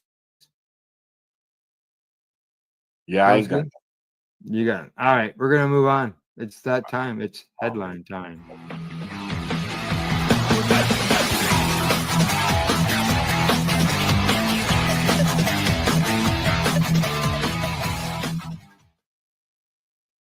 All right. What do we got for headlines? I see we got something loading up there, Al. What's that? That's yeah, it's just waiting for us to do the movie thing. Okay. All right. Okay, I got a headline for us here. I believe this is the one that you were looking for earlier on today, and this has to do. There's been several headlines actually over the rescheduling of cannabis, and the DEA judge here says that rescheduling isn't about whether cannabis is good or bad at the first hearing, which was laying out the next steps. So they met yesterday. Was the first hearing, and from there they probably won't be meeting until the end of January at some point now, because of the new administration coming in. There is. Yeah, go ahead. Yeah. Now there was also a report on that Somebody sued to try to get the DEA removed from their scheduling as well. Because they were talking to SMART, which is the Stabit, which is something to do with, what is it, smart approaches towards marijuana or something like that. And they were talking to each other behind the scenes, going over things. So, so this it's always scheduling behind the scenes. It's never that's right. actual conversations. So Yeah, and the judge ruled he couldn't remove the DEA. So like they should have removed SMART as far as I was concerned. Now this is about rescheduling cannabis from Schedule 1 to Schedule 3. And what's the judge say here? Remember, everybody, this is not a trial about whether cannabis is good or bad, because I don't know whether it's good or bad. My issues are much more narrow than that. It has to do with the addiction potential and several other little pigeonholes. That's the judge. anything is addicting. It's not the Yeah. product or it. You can be addicted to fucking gaming, for God's sakes. You Oh know, yeah, so. yeah. See what it says here. The DEA says that if cannabis is transferred to Schedule 3, the manufacture, distribution, dispensing, and possession of cannabis will remain subject to the applicable criminal prohibitions of the CSA. Any drugs containing a substance within the CSA's definition of cannabis would also remain subject. It doesn't make it legal. Rescheduling this to Schedule 3 does not make it legal in any way. It helps with the tax, the 280E tax form. Yeah, it helps with research, but it doesn't make it legal. Yeah. Now, yeah, it says here, judge responded. Okay, hang on. What's this here? It says here the government is apparently still compiling the exhibits. They have more attorneys here than yeah, they don't have enough. They came out with a list of people who were going to come and speak, but most of the people were anti. There was only like one pro cannabis group. The numbers were way thrown off sideways. The judge even went at that. There's the Veteran Action Council. There's a report this week that we did in the news. The Veteran Action Council that we're running here on the Pace Network. That once we get some more videos, but back to more videos, we'll be running them again. They have applied to try to get to speak, and they were denied the right to speak as pro cannabis to the judge, and they feel it's because they were there offering an alternative to 1 and 3. They're suggesting they go right to Schedule 5, and they're also the fact that they were also not being able to speak, and they were a veterans group, and they felt that they should be able to speak, and they speak all the time to cannabis events. Yep. Or like the UN, and they're always before government speaking. They're doing great advocacy, right? So, but yeah. And some people are so close-minded at the top of the hill there that they won't even budge. I mean, they do the same thing goes on here in Canada as well as it's a hot subject. Everybody's scared of it. And like the oil industry, the tobacco industry doesn't want it. Yeah. They say here that there's more paperwork to be filed. They say participants have until like January 5th to this evidence in front of them. And they say here that Mulroney also addressed motions seeking to remove the DEA from the proceedings altogether, in part due to the alleged unlawful communication with the president of one designated participant. The prohibitionist group SMART approaches to marijuana, signaling that he considered it statutorily complex and potentially impractical to force the agency to turn over its records on the reported ex parte communications. Ooh, big words. Yeah, yeah. So yeah, they were in behind the scenes while this was going on. That's not right. Nope. So, Nope. no.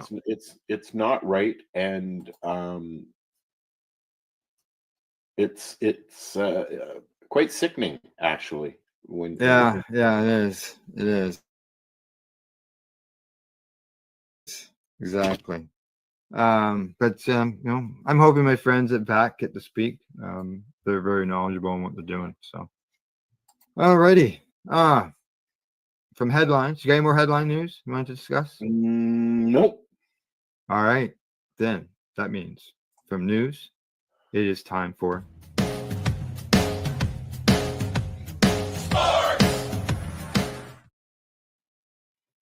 right sports.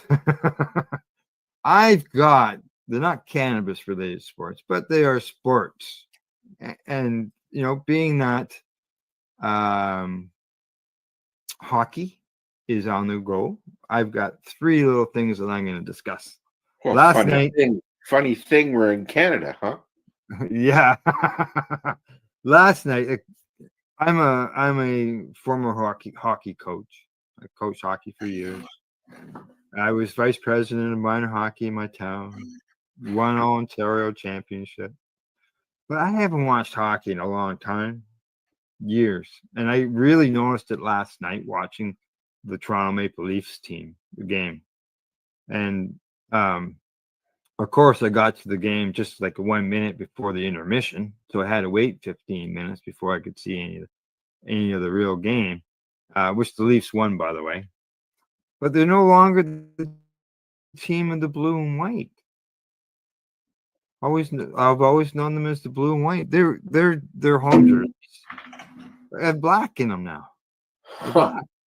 I go on like, what? That does it threw me off trying to watch the game because You're years ago when expecting something else. Yeah, years ago when I watched the games, their home jerseys were white. All home jerseys were white. And I know that they changed them over to the dark sweaters for the whole league. But I didn't realize that the Leafs had changed their blue and whites to putting some black in there. So I was a bit surprised. Oh, the Leafs have. Well, that just doesn't yeah. No. Yeah. No. Yeah, No. I know. No. It just I know blue and white. That's all I know. That's all I knew too. Blue and white with the occasional red smear. Well, yeah, and then they had the jerseys that were the old jerseys that they brought back. I remember that. Yeah. Yeah. They brought back those. I'm just seeing if I can find a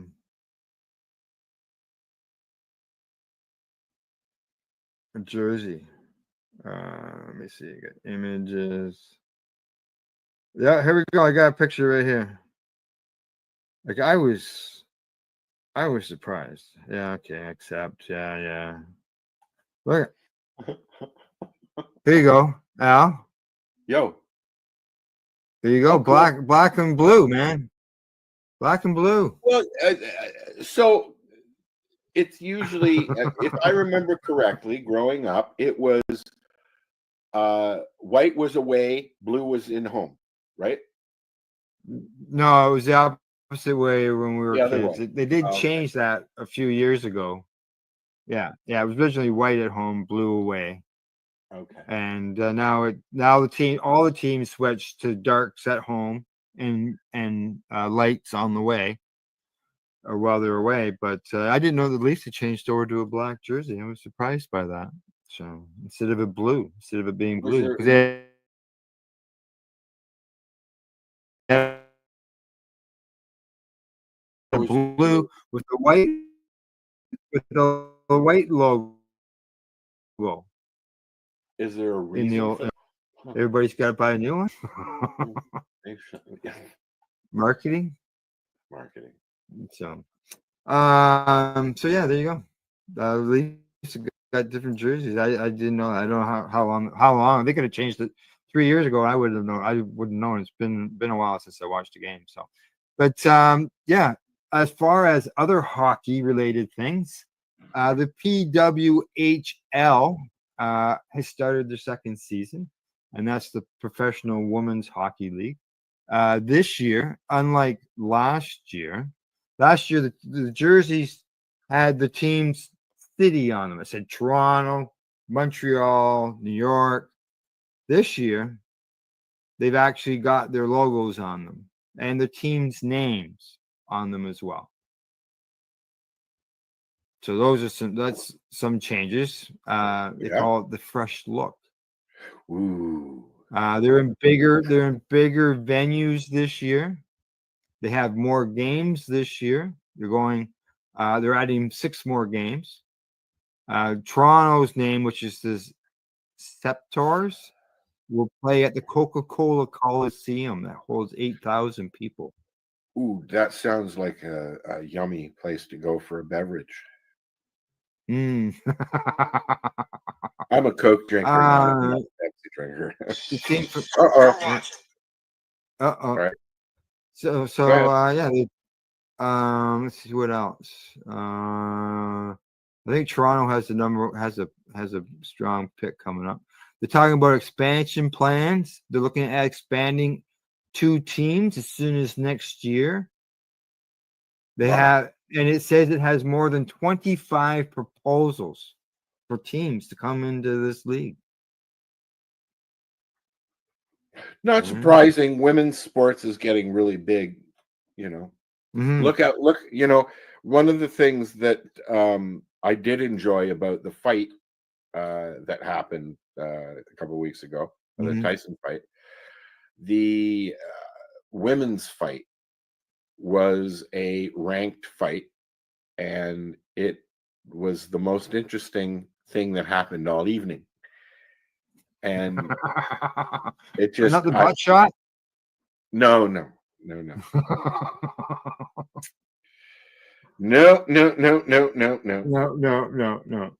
Okay, now so the women's league, it's back up and running, which is good. Good. And another thing, this is a thing that I used to follow all the time for years, and that was the juniors. And this year, the juniors started up as normal. They got 7 players coming back from last year. They lost in the quarterfinals last year, so hopefully they do better. They got 32 players. They're in Ottawa, I believe, is where they are at. Yeah, they're in Ottawa. 7 back from last year. That includes the goaltender, as well as some forwards. They lost to the Czechoslovakia last year. This was played in Sweden. When they play here in Canada, they sell out. Do they? Yeah. Quite often. It's not very often that they don't make it into a championship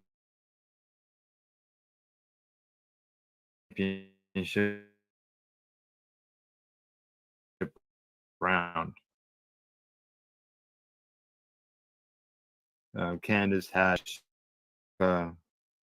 they've done well over about that. So they're up and started. They'll be going to practices, and those games usually start right after Christmas. Usually they'll have warm-ups going into Christmas, and then after usually on Boxing Day, I think is about the first day of the tournament. That's was in the past. I'm not sure what it'll be this year. So yeah. Sports. So when this is leading up to the Worlds, or the Worlds has already happened? Juniors. This is the juniors, and the juniors are like the 16 to 20 years of age, 21 years of age in that area. I think it's 20. Yeah. But they do have the World 20. Juniors, right? Or the Junior Worlds. That's what they're doing. Yeah, they're getting ready. So they're leading up to the big match Correct. You One invite of the 32 things players and cut 12 of them by the looks of it. one of the things that I always found interesting about world hockey and Olympic hockey and Mhm. NHL hockey, the ice is all different. The size of the ice is different. It's Yeah. bigger. World hockey is bigger than NHL hockey. International, yeah. Right? International ice surfaces. Yeah, yeah. Yeah, they're bigger. A little Yeah. further to skate. It's only I think 6 inches or so. It's not much, or a few feet, whatever. But it's not much. Yeah. No, it's But it is. I've bigger. always enjoyed the juniors, and the thing is that they just a lot of people would say the juniors or players that are going out and giving it all, whereas when you watch an all-star game, it's just sort of It's international hockey. The world's it's a faster paced game as well. yeah, yeah, Right? Like they're actually playing hockey. They're not looking for sponsorship spots, right? correct. I They're out there skating a little hearts out, and yeah. I haven't been to a hockey game. The last hockey game I went to was with my grandfather. He had regular tickets that he would get, and he would sit under the box where King Clancy and Harold Ballard used to watch the games from. And yes, he used to sit there, and he knew them. You sit there long enough, you know them. Yeah. I remember going the last game that I went to, and it was the Blackhawks in Toronto. Hey, same here. Really? That's the last time I went. Yeah, yeah. And So last probably night's game, we were probably last at the night's same game. It was playoffs. I don't remember. I just remember that it was the last hockey game, the last thing that I went before my grandfather got too sick to. He had a bad stroke, and Yeah. eventually that stopped his outings. Right. Okay. It was a playoff game, and we set the VCR, correct. I'm not mistaken. Uh-huh. The VCR to No record the sticks game, then. and then we were gonna watch it afterwards when we got like the next day or the day after, and unfortunately somebody popped the tape out. Yeah, it was either they popped the tape out or they recorded over what you just recorded. That was the usual thing. Yeah, exactly. Well, I've got to go let the dog in. So what I'm going to do is I'm going to run a little clip here. It's like 1 minute long, and I'll be right back from letting the dog in. Unless you want to sit here and talk to people. I could just sit here and go. Now we'll run a I little talk to clip. myself all the time, but yet I can't do it on the air. We'll be back in 1 minute.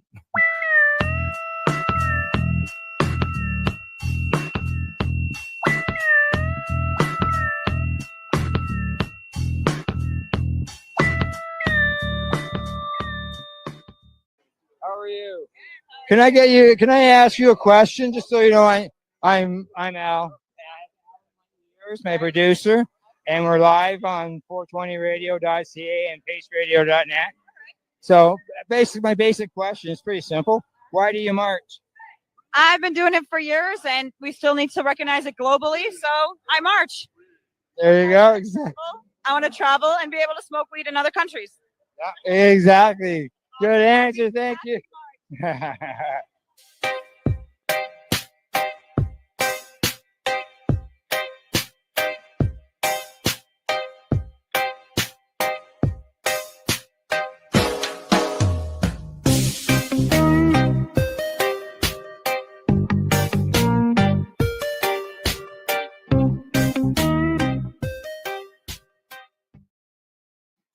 There you go. I'm gonna That go kind of let her in. screwed up halfway through it. Did it? Yeah, it started stalling. Oh, I don't know what was going on there. I got up there to let her out, and she waited too long, went back into her chair, and she said, "No, I'm fine now." Rosa doesn't go out for very long because it's like -7 out there, and she does that paw thing, the Right. dance. And people, Yeah. and every time I post a picture of her outside, you should put some boots on her. Man, you don't know my dog. They would get Sometimes eaten. those dogs don't like boots. They would get eaten. Yeah. Yeah, that too. So, all right. Into our next segment. You ready? Here we go.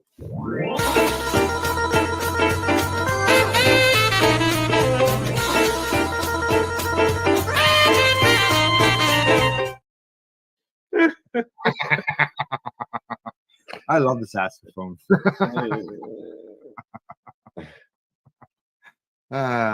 So you said you had some clip there you're gonna run? Yeah, like I said at the beginning of the show, I've been watching The Madness, and so I pulled out the trailer for it, and then I'll tell you what I think of it. I watched the whole thing already. I spent an afternoon and watched it.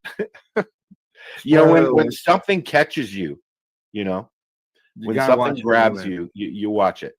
Yeah. So, all right, here we go.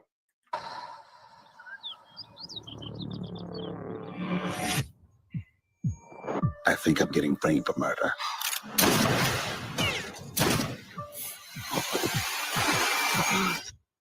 You think I'm making this up? We're not going to end up arresting you for this, are we? I was in the wrong place at the wrong time. I'm black. I'm on TV. I was there. I'm walking around with a bullseye on my back. They are gonna pin all this shit on you. But doesn't it feel it's murder of a notorious white man. The man was the Jesse Jackson of white supremacy. I think we're not prepared. Did you do something to him? This ain't no fight or flight. It's just flight. Do you see what they're doing to me? I ain't running. Something's coming for us. They're going after the family. So I need you to extract me from the equation.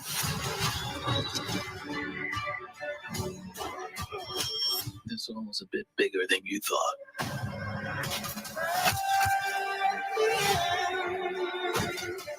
The police are looking for a story they believe. You're out of moves. What are you going to do? Get my life back. And something's coming for us. I'm not a criminal. With all due respect, my brother. You sure acting like one. I think we're not prepared.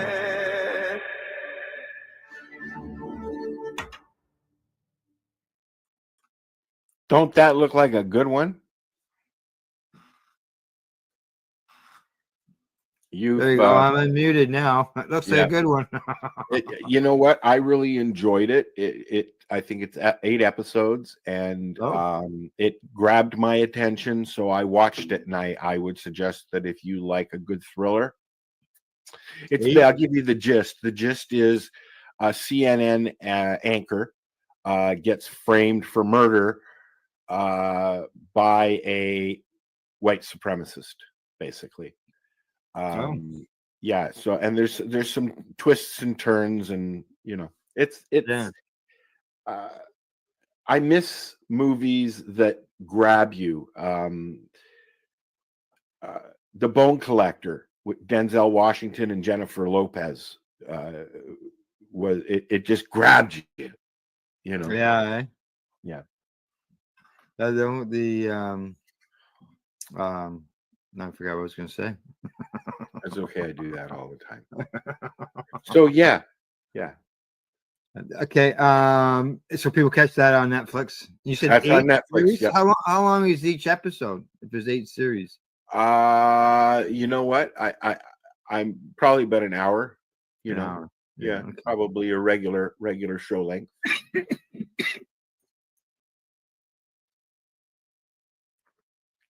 Al's coughing. I'll fill in. La la la. Coughing music, please. La la la la la. Yeah, that one came out of nowhere. It's actually get a little bit of teary-eyed here, trying to catch the breath on that one. Yeah, Alrighty. sometimes the dewdrop takes that breath away from me, I tell you. Yeah.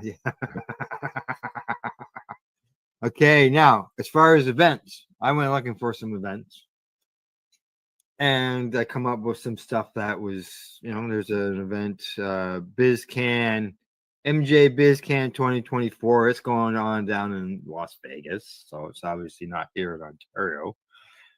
There's a Cannabis Human Resources Leadership Summit, whatever that's about. It's about motivating cannabis leaders. Holiday Cafe. There's a cannabis grow house, which is an auction for growing equipment. Ooh. Yeah. There's the Canada Drag event celebrating Canada Drag's 1 year anniversary. And that is, where's that happening at? I don't know. It doesn't say. Saturday at 6:30. Oh, more details. A secret location. So can't help you out there. And secret location, man. A live winter hot box, live music, real talk, and 420 friendly. And it's fun with the disciplined stoners. You know who the disciplined stoners are? Yep. Okay. Right. Yep. They are involved in this. Yeah, I'll just bring it up so you can see. There we go. Improvised whatever music by 11. Yeah, he does like all freestyle stuff where he just comes off the top of his head. Yeah, And he's doing stuff like that at Can Expo. Thank you. Can Expo. Yeah. Yeah, and then Winnie, his partner there, does comedy. Yep. Yeah, a holiday hot box. This okay, so here we go. More information. 420 friendly event. Don't miss out. Location. There we go. Berkeley Street, Toronto. Meadow Milky Way. You know where that is? No. No, either do I. Yeah. In Toronto? I'm going to assume so. Yes, I think I know where it is. I think it's downtown. Yeah. Okay. There's a map right there. There's a map right there. Get directions. Yeah, let's get directions. All these different places. So that must be it right there. Dollarama's nearby. Queen Street. There's a lot of venues popping up downtown, which is really cool. So there you go. There's that event, and I'm not done. Not done. I got to jump that back so I can find my list again. Oh, here's something. This is happening on December the 14th. I should go back and let you know that that other one that 11 was out. That is on the 13th. So that's in 10 days. All right. Oh, Discipline Storms. That's on the 7th. Sorry, 7th. Got too many events in front of me now. On December the 14th, I have got here listed the Great Hash Showdown 2.0. Right there. Great Hash Showdown. Santa Claus is going to be present. And it's on the 14th from the 1st or from 1 o'clock to 7 p.m. Ooh. Only 100 judge kits are available. Judge kits include judge sampling kit and dinner. Over $5,000 or $4,000 in prizes are available. How much is a kit? I don't know. We'll find out as we go along here. It's a Can of Kick It event. Event details. Let's see. It says here the Great Hash Rosin Showdown is a competition that celebrates excellence in hash rosin production. Participants showcase their skills in creating high quality hash rosin, and entries elevated by a panel of judges. Join us for the Great Hash Rosin Showdown, where the best hash rosin producers compete for glory, recognition, and incredible prizes. The premier event showcases the artistry and innovation of the cannabis history. Huh. It's got a bunch of sponsors there. Tickets from on Saturday. Can I kick it? Location to be announced. Yes, they wouldn't give that out right now. Yeah, correct. So there we go. Awesome. Great Hash Rosin Showdown. Never heard of it. No, well, there you go. Now you have. There you Some of go. our viewers. Okay, I think there's one more event that's coming up. Okay, All right, that's on the 14th. That's on the 14th of December. Okay. Now, also on the 14th of December. Okay, this is one you'll probably know about. This is the Canna Crawl Winter Festival. Used to go with Ira and sit on the stage all day long. There you go. December 14th, festival, music, food, exhibitors, door prizes. Hamilton. Hamilton from 2 till 10 p.m. Location to be announced noon of the day of the event. Early bird tickets are $5 or $10 at the door. Yeah, although it's probably at the community center. Usually is. 40 exhibitors showcasing community bands, local artists, delicious food options, amazing music with a live DJ, sponsored raffle draws. Yeah, it's too bad it's 3 hours away. Plus, you gotta drive. Yeah, you know, I mean, yeah, even when I was in Toronto, dude, that drive in, I do not miss that fucking drive into Hamilton. Yeah, just think I'd be on traffic right from, let's see, like All basically the the way. east side of Oshawa all the way, All the man. way. Like, Pretty much. Yep. yeah, not into So this. you're done with that? Yes, I am done Alright. with the events. And I've got loaded up here. Sherry Ann went to Kind Winter Fair. So yes. this is, I don't know what I don't know if I've even seen this one, but we'll have a look and what she has to say. Twist is that things are about to get really good. I think this world is going to open up for you in unimaginable ways. I think you're walking into your best chapter yet. And finally, you're going to see where all of this has been leading. Your hard work hasn't been for nothing. How you keep showing up. How you keep picking yourself back up. How you never give up on this dream, this vision, this feeling deep within that says this is for you. How you never give up on yourself. And even when you couldn't find proof in the outside world that anything was working out, you listened to your heart's wisdom and continually leaned into faith and trust. But now you're going to see it, the proof, the illumination of something more beautiful than you can even imagine. You're going to see where the universe has been guiding you, and it's going to be better than you can possibly know. I think the next plot twist is that things are about to get really good. That was the end of that one. She started it. So, yeah. I don't know if that was even the right one to push. So, yeah. Oh, But anyways, well, yeah, she's can been tell you- enjoying. She's been going to events in the Toronto area. She's been to Kind. She went to the Hash Fest, the Ass Fest, the Hash Fest, and I think she went to a few others that I can't remember. She's been going to the Dankforth, which is a place where you can go and do dankly things. Yeah.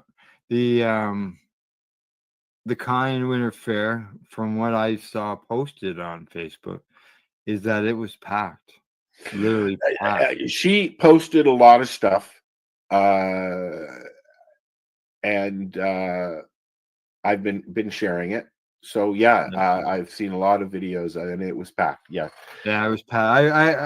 I heard it was overpacked. It was, yeah.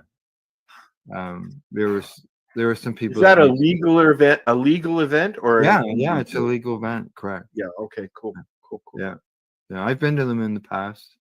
I don't remember if I've been to one or not.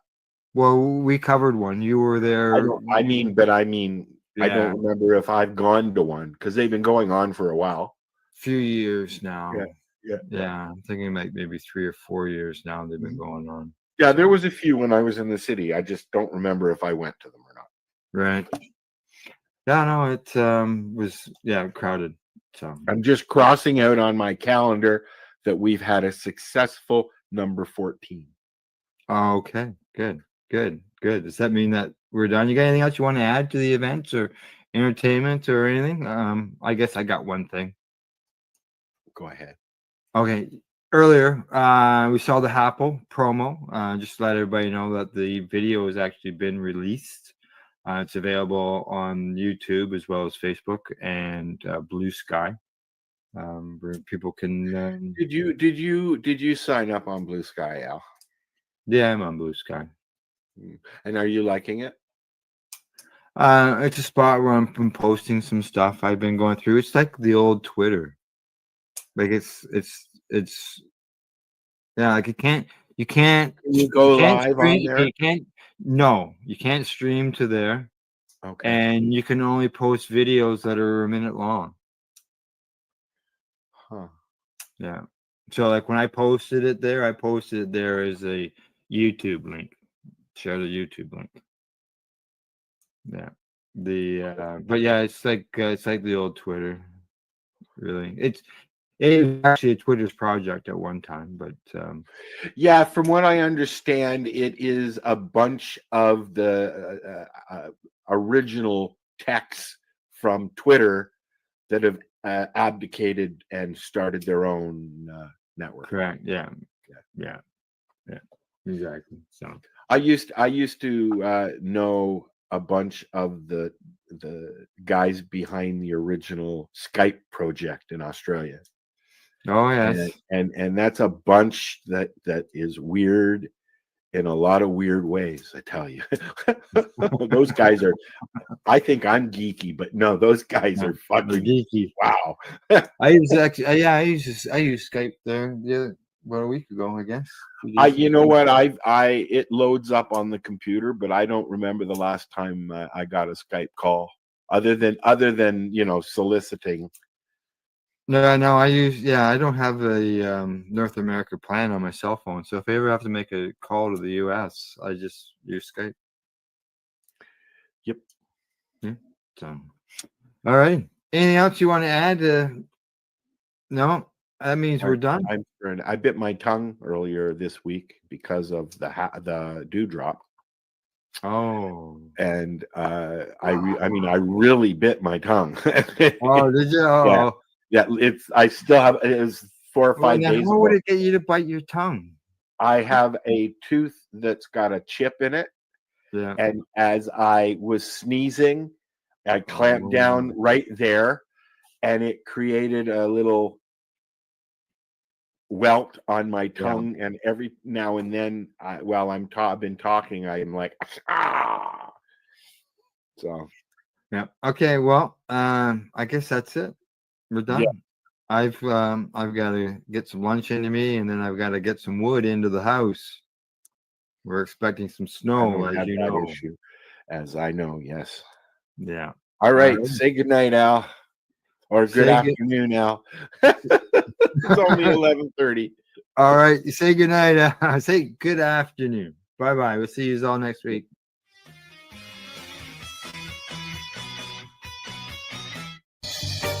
You're watching the 420 Pace Network, found at 420radio.ca and paceradio.net.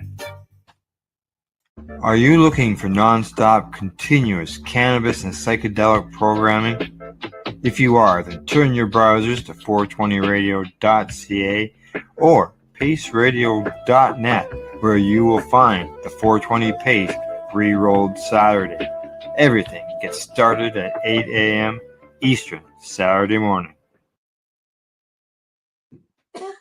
You're watching the 420 Pace Re-Roll Saturday. You're listening to the Pace Radio Network here at paceradio.net. The views expressed by the individuals during this broadcast are their own opinions, and they may not be the same as those of their group or other organizations they may be involved with. All medical advice during our broadcast is not a medical opinion and should be checked with your medical physician.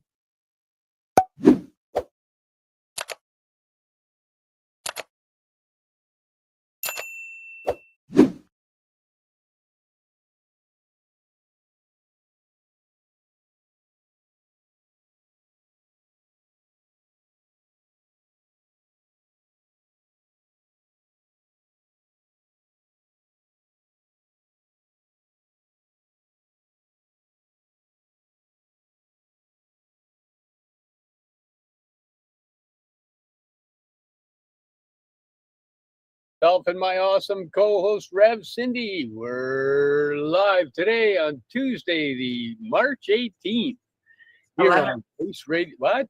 11th. You're a week ahead of yourself, my friend. We're live today on March 11th. Here on paceradio.net, and we stream everywhere. Now, I'm never ahead. I'm always way behind. I know. I'm week ahead finally. Something happening the week after that you're excited about? Our podcast.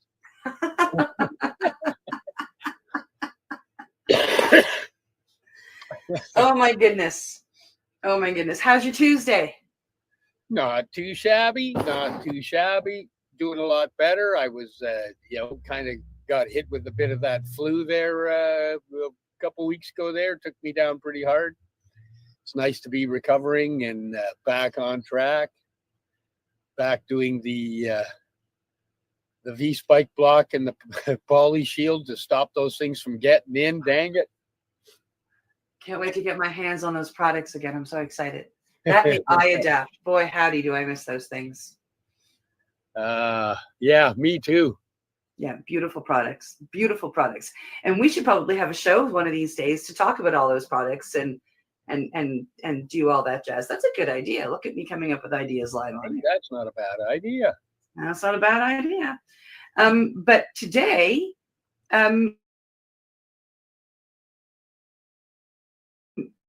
we have an East Coast guest. All I want to do is go, well, I survived and built about, I survived and say it's there, and I That's Newfoundland, my friend. Oh, when you're in Vancouver, that's East Coast. It's all the same. It's East Coast. So I heard about this lady probably about a year-ish ago.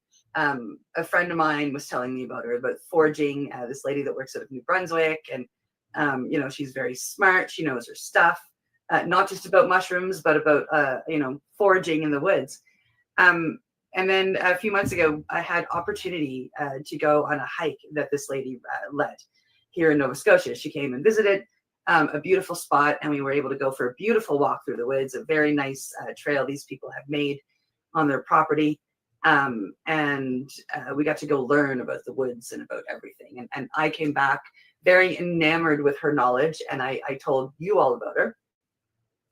And then here a couple of weeks ago, I had once again opportunity to go on another hike with this lady, another walk, another learning experience. And then there was another forager there who made us beautiful food. It was spectacular.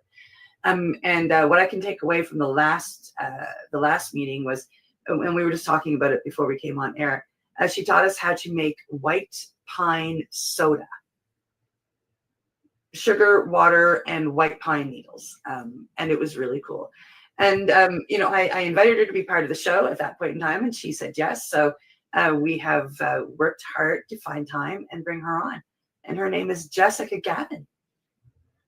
From the enchanted mushroom forest, foraging and folk medicine. Yeah. Hi, Jessica. Welcome to the show. Hi, I'm glad to be here. We're so excited to have you here. Thank you so much for joining us. I'm really glad that we found a time to get you on. Me too. So, Jessica, I've been on a couple of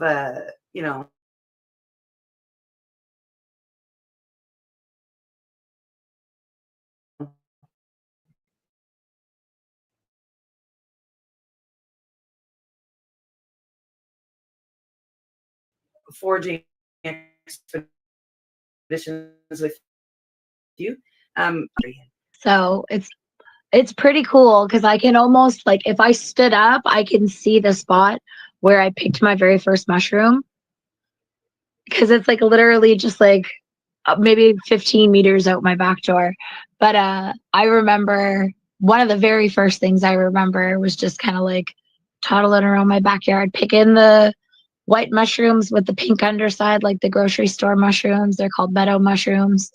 And my mom was very into it, very into it. We were very into plants. We were very into the herbal medicines. Ended up not doing it quite so much for a while when I was a teenager and a young adult. I had experienced some things in my life that were traumatic, and I ended up turning to drugs and alcohol to kind of chill myself out. Went way overboard and I was fried. I found out I had PTSD, and it was like, oh, well, I'm just coping very, very badly with this. And what are some better ways that I can do it? So I ended up looking at ashwagandha and astragalus and other adaptogens help regulate your stress hormones. And I found out that there was a mushroom called reishi, and I landed in the woods looking for this mushroom and brought home the wrong mushroom. It took me 6 months to find the reishi, but the mushroom that I brought home that wasn't the right one still ended up being pretty cool. So I ended up falling in love with the culinary mushrooms after that, and ended up back in the wild plants shortly after that. And I just wanted to bring people with me into the woods and for them to see how cool it was. So I started bringing people into the woods, and my mom started poking at me that I should consider doing it as a job. And I always imagined it would just be kind of like a hobby or a little side hustle, but it kind of snowballed, and it is the big, beautiful thing that it is now. Yeah. Yeah. And it's been interesting to go on these walks with you, because it's not the only thing that you do. You do have a day job, I guess, so to speak, where you help when people find the wrong things. Yes. So that's not really a job, though. That is like a volunteer thing.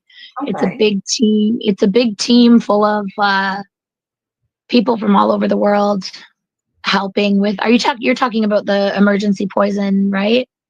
Yeah, yes, no, that's a volunteer group. Well, that's amazing. That's even like way cooler then. It's pretty cool to watch the team in action. It is pretty cool. But yeah, I did take on somewhat of a little bit of a part-time day job a couple of months ago doing mad science workshops. So I'm having a lot of fun with that. Yeah. So you just to go back to this group of people that you volunteer with. Yes. It's one of these things that I find very cool, because like, I mean, especially the more as it grows, people into natural medicines, into foraging, into all of this stuff, and they've gone for one walk with a Jessica Gavin type person, and all of a sudden they feel that they can go into the forest and they can get everything, and now they've brought home the wrong thing, they've eaten it, and then they're sick. I mean, they call this group, or eventually somehow you guys come into play to help. Yeah, it is really a beautiful thing to be a part of. There are a lot of cases, a lot of veterinary cases, a lot of like kids and dogs and stuff, and most of the time the outcome is really good and we can feel really good about it. But it is really, really important that people are safe when they're foraging. Yeah. Yeah, because some of those, a lot of people will use the apps for identification. Yeah. Percentage chances of, but they can still be wrong. Yeah, well, when you're learning, an app can be useful, but should never be your final reference. So you need to go on walks with experts and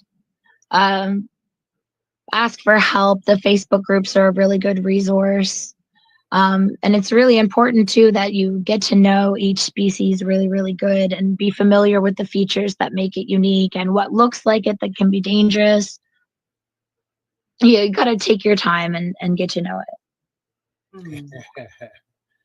Yeah, that was when I was doing some study, especially in the mushroom realm. You know, it said other than the amanita, every other mushroom has a dangerous version. So, you know, you've got the one that's edible and you've got one that looks like it not edible. It's not quite that dramatic. There are lookalikes to mushrooms, but there are plenty of mushrooms that you can start with that are fairly straightforward. Don't really have a deadly lookalike. Lobster mushroom is a really good example of that. It's a beautiful red, like kind of filmy feeling mushroom that's very white inside, and it smells like seafood. It doesn't really have any gills. It's a very safe mushroom to start with. And that's the important thing when you're getting into anything really, plants or mushrooms, that you pick those good, safe ones, get to know them really, really well. I'll learn what those, because they do have mushrooms that kind of look similar, but often they're not dangerous or even poison at all. So it's like a less of a risk with those easy beginner mushrooms, but there's a procedure that I call a safety net, where you use more than one book or website to verify your mushroom. And then you check with like a person, like an expert like me, or one of the other really amazing experts that are accessible in my foraging group and a couple of other foraging groups. Yeah. Wow. You know, like I want to stress to you that, you know, we're talking a lot about mushrooms, but you forage way more than just mushrooms. Oh yeah. Yeah.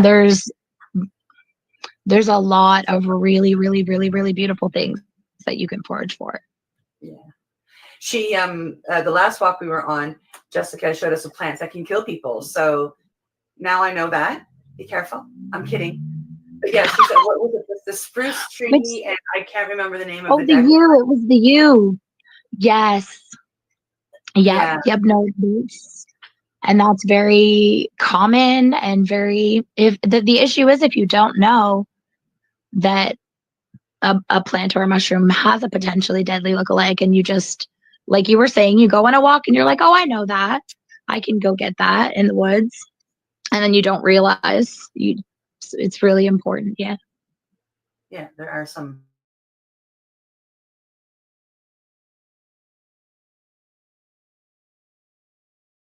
Are some minor differences sometimes. Yeah, Steve's enjoying. Really, they should know the area and what they're going to be looking for ahead of time. Really. Well, that is a very good plan. Yeah, there are like a handful of common plants and common mushrooms that you can find all over the place, practically all the time. Those are great ones to start with. And often these are plants that are just hanging out around your house, in your yard, in your park, by your neighborhood. The amount of food that can be available in a really small green space is absolutely mind-blowing. Most of what's out there is edible, medicinal, delicious, but it's just knowing to be cautious and to be respectful and to really take your time. So with springtime coming up, yes. What would be what would be the excitement of spring is coming, and that is going to bring the greens. The greens, the beautiful, beautiful green things, the dandelions, the stinging nettles. There's a beautiful herb called bedstraw that grows almost everywhere. It is this gorgeous, gorgeous little plant that is really good for your lymphatic system. So he's like, I think I need him right now. So really excited to see him. There's some really cool mushrooms, these big, beautiful shelf mushrooms that are really soft, and they have like a feathery pattern on top of them, and they smell like watermelons, but they're so good. I'm really excited for those. That's a beginner friendly mushroom, very beginner friendly, because like shelf, feathers, cucumber smell, like soft. There's nothing else fits that bill. You know what I mean? So really good and very abundant on hardwood trees and really yummy. If you like ramen, it makes the best broth ever. Wow. Mhm. Yes, yes. And spring is a good time to learn because there isn't a crazy amount of mushrooms out in the spring. There's just a few. So that it's easy to learn each one. So I always tell people, if you're going to learn mushrooms, this is the best season to start in. Very cool. Okay. And you run in-person and online classes, don't you? Yes. Yes, I do. Very cool. And maybe we should pop that across the bottom as to where they can find her for those. Sure. Yes. Because like I'm not on top of things because I'm busy watching the podcast. And you've got a beautiful dog on your lap. Yes, she's being a little demanding today. I've noticed. Yeah. I've noticed. I'm also going to. I am just clicking some buttons here to see if I can paste this in. Why won't you let me make a comment? I don't know. Interesting. It won't let me put a comment in, but that's okay. I'll put it in our Facebook group when after the podcast. Okay. That makes it easy. Yes. Yes. So you were actually talking to me about an Amanita, some Amanita, training and whatnot. Steve, right the right way, makes BC is a wonderful place to forage Amanita. Yes, it is. There's a lot. Yeah, you almost go anywhere in the right time of year, and he just sends me pictures and videos of just tons. He walks up this one path, and it's just Amanitas. It's just so. He has taken to foraging them and doing some work with them. Yes. Yeah, no, they're beautiful, beautiful. I haven't done anything tincture-wise or anything with them. At this point, it's just been, processing them and then capping them. And, same with CPTSD and utilizing them for sleep. And we've got my partner, John, uses them for his neuropathy. And it's... yeah.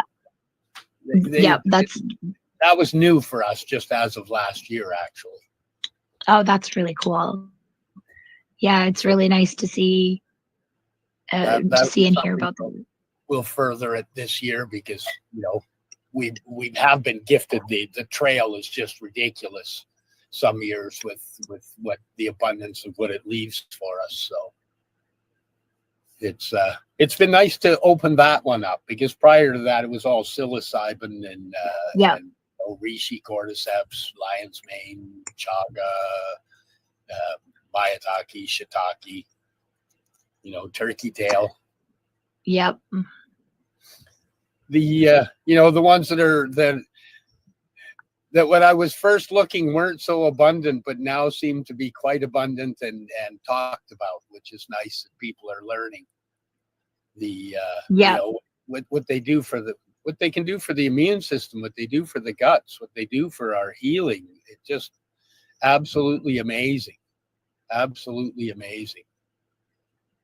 The more I research, the more I just get blown away at. Yes, absolutely. Wow. Yep. So what other type of herbs and that do you forage in your area? What is it that you're finding there? Oh, there's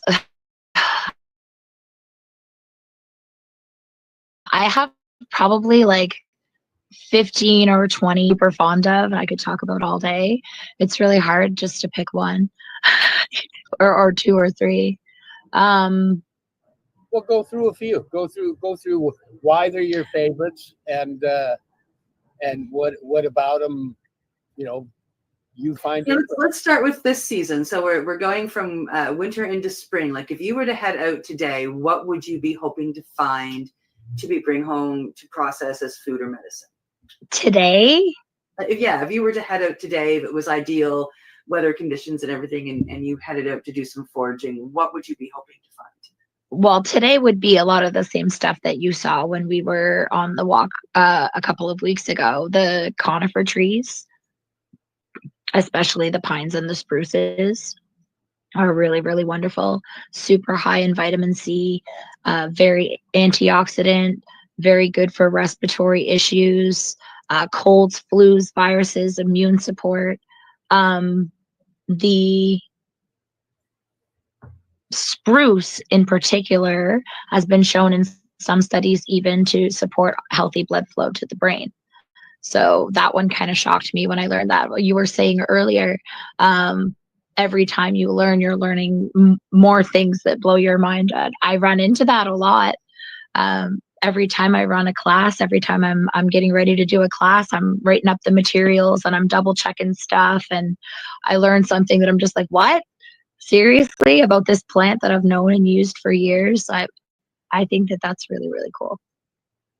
Okay, so you said stuff about spruce. If a person was going to go out and utilize spruce, what would they be doing? It would usually be a tea this time of year. Most of what you're going to find right now would be a tea. You could also prepare a tincture, but tea is simpler and faster. So the needles off of the thing, or are you breaking the pieces that the needles are attached to with it, or what would you be doing?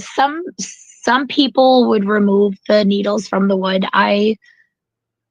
I'm a little bit lax and slack when it comes with my foraging and herbalism, kind of like just in a mason jar, you know what I mean? Toss it together.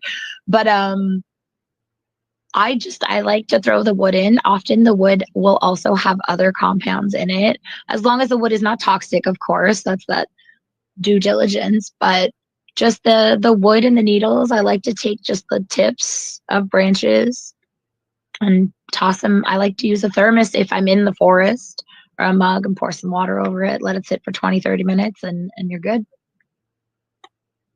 Wow. Wow, and it would be quite the earthy taste, I would imagine. It's pleasant. It can have notes of citrus. It can be kind of like the smell of a tree. It's quite pleasant, especially if you sweeten it a little bit.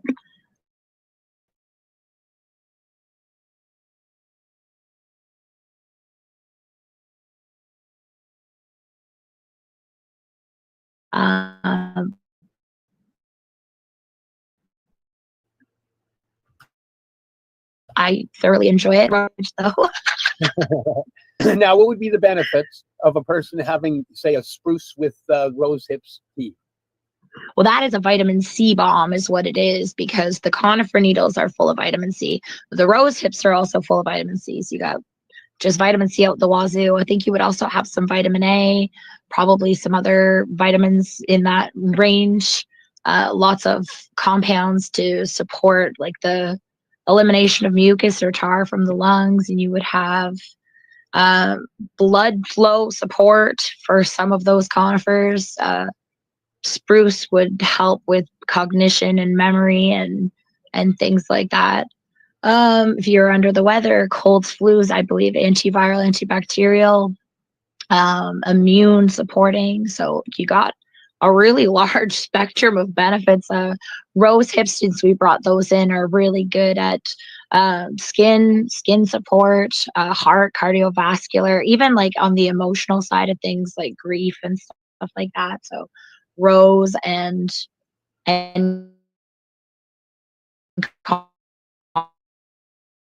conifer needle together, you got a lot of different bases covered. I know the rose hip as well. Interesting. Very interesting. I know if you put rose hips in oil, dried rose hips in oil, and you let it soak, it's just as good or better than some of the really fancy, crazy, expensive serums. As there's a compound called tretinoin that people pay a lot of money for, and rose hips have it naturally. And it, because of the vitamin C and the collagen and the rose hip oil is beautiful, beautiful, beautiful for the skin. Yeah. Yeah, rose is beautiful for the skin, whether it's the rose hip, the rose, it's just rose. Steve and I were at the there's a psychedelic conference in Vancouver. He's changing up the dates and times, but used to be every November there was the Spirit Plant Medicine Conference in Vancouver. And this past year, the people that set the altar for the conference, it was all rose based. And mine aren't going to be right here. I don't know where I placed them. They're in my purse somewhere. But he makes rose petal beads. So roses and water is all it is. And then he rolls them into beads. And they smell so fragrant and so beautiful. And they are in of themselves a medicine just by smelling them and by wearing them. But the entire altar was rose-based. And it was very beautiful. And, you know, he talked about the rose medicine a lot of the weekend, and it was incredible. Yeah. That was Willow. Hey, Steve? Yeah. Pretty amazing stuff that he does too. He's an incredible wood carving guy as well. He is. Yeah. Yeah. Oh, look. I'm searching for them. Oh, did you find them? I did. Yay. So these are rose petal beads. It's all rose petals spun into beads. And they are so incredibly fragrant. It's incredible. Yeah. So yeah, so we learned a little bit in November about the power of the rose, and it was quite spectacular. And he had different tinctures there made with rose hip or rose, and it was quite beautiful. Yeah. Hey, is it about that time we should do our commercial break? Well, get that done. Yeah, we could probably do that. There was a nice little pause naturally there, so we can head into that commercial. Okay, hey, it's break time. Time to check out our sponsors, pay some bills. You're here with us live on the Mushy Moment on paceradio.net. We'll be right back. Hang out. You're listening to the Pace Radio Network here at paceradio.net. Legacy 420 have an awesome array of cannabis-infused beverages, from pop to Nature's Nectar's teas, all in amazing flavors. What a selection. We even have a delicious mango-infused juice, and let me tell you, it's delicious. Everything is infused in-house, so we buy our syrup from, the same place where everybody else buys their syrup for their pop, and in the infusion is done in the lab. It's all canned here, labeled here, produced 100% on Tyndonega. We have two lines of drinks. One's called our Nature's Nectar. That was our original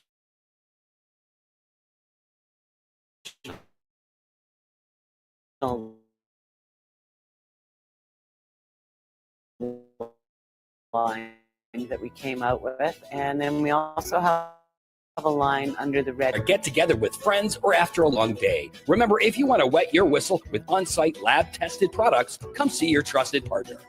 Legacy 420 out on your road.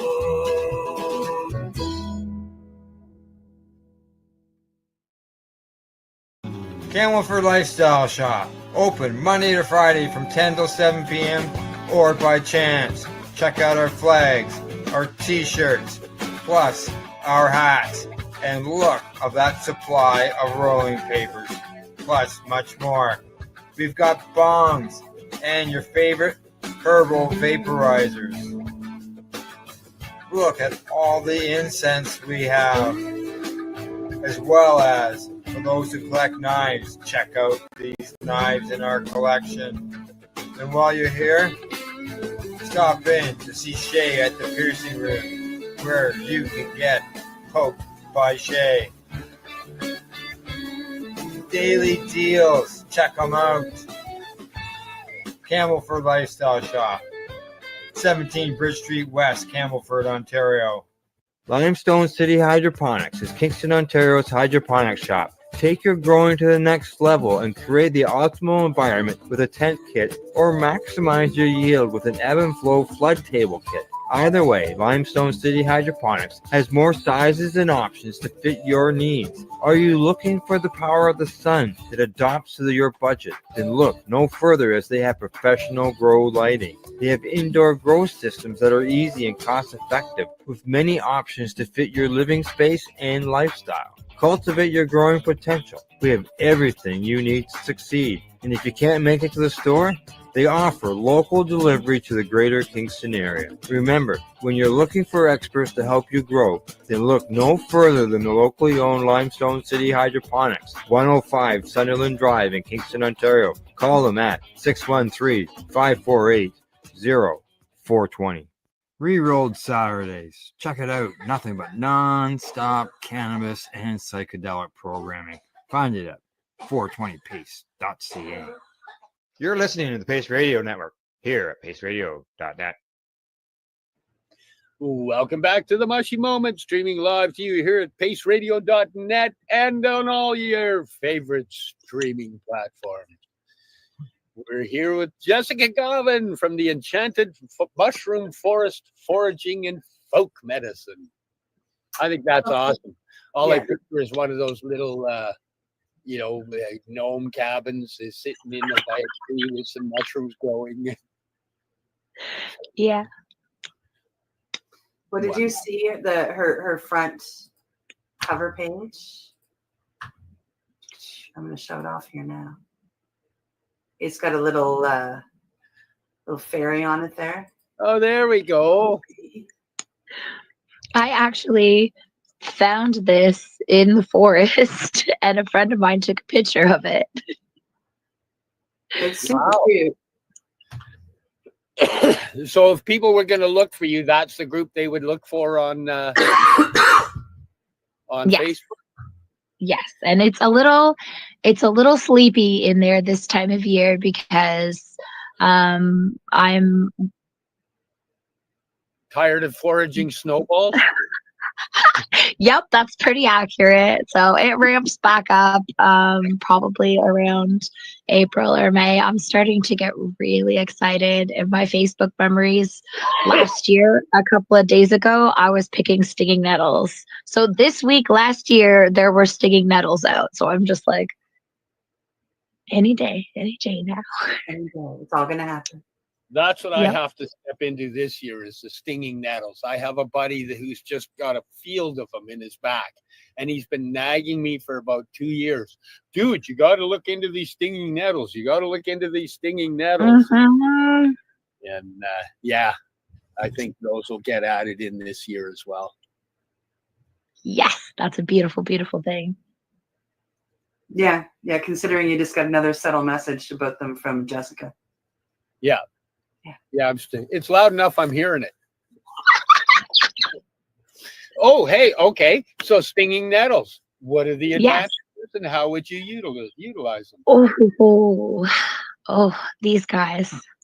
They're probably, in our part of the world, the most nourishing plant that grows wild in our part of the planet. It is really high in most of the minerals that your body needs to do all the things that it does. It's crazy high in iron. It's even a source of protein. Super anti-inflammatory. Even the stings. My grandma has arthritis and she stings her fingers every year with the stinging nettle. She'll get cranky with me if I wait too long to bring them back and they're wilty. She'll be like, they're not stingy, Jessica. But what else? Okay, they're a natural antihistamine, so you can take them for like 6 weeks before allergy season, and they'll help support, especially the environmental allergens. They're an everyday herb, is what they are. I think folks should be drinking the nettles every day and stinging their fingers. Well, I don't particularly enjoy that, but some people find it it's kind of similar to like bee venom therapy. It's the same compound. So and just kind of if you had arthritis in your fingers, you would just kind of try and get them to actually do like they do when you're running through them. Yeah, well, I take my grandma to pick the stinging nettles with me every year, and she picks them with her bare hands. Just happily, she's like, "Oh yeah, let's do this." Wow. And then how long would the relief be for her off of that? Yeah, it lasted like a significant amount of time. I've never asked her how long in particular, but I would imagine it would last some hours or potentially a little longer, especially if you use it regularly. Wow. And other than that, you would generally just put it together as a tea? No, the nettles, they're a little bit more versatile because when you cook them, they're not stingy anymore. People do like cream soups, like a cream of leek or whatever, but a cream of nettles. You can use them like you would use any green vegetable, cooked, of course.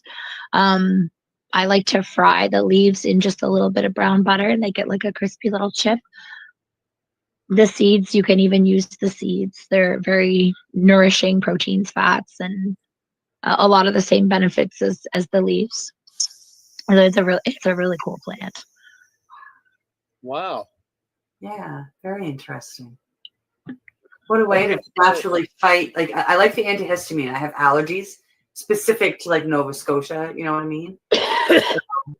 And I don't like taking, you don't know me well, but I think you've met me long enough and in the right situations that you know, I don't want to go take all of these pharmaceuticals. Yeah. And this sounds like a lovely alternative. Yep. And then you're nourishing yourself too. You get all the vitamins and the minerals from it. It's really cool. I should go check my spot right after this. So even if you're just cooking them up and making a soup, that'll work for the histamine aspect as well. Oh yeah, totally. Just get them in, yeah. Wow. Okay. Is it something that people use in a tincture quite heavily? I haven't actually noticed it. I have because you're so much of the benefit of the nettles is in the minerals. That is not extractable by alcohol. So there are probably compounds in it that would come out, but for the lots of the vitamins and minerals, because we want to get as much of that as we can. So most people are going to food it or tea it. But I would have to look into exactly like which compounds would make people want to do a tincture. I'm sure people do tinctures. I've never worked with it in a tincture fashion. Okay, I was just wondering. Yeah. You can tincture most things. It's just whether it's the most ideal preparation for it.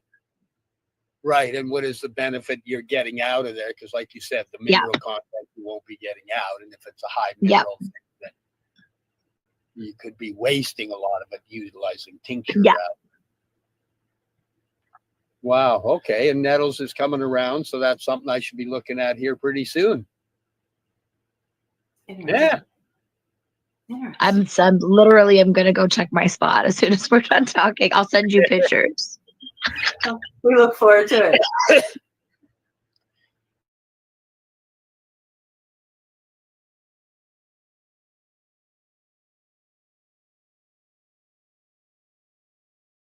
So what? So nettles is okay. Maybe tomorrow. Like, is there? No, things move a little slow in the spring, so kind of just waiting on stuff to ramp up. My favorite things other than nettles take a couple or a few more weeks. Oh, knotweed is really cool. Knotweed is really, really cool, but that'll be 3-4 weeks now. Reishi, we mentioned reishi. Yeah. And everybody's crazy about reishi, and reishi is really wonderful. People should be crazy about it, but it only grows for a couple of months, and it can be hard to find because around here it likes hemlock. And some years it doesn't flush as hard as others. So it's like there's this other mushroom that is related to reishi, very closely related to reishi, much more common, much more abundant, and grows all year.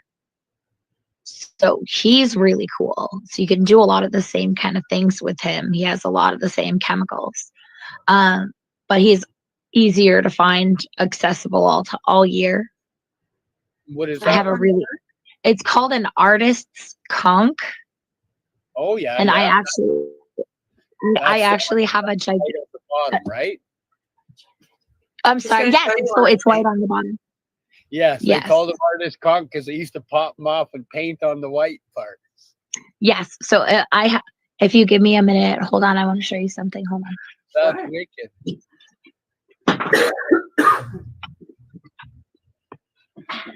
And we're both trying to read. I think it says, "Let that shit go." Yeah, it's a mushroom. Cute. Okay, so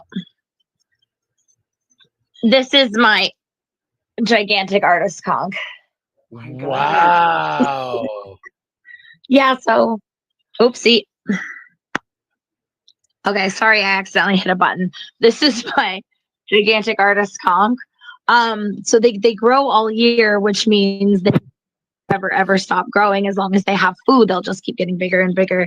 My brother was moving. He's a mover, like he works for a moving truck company, and he was moving. And this lady had this mushroom, and he asked her if he could take a picture of it to show me, and she said, "No, just take it and give it to her." So he gave it to me.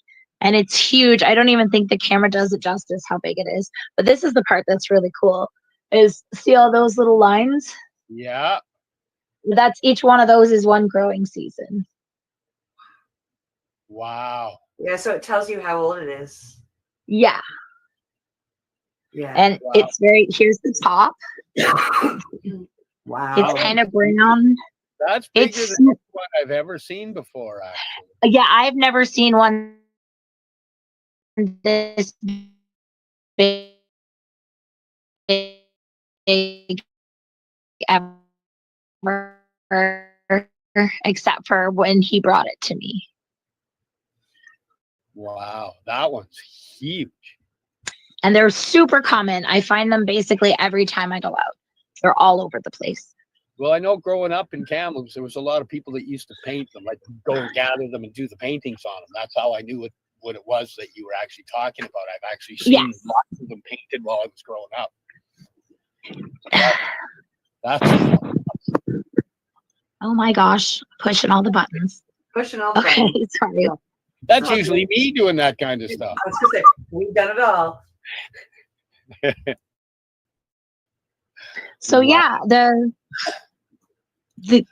it's a cool mushroom, and it's. What are the advantages of that particular mushroom? So the same kind of things you go after reishi for, the organ support, the stress hormone support. That is, yeah, no. And all mushrooms are anti-inflammatory. All mushrooms are anti-cancer, antioxidant. So you're going to see some aspect of most of those things in almost any mushroom. Even the groceries, like the store mushrooms that you get at the grocery store, a lot of them have really potent medicinal benefits. I got into the mushrooms for the reishi, right? It was about medicinals for me at first. And I went looking for them. Took me a while, found some culinary ones, and I got really into those for a good year probably.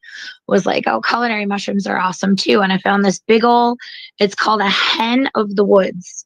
And they get up to 50 pounds. Yeah, you mentioned my toke, so you know that's another name for it. So you already know this mushroom. But I found it was 50 pounds, the one that I found. It was massive. My kid kneeled down next to it and was basically the same size as this mushroom. So I brought it home and I was doing my research. I was checking it out, making sure how am I going to use it? What am I going to do? I decided on jerky. So shred it up and make jerky with it. But as I was researching it, it was like, oh, this mushroom is used in traditional Chinese medicine. And I'm like, excuse me, no, that must be a mistake because this is a food mushroom. And then I played a fun game for a little while called which mushrooms aren't medicinal. So which mushrooms don't have some sort of super crazy benefit for your body. And I haven't found one yet. So we'll continue playing that game. Wow. So did you step into discovering stuff about the mushrooms, et cetera, and whatnot because of your PTSD? I mean, I definitely, I think that was a really, really big factor, but it's possible that I may have ended up there anyways. My mom was bringing me some for a couple of years. I put chanterelles in spaghetti sauce because I had no idea what I was doing. But I think that was the big push that got me back there, was wanting to support, wanting to feel better. Yeah. That was my pathway with the mushroom as well. It was Yeah. like, I want to heal. I'm tired of medicating and I want to heal. And when I went down the healing path, it didn't just bring me to psilocybin. It brought me to reishi. It brought me to lion's mane.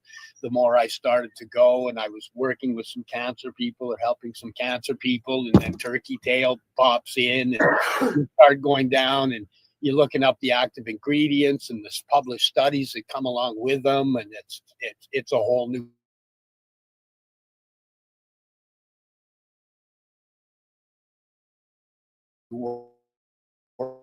world. It's a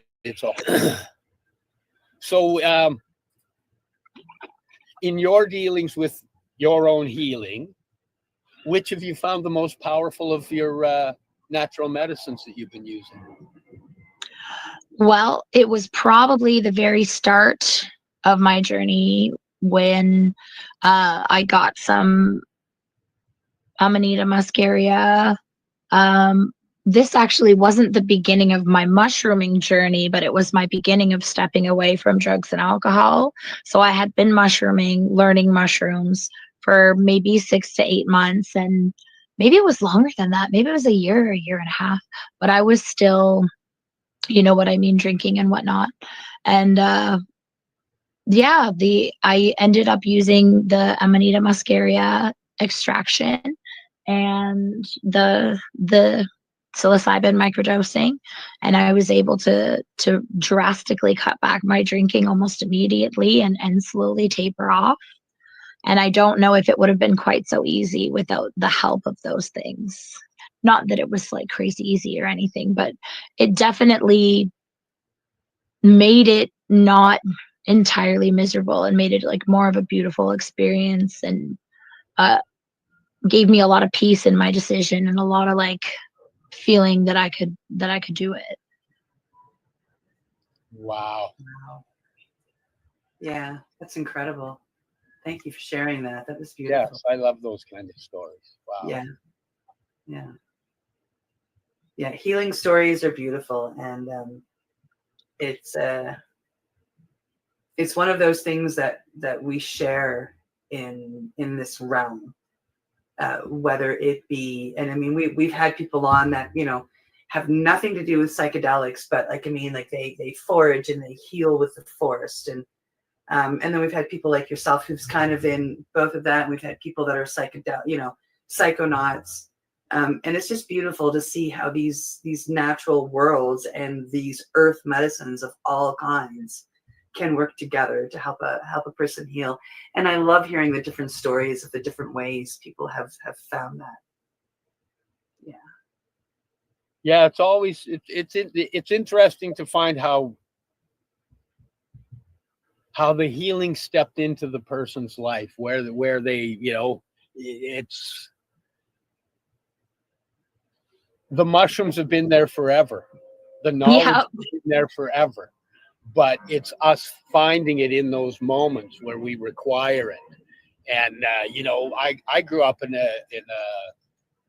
an environment where store-bought mushrooms are fine, but the wood-picked mushrooms, they're slimy, they're yucky, they're gross, they're, you know. My older brother became a mushroom picker. He was one of those guys, went up pine chanterelles up to the Queen Charlottes, and, you know, doing all of that. Sure wish I would have listened to him a little more back when he was talking. He's passed away now, but I could have used some of that info. But I've been inspired to investigate and learn, and again, the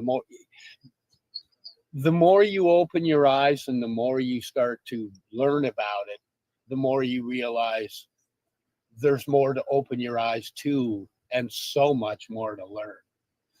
And the healing world, you know, the gut and the healing world are hand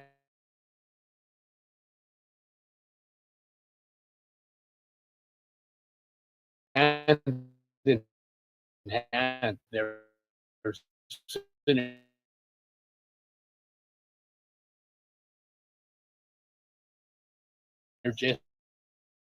You've got to have a healed miracle that you will have viewed in your history of working with the natural medicines like that. Her own sobriety. I'm sorry I had to answer for you because your own sobriety is a beautiful miracle and I absolutely love it. My apologies for taking over your answer.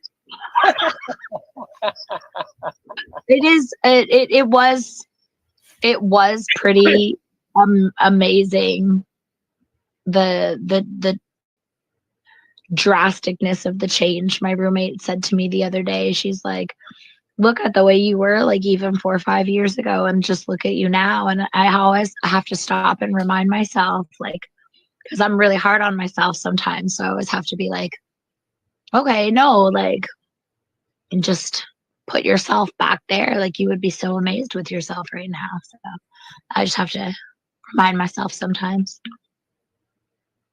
Yeah. Yeah.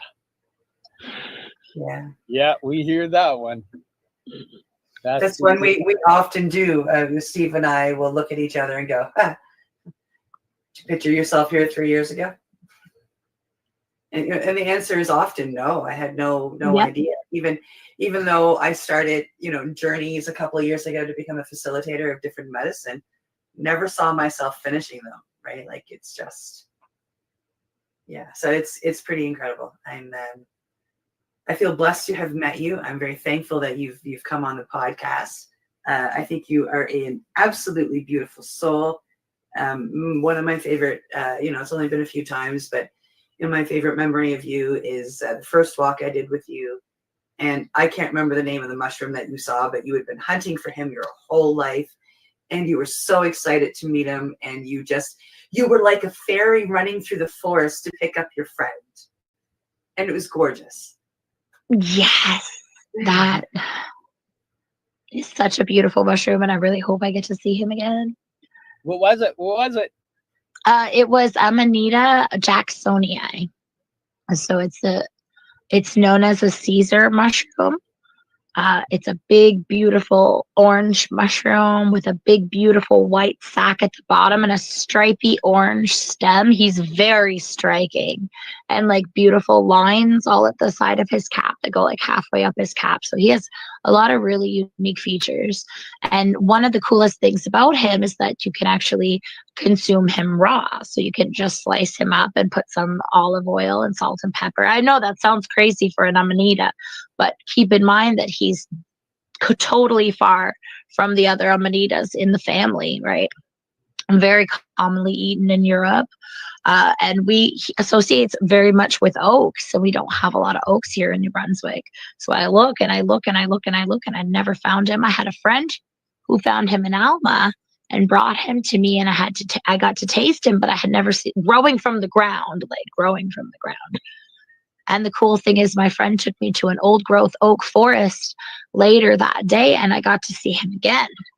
So, yeah. Yeah, it was a really special moment. Like, I mean, I'm sure it was special for you, but to see your absolute pure joy as you were guiding us was just, it was a gift to us as the people that you were teaching. It was quite a beautiful gift. And so I thank you for sharing that moment with us. It's like, it will probably forever be one of my most favorite Jessica stories. And that it's one of mine too. Thank you. What was that? It was Amanita jacksonii. JACKSONII, and it's called a North American slender Caesar. Okay. And it's breathtaking. Like, you guys should go look at a picture of it. It's so pretty. So pretty. Well, I'm going to keep my eye out for it, because where I walk, there's also the Amanita pantherinas. There's a few different Amanitas where I walk. So Yes. You actually, yeah, I forgot that you're in the Pacific Northwest, so you won't have Amanita jacksonii. You have different Caesars over there, and I can't remember exactly what they are, but they're a little bit more less distinct. So they're a little bit less distinct. They're a little bit harder to pick out, but they're still fairly unique. But you guys got the Pantherinas like crazy. Those are rare here. Oh yeah, this last season was really. Of course, I haven't done my research on the Pantherina, but I was doing the research on the Amanita, the Muscaria, and dealing with that, and then realized, oh, these are all Pantherinas, and then started to look through that and went, oh, that's a whole other area I got to fill my brain with. I'll leave it for now. But I'll be looking at that for next year, because I'm not even. I know they have a lot of benefits. I know they're a lot stronger.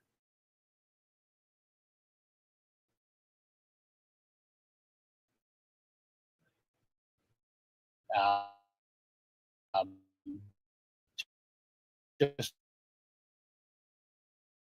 and jump out. It's a place you want to be focused and very sure of what you're doing.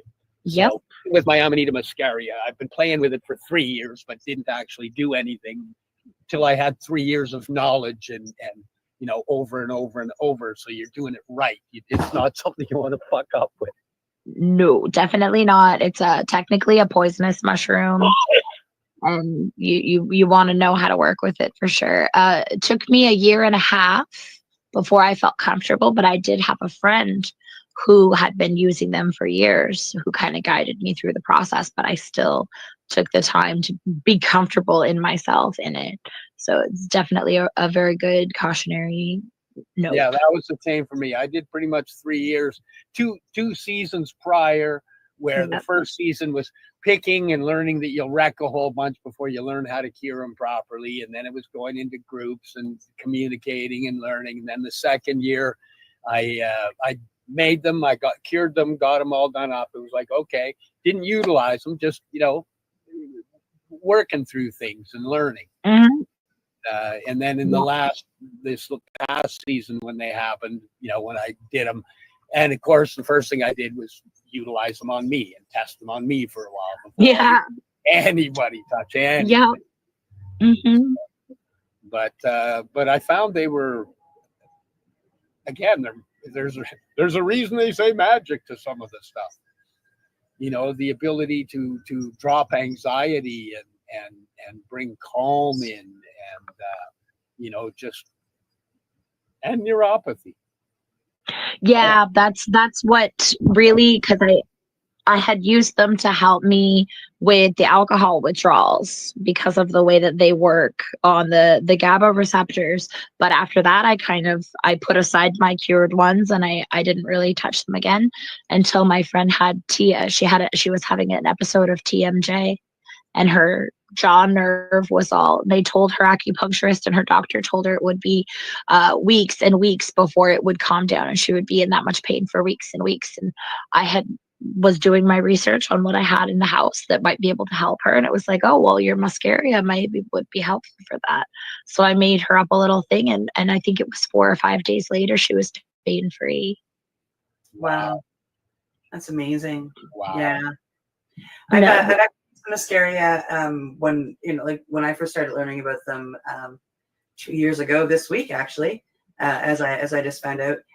They were gifted to Steve and I as when we were doing combo as a sleep aid, to mix them with a little bit of cannabis and roll them in a joint.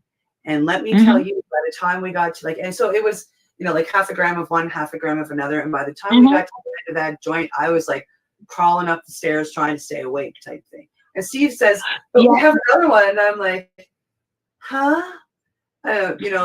For me, they knocked me out completely when I the cured version, and they taste really good actually in that way. Yeah, I've never tried smoking them, but I've heard that you can do that. Yeah. Yes, not to be done with psilocybin mushrooms. No. Yeah, gotta make that distinction so that people. A lot of people assume that they contain the same chemicals, so that it is fair to bring that up. Yeah. They Yeah. are. I've known a lot of people that have smoked psilocybin, and I just don't. Just don't.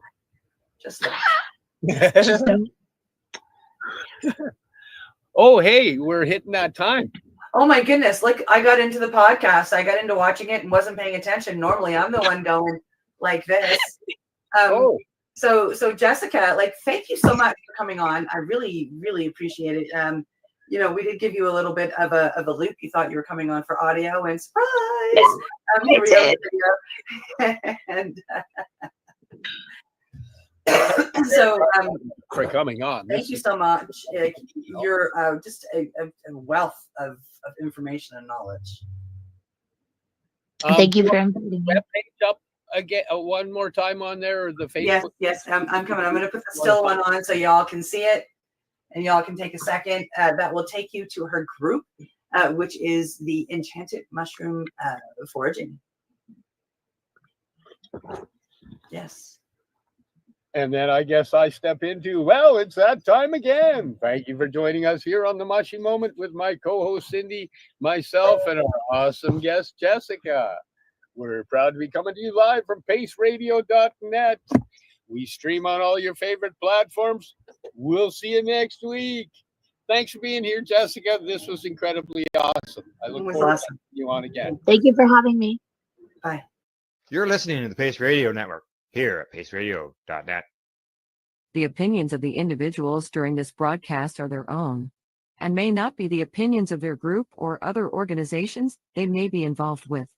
All medical advice during our broadcast is not a medical opinion and should be checked with your medical physician. When you have a pain that's reached its peak, Legacy for 20 is so unique. If organic cannabis is what you seek, here's your trusted partner 7 days a week. Suppository salves, vapes and drops, topicals, edibles, infused pop. Just when life seems like it ain't easy, at Legacy 420 enjoy a pop freezy. Lab tested products make them the GOAT. Legacy 420 out on your road. Legacy 420 in Tyndonega, Mohawk Territory. Indigenous organic cannabis at its finest. Enjoy the buzz of legalization with Campbellford Lifestyle Shop. From lights to plant nutrients, books, consumption accessories, and more. We've got all your basics to grow or consume cannabis. Visit our info center or take a look at our piercing services and body jewelry, now available in-store through Campbellford Lifestyle Shop. 17 Bridge Street West, Campbellford. Limestone City Hydroponics is Kingston, Ontario's hydroponics shop. Take your growing to the next level and create the optimal environment with a tent kit, or maximize your yield with an ebb and flow flood table kit. Either way, Limestone City Hydroponics has more sizes and options to fit your needs.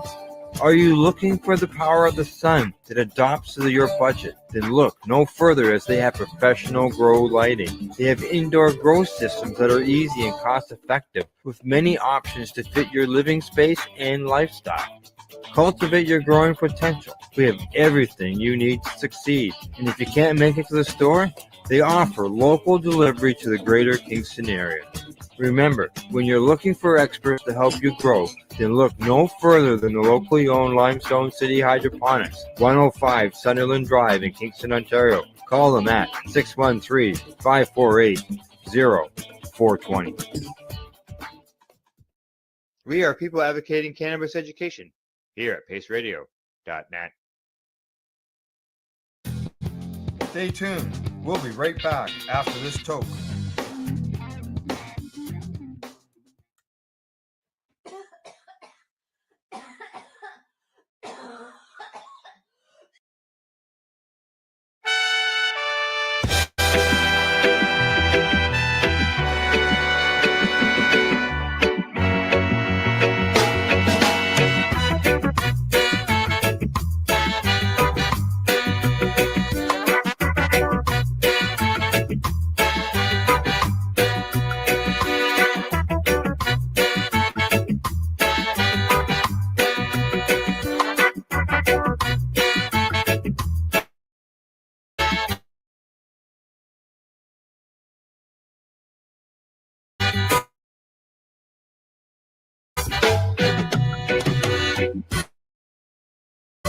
Come and feel the embrace.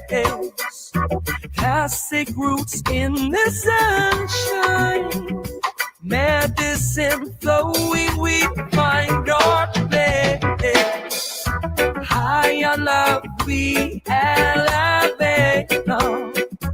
Nature's gift, let's celebrate. In the garden, watch them grow. Nurture dreams in the warm sunlight's glow. From the sun, rise up and thrive. In this rhythm, we feel so alive. High on love, let's elevate. Feel the peace that we create. When the evening falls, we'll gather around, share the stories of the healing found. With every puff, we sow the seeds in this fight. We fulfill our needs. High on love, we elevate. On. Feel the joy that can't wait. In the garden, watch them grow. Nurture drinks that laughs aflow.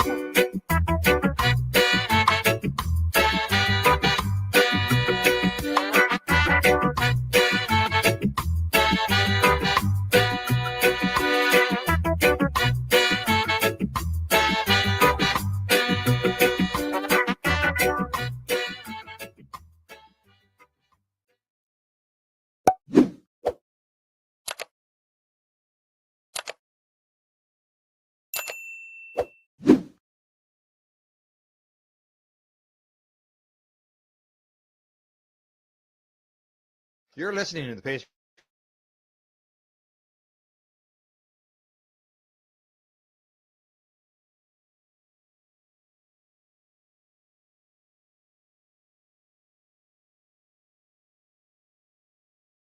Radio Network here at paceradio.net. The views expressed by the individuals during this broadcast. Check with your medical physician.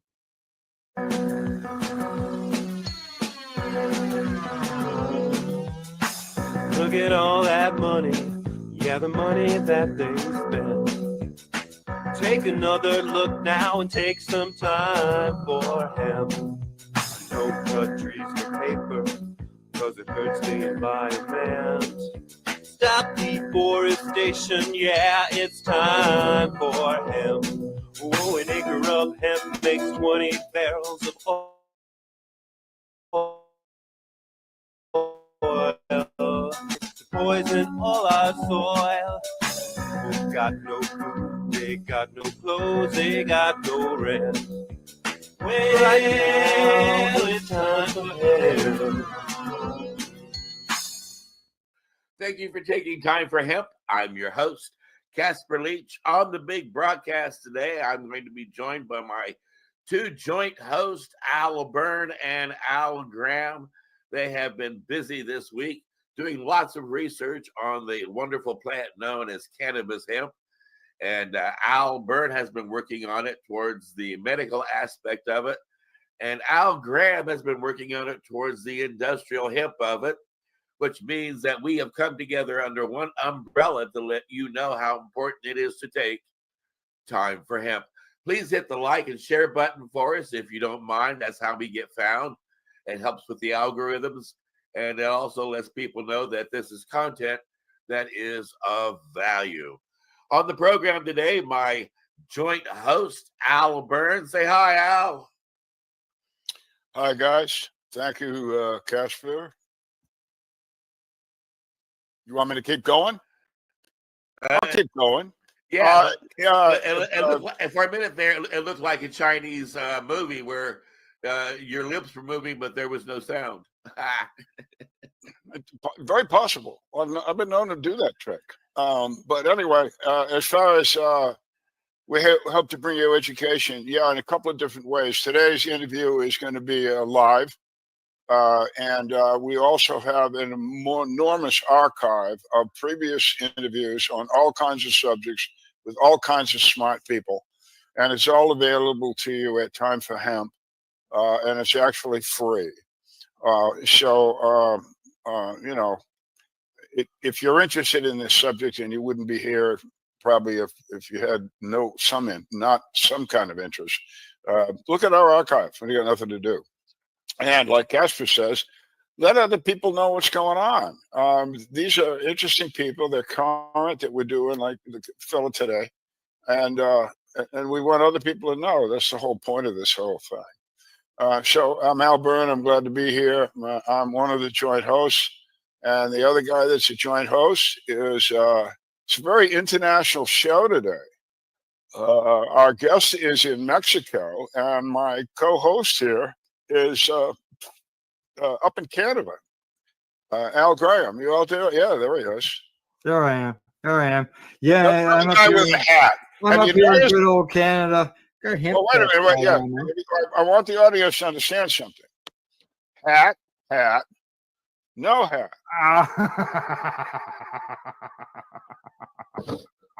I got a little more hair than Casper. I'm sorry. This is my moment. Yeah, I know. That's what I was pointing out there, Casper. Yeah. And I do want to remind the audience that anytime you hear the word joint on the big broadcast, you hit your pipe, your vaporizer, your bongs, or your joint and take a Time for Hemp. And Al Graham, I understand that Canada might become America's next state. Is that true? Our 51st state? Hey, no politics. No politics. We're starting off this one funny. I'll let you bring on our guest today, Al Graham, and you can introduce the whole world to our wonderful guest and tell everybody about what he's been up to. I will say this: if you say Mr. Hemp, you get a clue as to who he is. Yes, Jason, our guest. I'm going to call him the guy who got everything going. Always takes a patient that really breaks open the door on a lot of stuff, whether it's medicinal, which can eventually help with the recreational end of things. And that's something that Jason did when it comes to Colorado. And I know I'm going to mess up his last name, so I'm just going to call him Jason. Welcome to the show, Jason. Thank you, gentlemen. Thank you, gentlemen. It's Jason Love. Hi, everybody. Thank you very much for welcoming me on the show. You're welcome. Appreciate y'all. Al, and Casper, thank you. Well, before you jump off into anything, do you have the Mr. Hemp copywritten trademark? I mean, I see a little symbol alongside it. Yeah, I mean, I put a little TM on there years ago when I started using it. Originally, that name was given to me by some of the politicians in Colorado when I was working on the first legislation for hemp in 2011 with Representative Wes McKinley and Senator Schwartz and a handful of others. And so they kind of passed that on to me, and it stuck. But I didn't really go through the paperwork. It wasn't something at the time that was very important to me. It's there though. It sticks. And down here in Mexico, people call me Don Cáñamo, Senor Cáñamo, essentially. I'll just call you Jason. That's too hard for me to go for. I appreciate that. That's okay. I prefer Jason. Thanks, Casper. Well, Jason, we know you're in Mexico. And I'd like you to explain it at your leisure, but you were a patient. Cannabis helped you to become a much better health patient. And then you were so good. I like to tell a quick story about one of the federal patients in the United States, a lady named Barbara Douglas. She lived in Iowa on the lake. And she just got on the cannabis program. She had MS. I visited her at her home. She could barely walk a couple steps. It was miserable. She got on the medical cannabis. I went back to her home, visited her pretty much a year later. And I'll shorten it up. I was all the weekend And when we left, when I left, she was on a jet ski on the lake.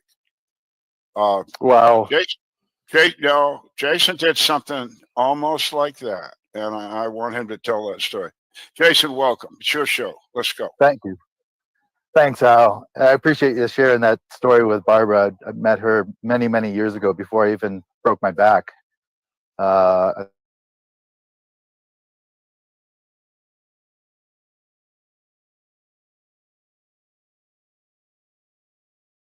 think it was in Boulder, if I remember right. I worked on the insurance for World Trade Center. I've worked on a lot of, I'll call them investigations. I used to build assets in the computer, so I have a very strong computing background. And in terms of studying or my educational background, studied architecture, urban planning, environmental design, and a couple things in between. And the computer was a tool that I used the whole way through, even today. And so I'm originally from New York, grew up in New York City, spent a lot of time on a farm in upstate New York, probably about 9 years up there. And well-traveled, many places around the world, but ended up finding my way to Colorado when I was about 23 and lived in Boulder for quite a while and some other areas around there, Denver and so on. And I was involved in the computer world. And so I had a very, with, I'll call it a computer lab in Boulder. And I first was doing architecture work, and then in that sort of evolved into work. I didn't know this back then, but eventually figured out that the lab was really filled with very talented people that worked on mobile phone technologies, interactive television. They did work for law enforcement. They kind of had their hands a little bit here and there. And the mentor that I was guided by, if you will, invited me into the lab to learn some software at the time, which really nobody had understood. And so I sat in the computer for about 1.5 years and learned this 3D software. Nowadays they call it Maya. And so all of that led me down this pathway. And I was a big skier. I was a big outdoor person. I used to volunteer for the disabled ski program in Colorado and teach people with mental and physical disabilities how to ski. In my 11th year, I got hit by somebody behind me. Took me out. It doesn't matter if it's a snowboarder or a skier, but he broke my back and fractured 3 vertebrae, 2 ribs. I've got a tear in my spinal cord. And so that's the beginning of all this. Wow. Oh. Yeah, so it got pretty heavy. So I'll gotta just go in. If you guys have any questions, please just jump in at any time. We will jump in. No, so Go what ahead. happened All right. then? That's my question. What happened next? So yeah, that was 2004 when I got hit, and I ended up in the hospital. Obviously, the first hospital that I was brought into, and this really started to expose to me, part of our health system, and they, in my view, intentionally blurred the X-rays and sent me on my way, sent me back home on Dilaudid and all sorts of opiates. And so for the next 2 weeks, I was just writhing in pain, and finally found myself in another hospital. They did an MRI and found that I had a tear in my spinal cord between L4, L5 in my vertebrae, between the vertebrae. And so that took me down this pathway of being introduced, if you will, to the medical world and how they treat us. I was told that I wouldn't walk again. I was put on tramadol and oxycodone and gabapentin and all these other medications that I ended up taking for about 11 years. And we know how detrimental these things can be. Early on in that process, I was introduced to cannabis in a medicinal way. I mean, I smoked here and there before I broke my back, but nowhere near what I had experienced after I was brought under the learning curve, if you will, originally from Dr. Robert Melamede, who lived in Colorado Springs. Mm-hmm. And that opened the door to many of you guys along the way. And when I say you guys, I'll just say the whole cannabis community that's still holding together by a thread, but I think we're holding together. And that really it brought me down this pathway that exposed me to things that I really had passions with. So not just healing for myself, but architecture, machinery, formulation, a lot of traveling, and so on and so forth. And so Dr. Bob started to coach me in taking about a gram or two of the FICO oil, full extract cannabis oil. Some people call it RSO, Rick Simpson oil. And I would float in my hot tub. I had a big hot tub, probably had enough room for about 20 people in there. And I would just float in there after taking it. Yeah, it was a pool with bubbles and hot water, but it was. I wish I could laugh at it back then, but I was really just trying to take care of the pain levels and the spasms and all the side effects from the medication, as we all know. I don't have to go down that list. No. And little by little, I started to notice improvements with the spasticity, improvements with controlling my pain. Now, mind you, I was still on the opiates for many, many years in this process, but cannabis, I think, really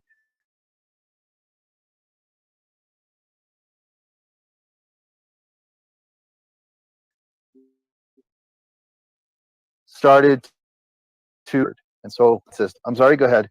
Did you find that with when you started consuming the cannabis that your opiate consumption, did it just naturally come down?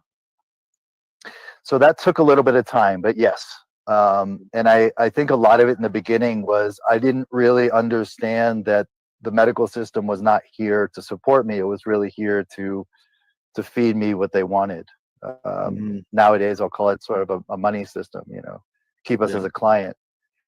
And my doctor, my physician at the time, it was kind of like going to McDonald's, getting supersized every time I went there. And so we'd up my dose constantly every time I go back for the 11 years. And now we know, of course, about the Sackler family and how that whole side of it was also manipulated. Yeah. And from that, I also learned through Dr. Gabor Mate's work what addiction really was or is, in my view. It's not necessarily the substance, but it's something it's a trauma that we've been through in the past that leads us to a crutch, if you will. And so it could be food, it could be medications, it could be consumption, buying CDs, and not listening to them. Dr. Gabor Mate talks about that. Yeah, he's from Canada, yeah? Yeah. And so his book, In the Realm of Hungry Ghosts, was what really opened that door to me. And I started to also use cannabis in different ways. And this was at the guidance of people like Dr. Meshulam or Abrams. So I can go down that list. Many, many people that are around us were so generous in sharing their information that it really enabled me to make my choices about what I needed versus relying on information and not knowing much about what I was doing. And being someone who loves education, I just kept learning. Well, I understand now what it was that caused you to find medical cannabis. But while you're busy healing and taking medicines and trying to deal with the side effects and run to and from your doctor's appointments and put up with all the aspirations of moving back into the world with your real life, what on earth caused you to complicate your path even more by becoming a pro-medical marijuana activist? Oh, medical cannabis activist. Dare I say marijuana with this group of people? You stand corrected, Casper. So, Casper, you actually bring up some important things. Well, because we're going to go there. Me and you're going to go there, Jason. But because you're becoming public and you're going to appointments now to do public speaking and to talk to people, and you're also putting your freedom out there. So I thought I'd ask. Yes. That's a great question. And it's something that these days, it's a passion. It's something that really has become a very pivotal part of my life. because now I see that people can look at me and see that I'm walking, for example, and they ask questions as to how, and they want to know how. So I see it as cannabis, sativa L, hemp, marijuana, ganja, all those words that we use, to me is one plant. And this is really because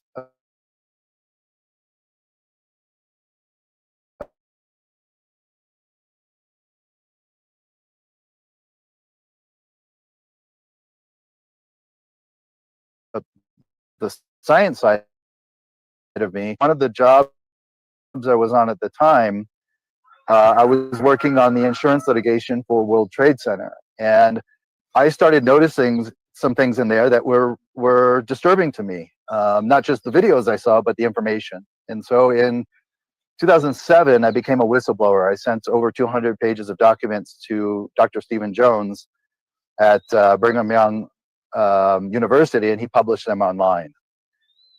Now, about a year later, I got raided by law enforcement. What triggered that, I'm not exactly sure. I do know that they spoke to some of my neighbors. I did learn in the court case that they had been surveilling me and watching me for about 3 months before the trial, or before the trial. Before I got arrested and raided. And that really changed my life in many ways. One, because at the time I was a professor in University in Denver and was teaching computer sciences. Basically, what I was trained in building assets for some of these research projects, and there's a list of them. And so when I was charged, I mean, in my heart, I knew I didn't do anything wrong. I knew this plant was helping me medicinally. I knew that the drugs, the pharmaceutical drugs, were harming me, but that my family and a lot of people around me were really believers of the Western medicine world and encouraging me to continue to take the prescriptions. And that was difficult because I had to make that choice of, do I use cannabis and do what's right for me, or do I continue on that pathway of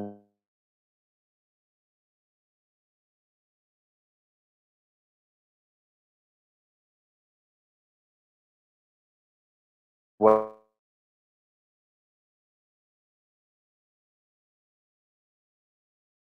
those around me believe, and I don't think I would be here today if I stayed on that pathway.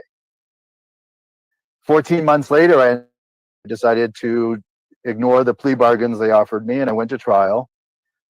And this is in Boulder at the time. This is before legalization, of course, or so-called legalization. Yeah, so that's a great article, actually. That's from Spain. That's from a company in Spain that published that. And that's a picture of me after I won my trial, after 4 days of testimony and witnesses and so on and so forth. Even my neurologist came and testified for me.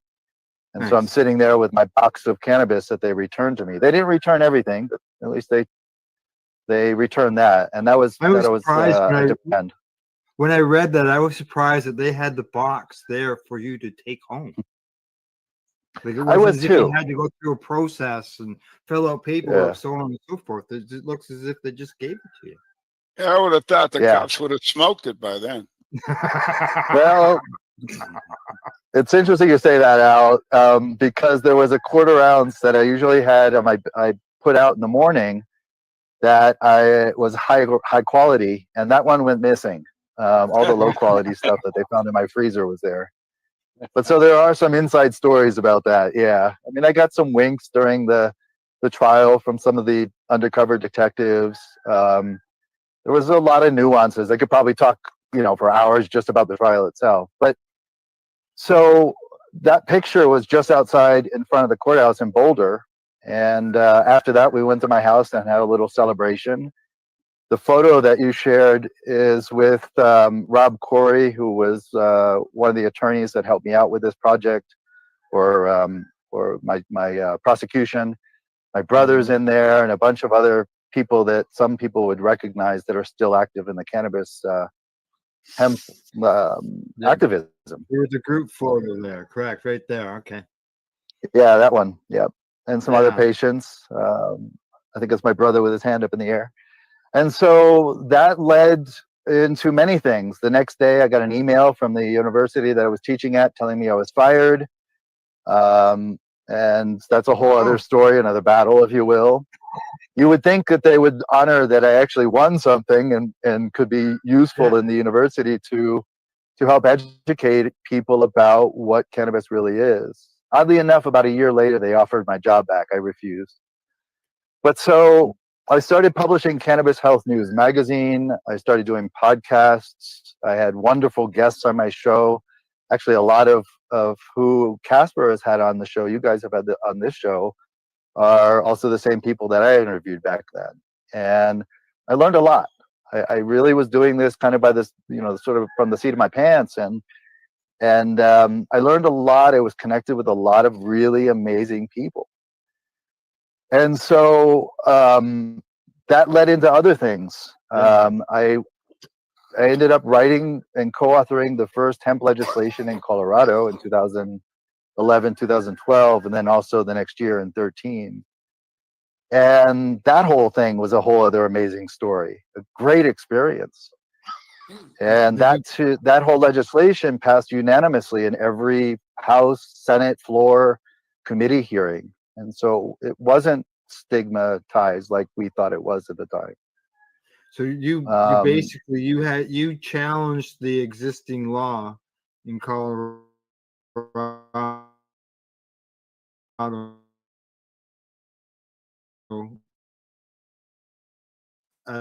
as a patient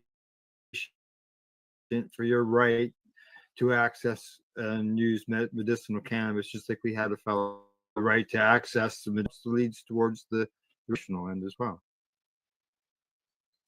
Yeah, for me it was more the medical side or medicinal side, excuse me, and then that led into a lot of the industrial uses, and so textiles, fuel, and the list goes on from there. And that's what really got me interested. And I knew about this stuff. I had a copy of The Emperor Wears No Clothes from Jack Herer, and I had already had that bookmarked and tagged and written in and all this stuff from the 90s.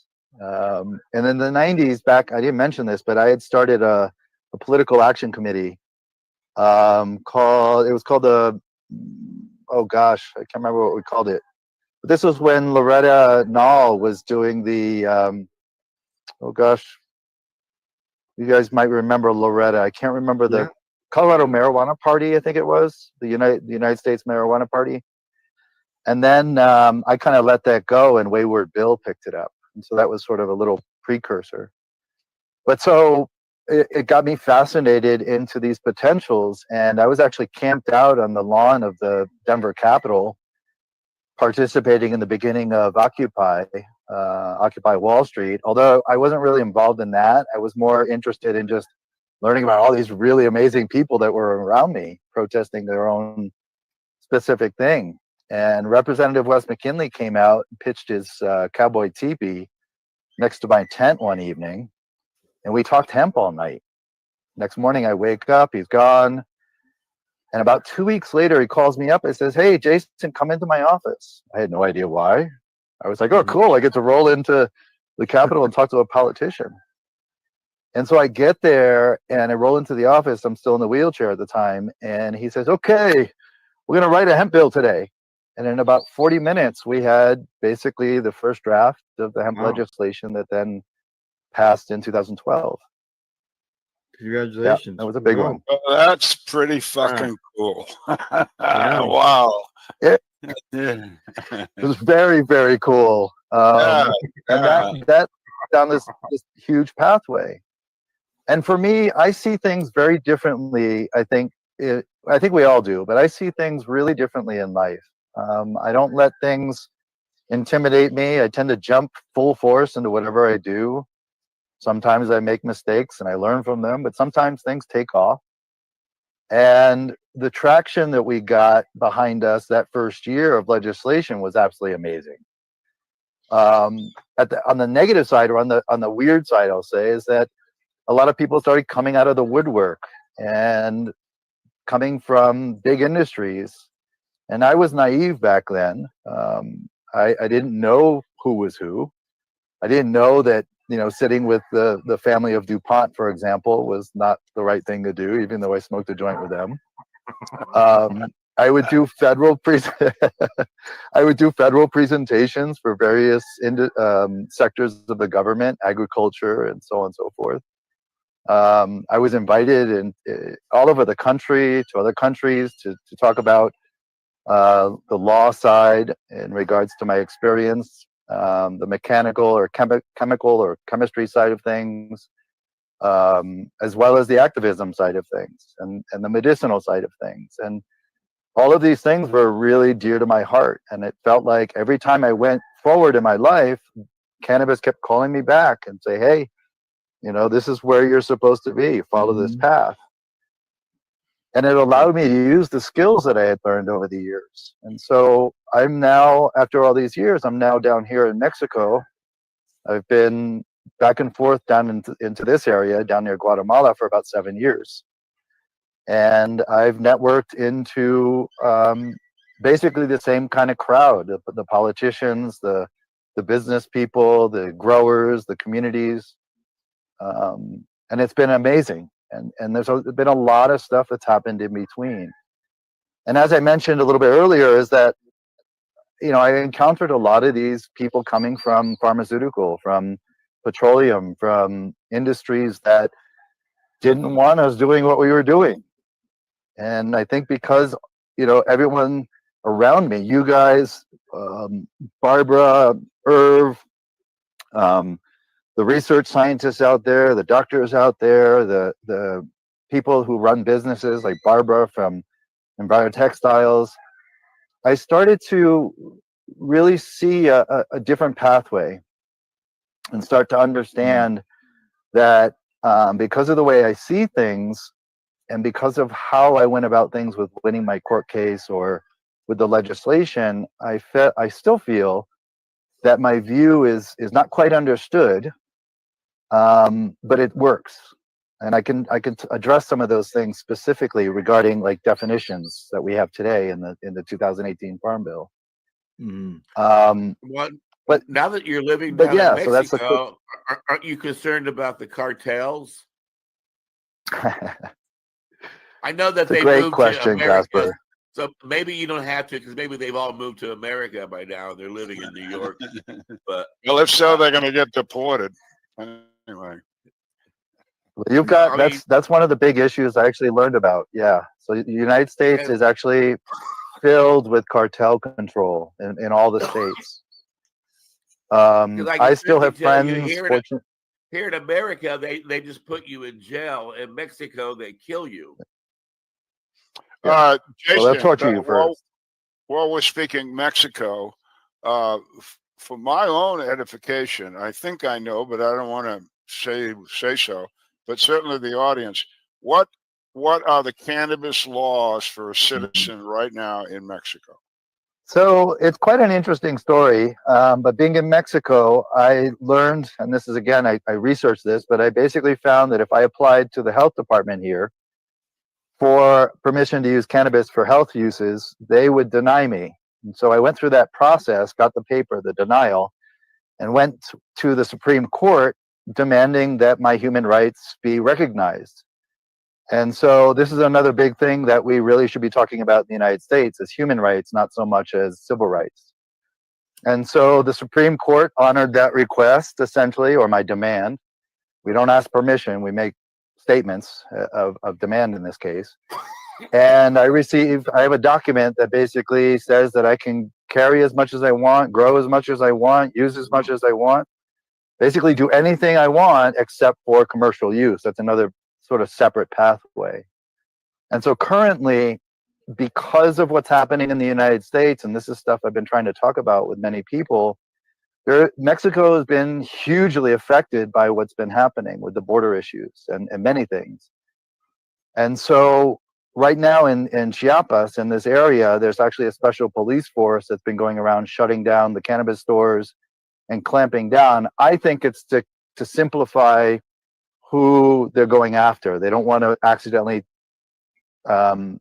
net the wrong people. So they're really just kind of simplifying things by shutting things down, I think temporarily, and then get rid of the crime, and then we'll see where it goes in the next couple of years.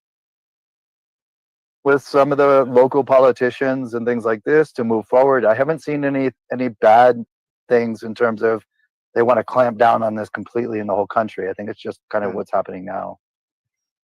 Yeah, so right now the average person can have 5 grams on them, no problem. And again, these laws aren't really completed. They're still working towards the regulatory system. Oh, eh? Wow. Unfortunately, in my mind, what I see and what I'm not supportive of is they're following the United States. And that I'm not happy with, because I don't think that what we're doing in the United States is working either. I didn't think it was going to work from the very beginning. And that's pretty much what I've been trying to point at for all these years, is that in my belief, the pharmaceutical companies specifically, including other industries, but specifically pharma, has gained control over the pathway that we're on. And you can see this in regards to like isolates, right? So to me, isolates are a pharmaceutical model. The regulatory system is a pharmaceutical model. The definition of cannabis hemp is a pharmaceutical model. And we know that cannabis is food. We know cannabis is nutrition. We know it's a medicinal plant. And you can see around me, I have a garden over here where I have a lot of medicinal plants, and I've been learning from the traditional Mayan medicinal community over the last 6-7 years. And what I've learned from them, as well as other belief systems, same in the United States with herbology and the Native Americans up there, is these plants, as you guys know, these plants are here for our benefit. Mm-hmm. And so I don't believe we should have to go through a Western medicine model to gain access to this plant. I think it's something that, just like with echinacea or chamomile or any of the other plants we have access to, it should be up to us individually. Now, And we should have proper education. Like some people call it a herb, some people call it a vegetable. Right. It's exactly. We don't allow people from growing vegetables. On that subject, Al, 2014, so this is 11 years ago, the American Herbal Association actually passed a resolution and said cannabis is an herb. Not only that, that same organization the next year produced a monologue on the uses of the plant. In other words, is this thing any good or not? And they produced the second largest monologue in the history of the organization, second only to garlic. So it's an herb. That's been decided by people that know those things. We all understand it's a plant. This gets to Al every show, but I'm going to say it over and over again. It's a plant. It's not a drug. And as soon as you get your senator and your representative in Mexico, in Canada, and the United States to understand it's a plant, we might be getting somewhere. On definitions, Jason, I just want to tell you a history story. Back in the day, there was a big organization of people that were looking to legalize some drug.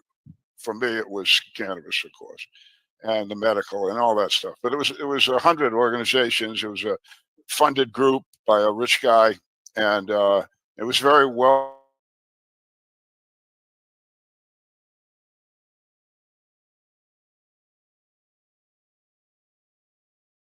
on. It was very smart.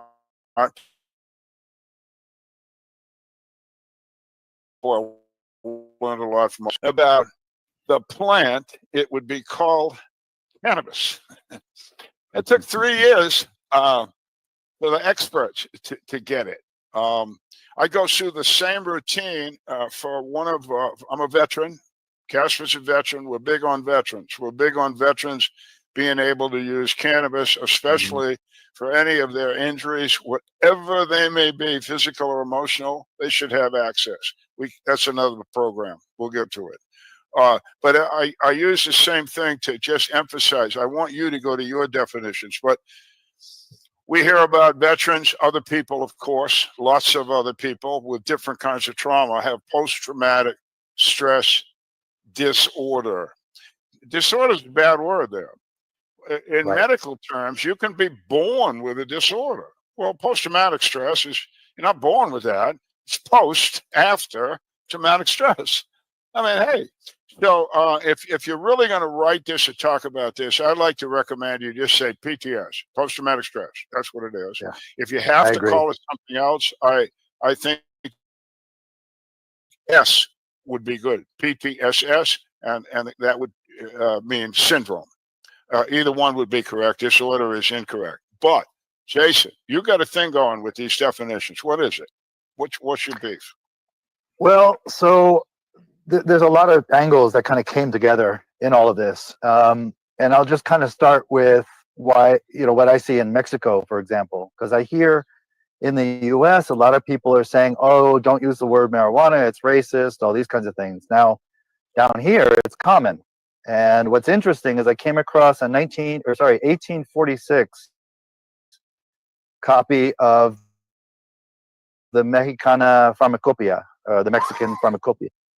And it states, and I have it actually right here in front of me, that cannabis indica and cannabis sativa, basically cannabis Linnaeus, we'll say, from Carl Linnaeus, is also defined as marijuana with the G, or Rosa Maria.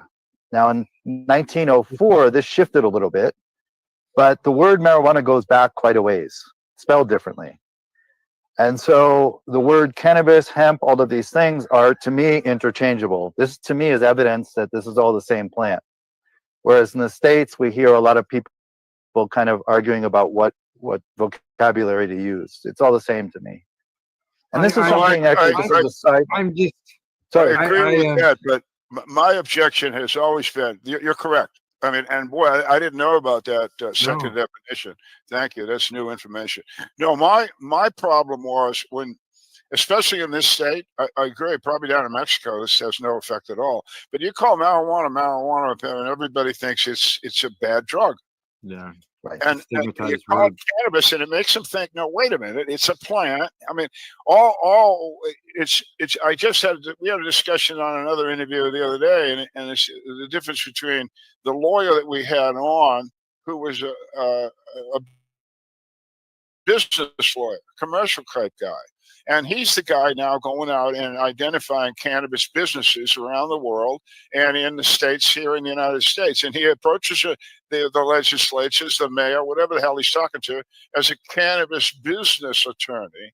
And this is a change from the past, where even still going on, where the legislators are besieged by cannabis defense attorneys, which presents crime, as opposed to our friend who presents money, which is another of your favorite subjects. So that's I'm not objecting to your history. It's actually correct. I'm objecting to what that conjures up in a neophyte's mind. That's yes. where I'm going. So I agree with you. And now, in terms of language, I would use the word cannabis. I'd like to make an addition to this, if you don't mind, for just a minute, Jason, because as a content creator, I prefer to have access to all the terms, because one, it's less redundant when you're having a sentence about medical cannabis and then you want to talk about the plant again. You got to say medical cannabis over and over, where you can interchange that with hemp, marijuana, and ganja. But then at the same time, there's the algorithms as well. People, when they do search terms on the internet, they don't all just do medical cannabis. Medical cannabis, there are people from all walks of life who'll type in medical marijuana, or just sit down and type in marijuana as a search engine. And if I have those words on my website and in my content, those search engines will lead those people to us, where they can learn how important it is to take time for hemp. All right, Jason, I'm going to challenge you. I'm going to call you. I don't agree with that assumption. The last one, Casper. If you go on, if the average guy, I do this all the time. If the average guy goes on Google and types in medical marijuana, it will take you somewhere. Yeah. If you type in medical cannabis, it will take you to a totally different set of facts. And that's true. It's, again, I hear you too. I understand the algorithm thing, but this whole thing is so convoluted, even Google can't keep track of it. Well, something that I can't figure out is when Jason said that marijuana was spelled with a G. Yeah, that's curious, isn't it? I remember when we could tell early on the stuff that was given as research about medical cannabis, the use of cannabis, if it was spelled with an H, the government put it out. That was a U.S. government deal, and of course we were all spelling it with a J. And finally, the feds, after not understanding that we could tell instantly if it was propaganda or not, finally they changed it to a J themselves. Yeah, but you said, didn't you not say G? Yeah, you Yes, said G. Yeah, in the pharmacopoeia, it's Mariguana. Wow.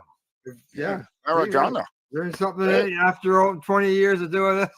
That's what I just did earlier. I just learned something here. I love it. This is why I love this pathway, because we all get to learn something constantly, it feels like. Yeah. Absolutely. So Jason, so in regards to, tell us about motorcycles. well, real quick, I'll just let me tie one thing together, is that I think that the vocabulary matters when we're talking about legislation and law.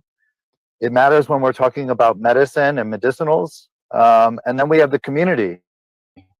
And so, we do have a convoluted view of all these details, but I think it does matter when we're talking about law and science, because what I see is things are not used appropriately in the current laws and definitions that we have today. And that comes to like the 0.3% definition that we see currently in the US. Yep. Now, Al, you actually asked a really amazing question. I'm a lifer in terms of riding motorcycles. I started when I was a young teenager.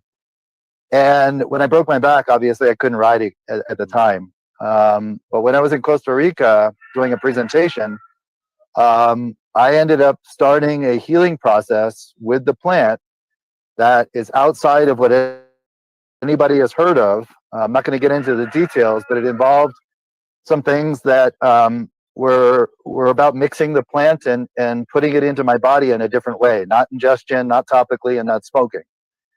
I'm going to kind of keep that out of here because I don't want to encourage people to do this process without really learning about it first. So we need research. But so after going through that process, that procedure, which was illegal, but it worked, and it took about a year for it to start to take an effect.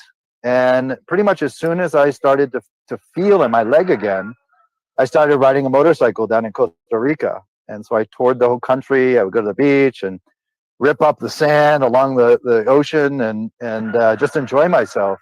I mean, I'd fall once in a while, but I'm not racing down the highway at 70, 80, 100 miles an hour like I would in the States. Like when I was younger, I was kind of just cruising along, enjoying things. And that led to, in 2017, I left Colorado on a motorcycle, a KLR 650, with my dog on the back, my service dog. And she and I traveled through many of the states in the US, just kind of zigzagging all over the place. And every place we went, we would run into cannabis activists. I'd get a message from somebody and they'd say, hey, come on over, you're in my area. And so I met all these amazing people. As we all know, there's some incredible people in the cannabis world. And eventually crossed the border into Mexico thinking I'm going to ride the motorcycle around the world. And so I get into Mexico with the stereotypes that we were taught, and I was floored. I was blown away. People were so kind to me. I got fed, housed, invited to so many festivities, weddings, funerals, which is a different experience in terms of Dia de los Muertos, for example, and how they celebrate with happiness and joy and life versus our views in the States. And I take these side roads. I went through Guatemala and El Salvador and Honduras and so on and so forth, and ended up coming back up to Chiapas, to San Cristobal. and I ended up staying here. And then the pandemic started, whatever you want to call it. And I ended up staying because we didn't really experience the shutdown that a lot of people were experiencing in other countries around the world. And that's mainly because this is predominantly a Mayan community. There are many different cultures mixed in from Mayan traditions. Tzotzil, Nahual, Tetzal, Lacandona. These are different groups of Mayan people. And it reminded me of what I knew already about the Zapatista issues and how they really are here to defend their belief systems. And that tied together with plants, it tied together with community, it tied together with where I'm living here. This is actually, I'm inside of what they call an ejido. It's a community-owned village. And a lot of people in the US really misunderstand what a lot of these cultures are really about because of the propaganda that's online, for example. And so like the motorcycle was a big piece. It sounds like you're living in a Yeah. bird sanctuary. Well, I've got chickens. I've got about 30 chickens, ducks, and turkey over in that direction. Well, everybody down here is talking about the cost of eggs, man. I know you're not worried about it. So, but listen, the whole experience that you've gone through here. Well, I have to ask this question because if I don't, there'll be customers calling us up and people listening saying, Jason, what happened to the dog? So Escher was her name. She was trained as my service dog and also hunting. We used to pheasant hunt together. And she passed away about 2 years ago from natural causes, I'll say. So she made this trip a cancer with you? tumor. She made this whole Yes. trip with Wow. there is. She must have loved every day of it, man. You're a good dad. Well, What kind of She would travel with me everywhere. Nice. Escher was a German short hair pointer. She was a hunting dog, bird dog, if you will. And she would travel with me everywhere. She's been on all the flights that I've been in, to all the countries that I've spoken in. She traveled on the back of the bike, probably close to, I'll say, probably 30,000 kilometers. So what is that? Maybe 15,000 miles, we'll say. She probably set a record. And yeah. And we ended up in the newspapers here in Mexico because people would take pictures of us on the highway and it would end up in the paper. Did you ever have it was a sight to see. What about going from one country to the other? Did you have problems with that or? No. A lot of countries acknowledged the service dog paperwork that I had. Excellent. And when was that going on? Years? When? For traveling, you mean? Yeah, they're going around Well, this all. So I guess, I got her in, I guess it was 2009, I think it was. And so pretty much from about a year into that, I'll say day one, but a year into that, she was traveling with me everywhere. She had to go through service dog training. She went through hunting training. But from there forward, she was with me by my side pretty much every single day. There was probably a week out of her entire life that I didn't have her with me, but that was it. Great story, Casper. So, we want to put that in the trailer. Jason and his dog. What was her name again? Escher, after MC Escher, the artist. There you go. MC Escher is known for very mathematical art, very stairs that go connecting in a circle, or stairs that go up and water flows uphill and all these weird things. But yeah. Well, I've been owned by a dog for a long good. time. I know what it's like to be owned Yeah. by a dog. I'm owned by one too. And I'm owned by one right now, and I know Al Burns is owned by one right now too. So Three, he said, yeah. They're remarkably quiet. Well, they rule the house. They rule the house. She saved my life. About 3 times, literally. And I wouldn't call her a dog. He was really a companion, true companion.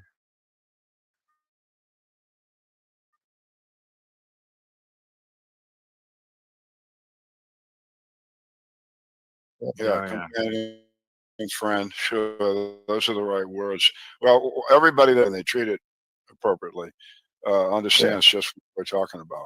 If they don't, chickens, whatever the hell you got, just get a fish and starve it to death or something. But I do have a question. Being we know that you've obviously got a lot of ducks and things and chickens in the background and behind you there. How did Escher get along with the everybody on the farm there? All your Well, birds? so the place I live now, Escher didn't see this place. Escher passed away before I moved into this location.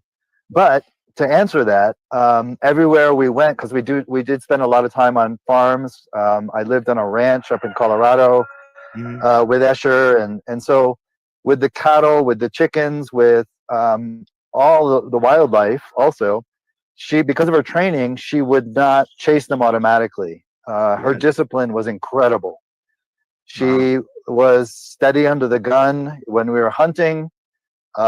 She wouldn't go after an animal unless I gave her permission. There was actually a presentation I did up in Colorado during my teaching of what I've been through in terms of my medical issues, and I was letting her run outside, and she ended up catching a rabbit and bringing it over to me, and I have my suit on, the tie and everything, and some people are like, "Oh, your dog just killed a rabbit! Oh my gosh!" And she comes over to me and hands it to me, as she was supposed to do. And she didn't kill it in the beginning, but it was injured enough, and so I ended up. Well, I won't get into the details because I don't want to steer the conversation in a bad direction. But family show. Nature took its course. Yeah. And so I feel very fortunate that she was never aggressive with anybody. She never bit anybody. Very, very kind animal. Very amazing in terms of what she taught me. Jason, what are you on the back doing? of a bike? What are you doing now, Jason? Do you have a website, or is there anything that you'd like to publicize or need help with? Or Great question. So, I mean, originally when I was coming into this conversation with you guys, I kind of had the idea that we were actually going to talk about all these things. I do have some things that I would love to talk about, and maybe we can bring those up another time. But in terms of specifics with definition and specifics with how do we move this train forward, because I do see ways to move this forward.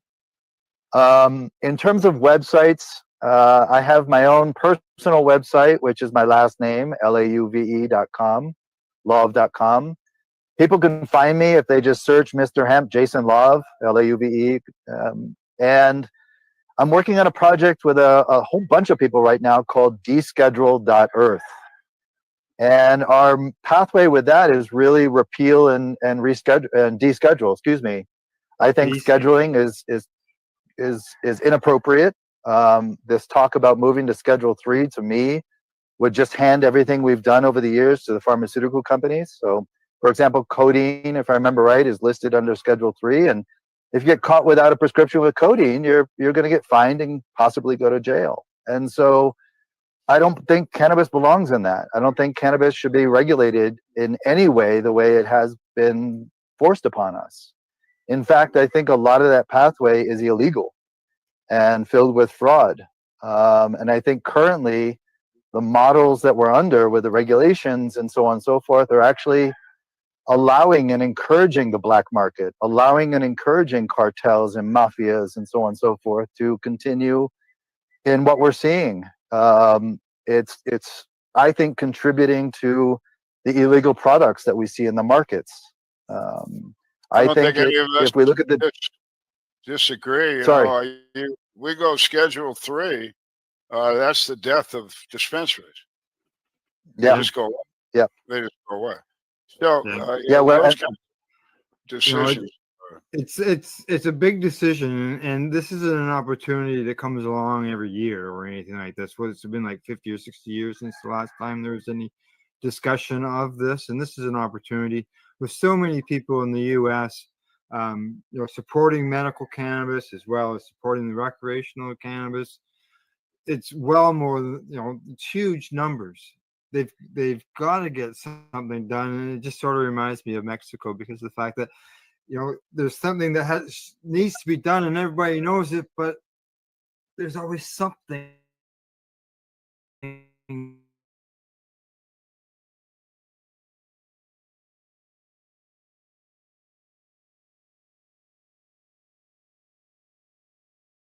that holds it out always. Now the UN Yeah. has descheduled. It's not criminalized anymore. Let's put it that way. Yeah. In effect, what you're saying is, look, what a lot of us are saying. Look, the world is essentially agreeing that this is a good product, and we'd like more of it. And the United States sits here like a dumbass and says, "Well, the only thing that we can hold out hope for is that the remaining 10 states that are still acting as cannabis dinosaurs come around to the other 40 and all the territories and DC and say, this has value." And whether or not the feds actually go to the process of descheduling. I've told this story before. I'm not sure you know, Jason, but when the UN descheduled, there's a U.S. law that commands the Attorney General of the United States to deschedule cannabis as well.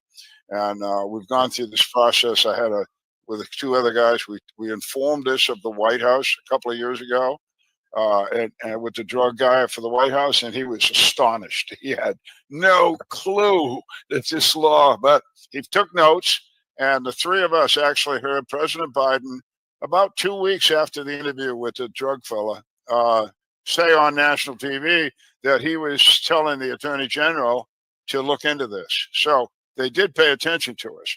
So we waited about 6-8 months, the three of us, all vets, and we wrote a letter to the Attorney General and said, "So what's going on, man? Huh? The man told you, the law says," and we never heard back, of course. So essentially, you're on the right track. Deschedule is the only acceptable alternative. Yes. Everything else is just Yes. Focus. It's putting everything in limbo again. It's a delaying tactic, and it hurts everybody involved. Yeah. And that's something that, originally that's what I wanted to address because, for example, one of the big problems that I see is we talk about this 0.3% THC definition. One, I think that is an inappropriate way to actually define a plant. We don't go around saying, oranges are defined by how much vitamin C they have. But even the 0.3% number is unscientific. It has no connection to anything. It's arbitrary. And in fact, Dr. Ernest Small from Canada actually states this in his work. He's the guy who actually mentioned that 0.3% number in his own work. And it wasn't meant to differentiate between medical or recreational cannabis. It was meant to differentiate parts of the plant. So it's being used in a way that it really doesn't mean anything. It's nonsense. It's non-science. And from my perspective of things, that is really important because we really shouldn't be going around with this arbitrary data points. And if we, for example, just to put that into a perspective, if you look at all of the cultivars of hemp or medicinal plants around the world, they're usually categorized by how much THC and CBD, so the ratio. And so I'm okay with differentiating two sides of the puzzle, if you will, medicinal and fiber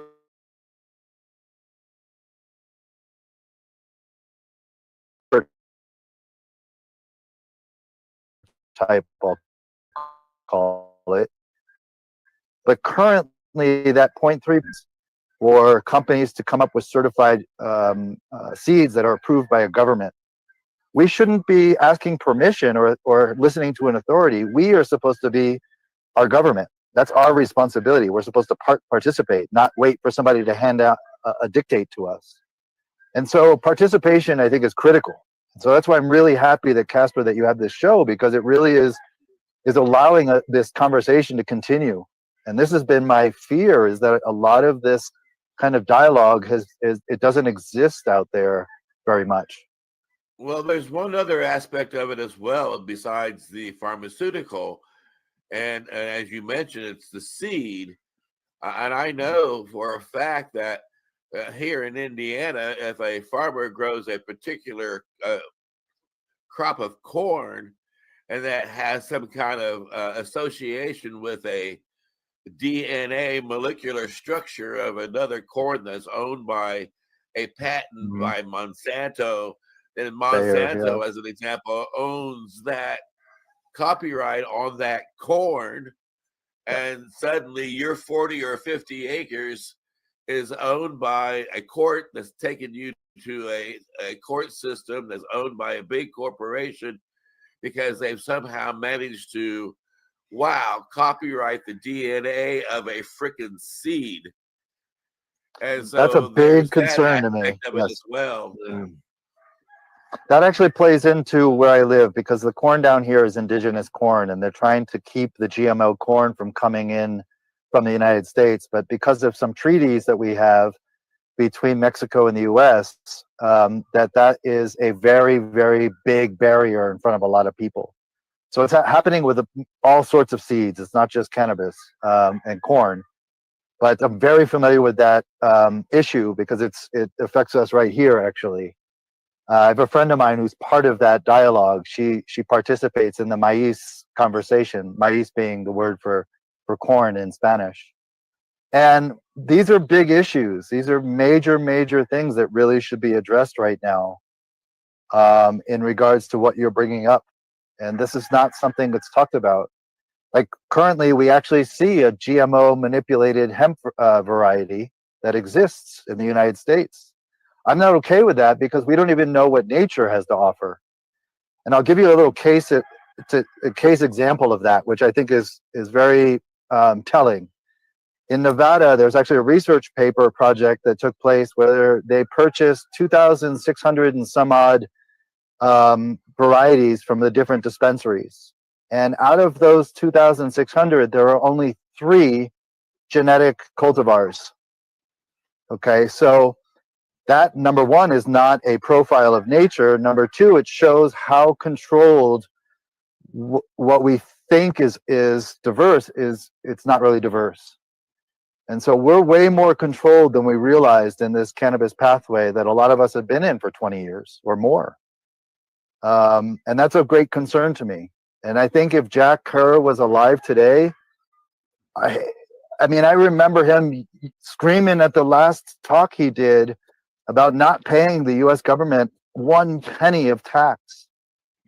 We really should be following in his pathway. That man was a genius, is a genius in terms of his legacy. And I think his legacy is being distorted because the people carrying it forward have their own agenda, the monetary agenda, I'll call it.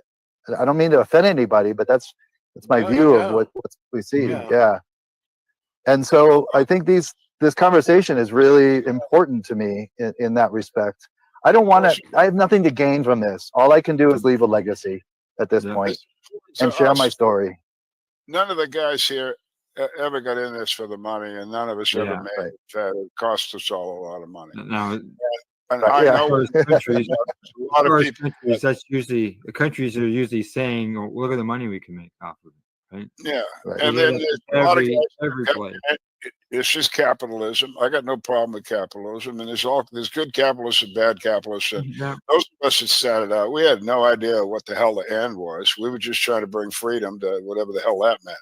And so here we are. And I still think that we're in the sorted out process. Yes.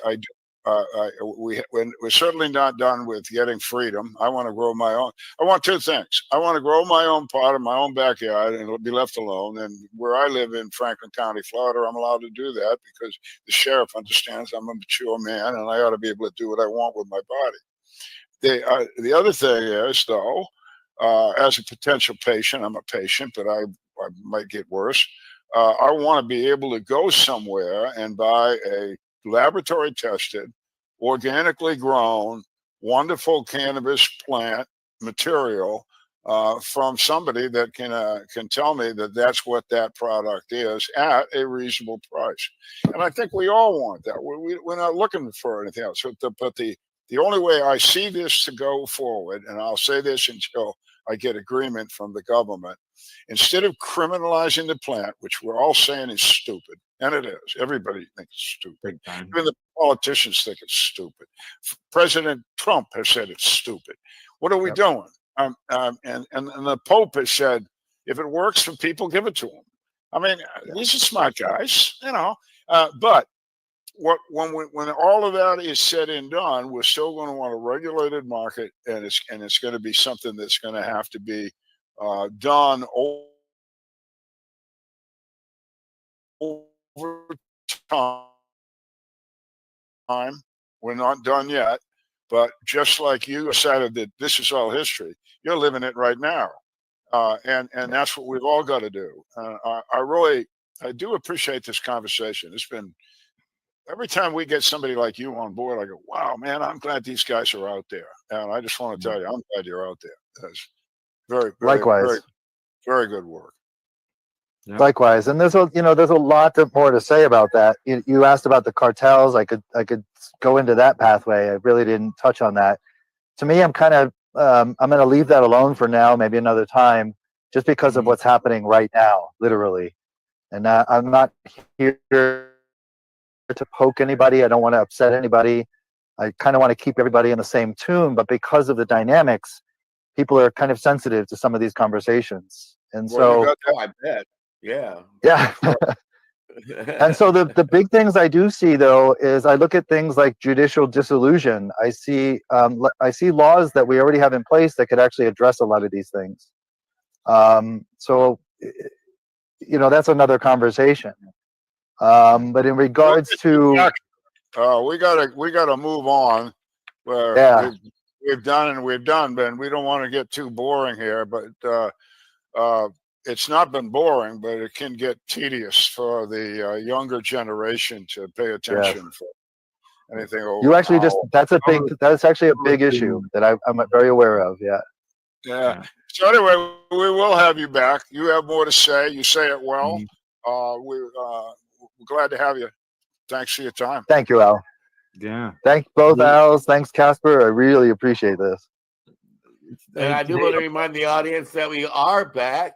We're back every week, and we're telling the whole world how important it is. This plant is legal for medicinal use and for industrial use and for all the uses that this plant can provide. And the only way we're going to be found is if you share us with your friends. Please make it a point to do that. Jason, it has been a lot of fun having you on the show, Mr. Hemp. It rocks to have Mr. Hemp on the Time for Hemp Broadcasting Network. And I also want to say thank you to Al Graham. Al, why don't you tell us about what you're doing up there with the Pace Radio Broadcasting Network? First, I want to mention thanks, Jason, for coming onto the show here and telling us your story. It's always great to be involved in hearing these stories of how somebody, this is a patient, regular person who's able to get to a point of sitting in an office of a lawmaker and creating a law in 40 minutes and having others follow along. So it's fantastic. As far as the Pace Radio Network, you can find us at paceradio.net, and we broadcast something new every day of the week. So check us out. And Al Bird, I know you've written a little bit about that cannabis, marijuana, hemp movement. Oh, did I say marijuana? Oh, no, don't. It means the medical cannabis movement. Oh, you want to let people know about your book and how they can find it? Yeah, actually, I produced and starred in and was the narrator of a 1997 video, a 20-minute video that the Sundance Film Festival created a special award for. We had entered a category, medical treatment of patients with cannabis, and they didn't know what to do. So they just created a new award, and it was called Marijuana as Medicine. So there was a time in my life where I was involved in that word. I don't want to say that it's not a bad word. It's okay. The book is For Country and Cannabis. So that's because, I'm talking cannabis now.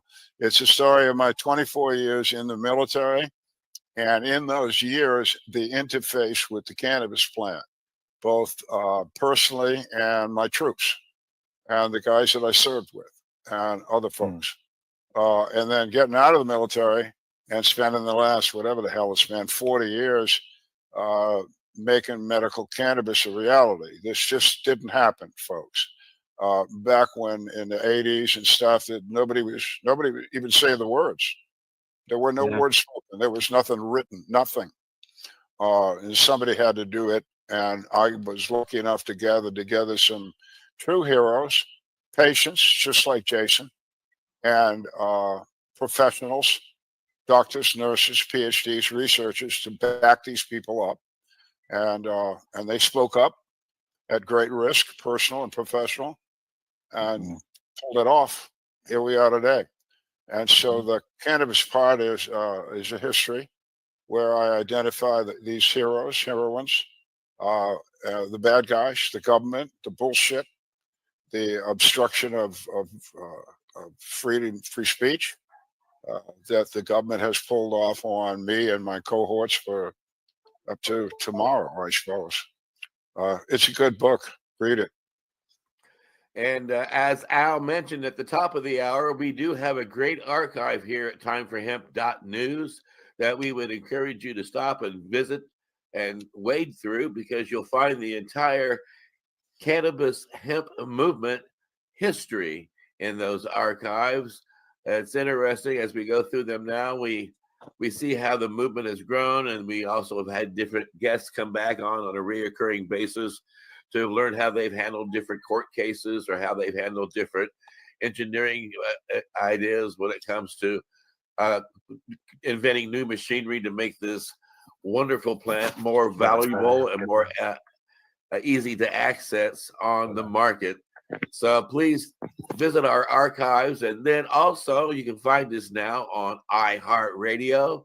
You can also find us on iTunes and Spotify.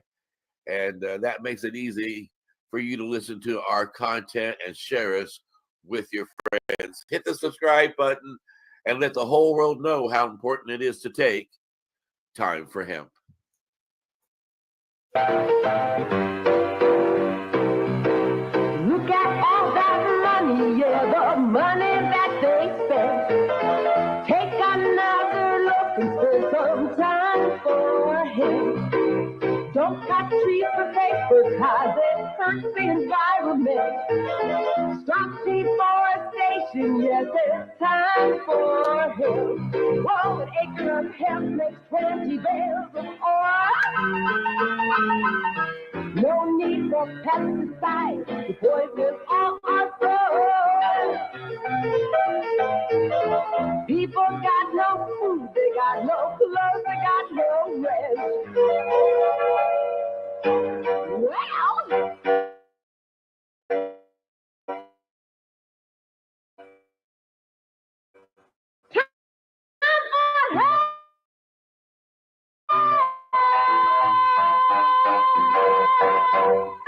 Radio Network, content provider. You're listening to the Pace Radio Network here at paceradio.net. The opinions of the individuals during this broadcast are their own and may not be the opinions of their group or other organizations they may be involved with. All medical advice during our broadcast is not a medical opinion and should be checked with your medical physician. When you have a pain that's reached its peak, Legacy for 20, it's so unique. If organic cannabis is what you seek, here's your trusted partner 7 days a week. Suppository salves, bakes and drops, topicals, edibles, infused pop. Just when life seems like it ain't easy, at Legacy 420, enjoy a pop freezy. Lab-tested products, make them the GOAT. Legacy 420 out on your road. Legacy 420 in Tyndonega, Mohawk territory. Indigenous organic cannabis at its finest. Enjoy the buzz of legalization with Campbellford Lifestyle Shop. From lights to plant nutrients, books, consumption accessories, and more. We've got all your basics to grow or consume cannabis. Visit our info center or take a look at our piercing services and body jewelry, now available in-store through Campbellford Lifestyle Shop. 17 Bridge Street West, Campbellford. Limestone City Hydroponics is Kingston, Ontario's hydroponics shop. Take your growing to the next level and create the optimal environment with a tent kit, or maximize your yield with an ebb and flow flood table kit. Either way, Limestone City Hydroponics has more sizes and options to fit your needs. Are you looking for the power of the sun that adapts to your budget? Then look no further, as they have professional grow lighting. They have indoor grow systems that are easy and cost effective, with many options to fit your living space and lifestyle.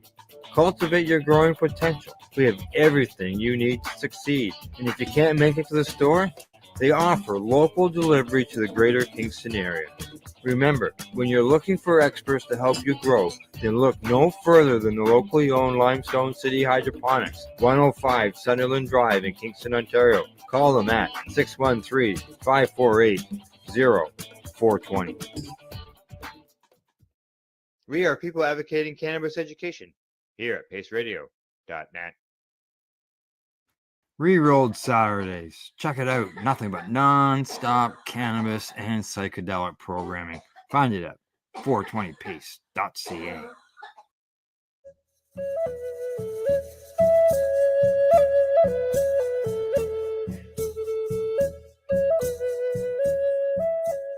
Tim, you've built yourself a cannabis business. So tonight we're going to learn, the history about the your business, as well as what the future holds for Legacy for.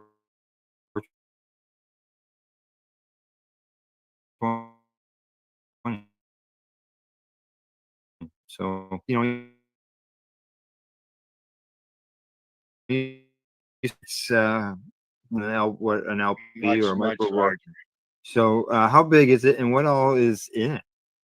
Okay, what's so we all went in? from What's yeah, that? so we went from 1,000 square feet to over 10,000 square feet, right? So it's a big building with a lot of power in it, right? Like it packs a big punch. So you have production facility, testing facility. You actually got 3 production rooms, a wet lab, dry lab, and testing facility, as well as retail outlet, administration offices, and the retail. I don't know if we mentioned that is probably 3,500 square feet, close to Yeah, 4,000 and square feet. Yeah, it's high and it's ceiling, 20 high feet ceiling. ceiling. Yeah, yeah. Yeah. So it's quite the building. There's 20 acres of land, and there's a greenhouse in the back. I'm actually talking with a group of people that are very interesting, that have a vision for the business. But there's a lot of nuances with it, right? So I'm looking to part out fairly quickly. Right. So you're talking about partying. You're talking about yeah, selling and so Legacy they're looking 420. for 5-year type thing before, yeah. But a Yeah. very interesting group talking about psychedelics. We're talking doctors, nurses, full script, the whole thing. But I'm 65, and it's a huge gamble at this juncture in my life, right? So I just want to kind of just retire, right, and just let the younger generation grab the reins and giddy up. You've got 20 acres of land there. You've got the 20 green. acres, You've got a greenhouse. You've got the building. Like, it's there. Anybody who's looking for it's running. Oh yeah, and Set with up and that comes operating. all the equipment in the building, right? So you got all the Right. bells and whistles to make oil. Just about everything you would think you would need is there. There's probably there's a complete, obviously, for interested people, there's a complete list of everything in the building and its value. But just in bleakers alone, Al, there's probably $100,000 in bleakers, and just in molds, just gummy Yeah. molds. There's got to be another $100,000 just in gummy molds, just Wow. in molds. Yeah. Yeah. So we have a SKU of 2,700 different products. So all the formulations come with it. Yeah. All the staff come with it. So you're on day one. You're in production. You're in Day production. one. You're Yeah. producing. It's going. Boom. It's Get it in. operating. Yeah. Exactly. Before the break, we were talking about the lab and the fact that you're not just some handheld machine. you've actually got actual lab equipment, and tell us a little bit about it. Like, is it chromatography or however you It is. say Yeah. that word? Yeah. Yes. Chromatography. Yes. Okay. So there's two machines in there, Yep. and I'm not quite sure the name of the other machine now. I hire very smart people to work those machines. I don't work them myself. But they're exactly the same machines that Health Canada uses and everybody else that's in this business, in a meaningful way, anyways. And as I said earlier, there's a whole cornucopia of reasons for using them, and health and safety is very first, and basically that's why we're using them, right? So health, safety, security, and that's the thing about having this machine in your as a business investment. It not only brings you safety and security about what you're selling, but it dials in all your products as well, right? So you shouldn't even be in production if you don't have the ability to test it. Like, think Yeah, about that exactly. just for 1 second, right? So your input material comes in, right? Somebody tells you it's 20%. You're putting it in and doing your calculations on 20%. What if it's 10%? Your input product's 10%. Exactly. Or even worse, 4%, right? You can test anything, right? And there's the other thing, right? The accuracy of the product is so important. Yeah, You they mentioned move that. Now, are you? I know at one time when I've talked to you in the past, you're doing nation to nation stores. Yeah, so we selling do product. quite a bit of so we do quite a bit of wholesale. So it's probably creeping up to 40% of sales anyways now. Wow. Yeah, so I'd like it to be obviously higher. But it takes time. So Yeah. we only started it in, I think it was 2019, just prior to the pandemic. So it's now almost 40% of the sales. So it's coming along pretty good. We do a lot of sales in the cities, to ventures that are indigenous ventures that are set up in the cities. So the nation to nation on your wholesale end, you can only do it in Ontario. You can't send it across. Oh no, we go straight across Canada. Oh, okay, So we have clients in Saskatchewan and Manitoba as well. Yeah. None of And British Columbia yet. So I think we've had something like 2 million or 3 million people go through that business. Really? Wow. Oh yeah. Oh yeah. Wow. Trademark. Yes. That was I forgot all about that, and I'm just looking at the website. Holy shit! Yeah, I remember that. Yeah. That long time. Yeah. You were a long time getting that. 7 years and $50,000 later. It's you know what the cost is for me? It's about $2,000 a month. That's Is what ridiculous. I pay them. Why? Well, trademarks. So there's probably 5 or 6 trademarks that we got in. But the most important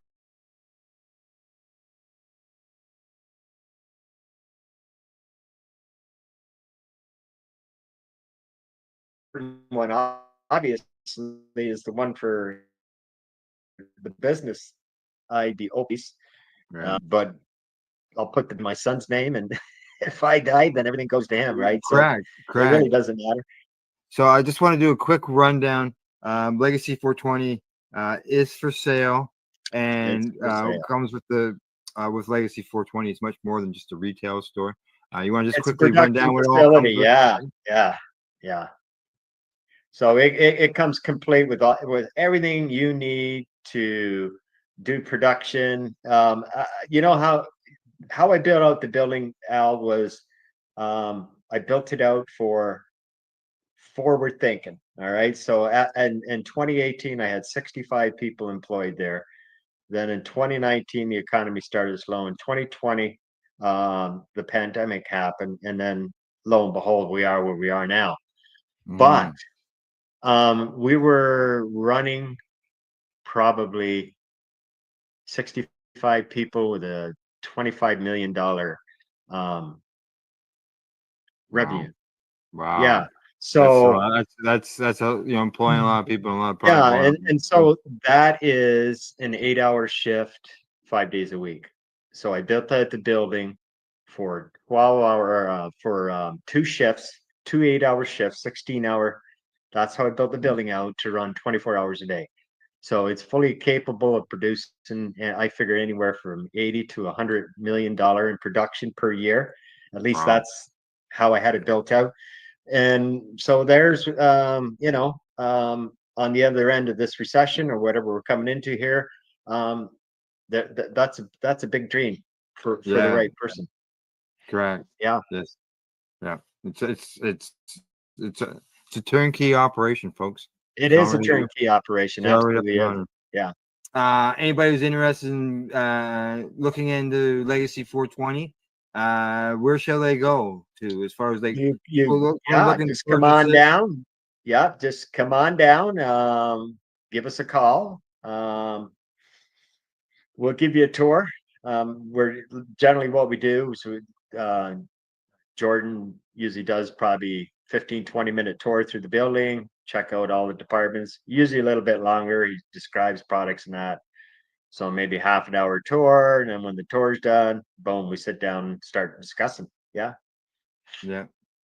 Yeah. And just for anybody who knows who's interested, here is the contact information. There's the address. There's the phone number. Perfect. Just that's right there on the legacy420.com website. Just scroll down to the bottom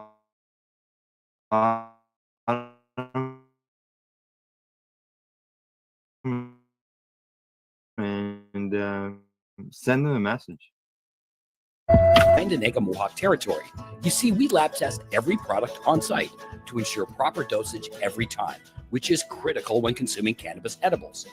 All Legacy 420 edibles are made by our classically trained baker and chocolatier, and we also have super tasty vegan options. Legacy 420 have an awesome array of cannabis-infused beverages, from pop to Nature's Nectar's teas, all in amazing flavors. What a selection! We even have a delicious mango-infused juice, and let me tell you, it's delicious.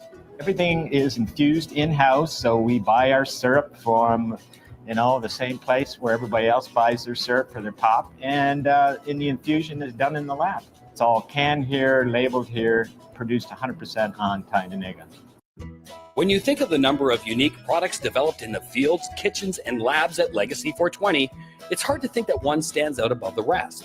But tell that to the thousands of people who have tried this amazing breakthrough product.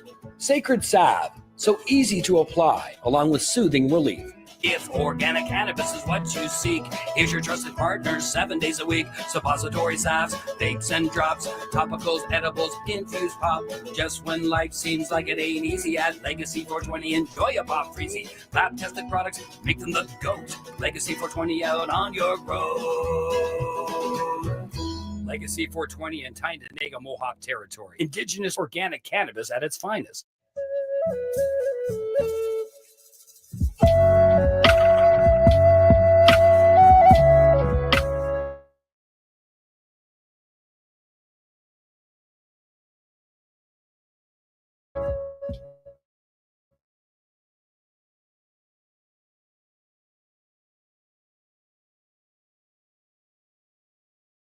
Give us a bit of, tried to get a license for it under cannabis, to no avail.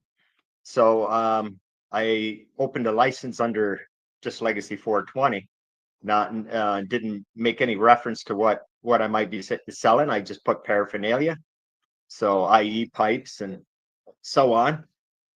And so that was always basically my dream, Al, was to be in the cannabis business. I'm sure it was you guys' dream too, right?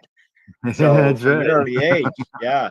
So from a very early age, I had dreams of opening, a dispensary. Yeah. And lo and behold, the Liberal government was talking about it in 2013, and it got me thinking, right? So I thought, well, as Native people, we should be really thinking about this, because this plant fits right in with the rest of our medicines. And so, yeah, I basically launched Legacy, and no fanfare. Sat there in the store probably for 6 or 8 months all alone. Nobody ever came to the door. Everybody's afraid to Oh, come to the really? door. Yeah, No, yeah. no. Oh, yeah. So, like, And would you not have had a sign out on Highway 2, which is, no, I wasn't. No, because at that okay. time I had a partner, and I won't mention his name or anything, but I did have a partner, and he had cold feet, so he didn't want to make any admissions. He wanted to do it on the downslide, and Now, I wanted to be bold. were you in the We had strip a mall statement at to that make. time? Beg your Like, pardon? like when we met, you were in the strip mall there on Yes, Highway 2. So exactly. Yeah, that's where it was launched from, that's in where it was beside the launched. cigar store. Right, which I own too. Yeah, yeah. Okay. So I had both the stores, and the another friend of mine had the other store.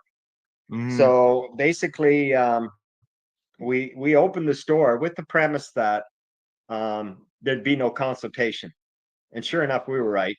Right, so we're never consulted on anything, and so an educated guess, and it turned out to be exactly that. There was no consultation, nor would there be. So in 2016 or 2015, yeah, 2016, the police came to my shop, and Project Long Arm. yeah, basically I had been in operation for probably almost a year before they came along, and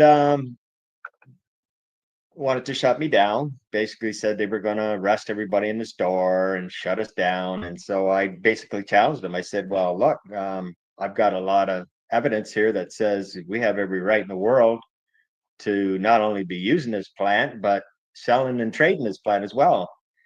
And I said, why don't you do yourself a favor and me a favor, and instead of raiding this store, give us a couple of weeks or a couple of months, take that pile of paperwork that I just gave you and take it to Ottawa and see what Ottawa has to say about it. Right. So he did. He took it to the public prosecution, Judy Raybold's office, and we got a positive assessment. They ended up calling me. Yeah. So they called me 3 months later and basically said, leave your reporter and your lawyers behind, come down and see us. And so I did. And when I got in the office, there was, not one or two police like there usually is. There was, 5 or 6. It looked like the whole department was there, and they were all huddled around a big conference room table. So I plopped my ass down, and basically the chief of police said, "We don't, we don't know how to tell you this, so we're not. We're just going to read it to you." And so they read me the statement from the Crown Prosecution's office. And basically, it's rubber stamped my position that constitutional right to this plant. So basically, they were told basically to stay away, right, until this was sorted out through Ottawa or the courts, and because Justin Trudeau was, about to legalize the plant, and really they didn't want to rock the boat so early in the game, and the constitutionality about it all. So Yeah. yeah. Wow. So under those two, So, they like, basically left me alone. yeah, and basically I look at that as you're the first cannabis, I was the first, indigenous yeah. cannabis store, Yeah. legal store that was selling. And because of your actions is what we see. Like, I'm in the middle. I live There's in a a, spot where I got access to 100 yeah, stores. yeah. You're absolutely right, Al. So what I did there was huge, right? Yeah, For the wealth major. of Indigenous people across the country. Correct. So today, I think there's something like 1,200 dispensaries on First Nations across reserves.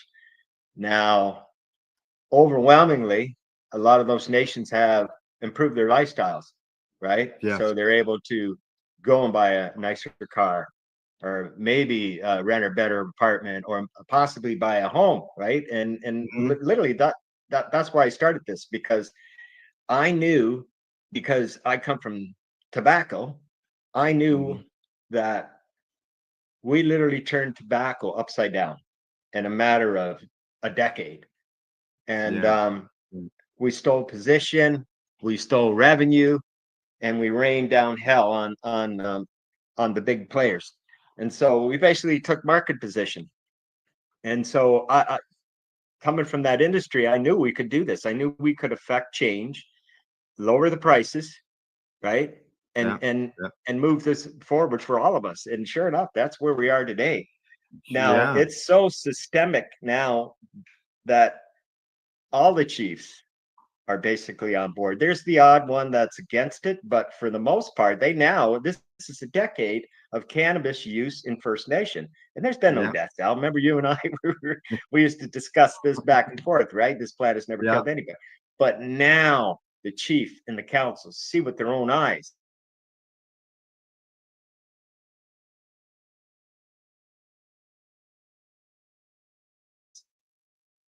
that there's no death, and there's only growth for your nation. My store anywhere from $18 to $20. Well, that was certain wage. So basically what I did was force the council and the bands to increase their wages. And not only they're running parity with the province now. That's how many employees I took from them, right? And treated them well. And there's what you have to do. You have to pay people well and treat them well to get the results that you need to be successful in life, right? And that's all you got to do. And so the band councils weren't very good at that, but now they're treating their people a lot better, and this is good. Good. Oh. Right. So we there's where the seed, right, was planted in my head for a production facility, right? So it was at that moment, 2016, that I realized that we had enough capital and enough customers to sustain a production facility, right? And I knew, right, that we had to be constitutional, that we had to protect ourselves legally, right? And so that's what I began. I began to do that. And so that's when all right, I need to get a piece of land. I need to put up a building. I need this, I need that. So I started strategizing and hiring the necessary people to help me along with that. Correct. So that was integral. Yeah, for sure. Yeah. Now, the building that you did build and you're in now, that has been built to basically LP standards, LP licensed standards, producer exactly. standards. Yeah, pretty much. So, like it's that's bigger why I than a built it out micro like grow. that. Yeah, What's so that? I absolutely built it that way because when I was talking to the council shortly after I had my talk with the police, the council called me in and basically read me the riot act. They knew they couldn't do anything to shut me down, so we discussed the problem, the parameters, what the future is going to look like. They had no idea, and so I laid out what I saw coming. And the chief at the time and the council were of the position that no, we're going to control this. I go, okay.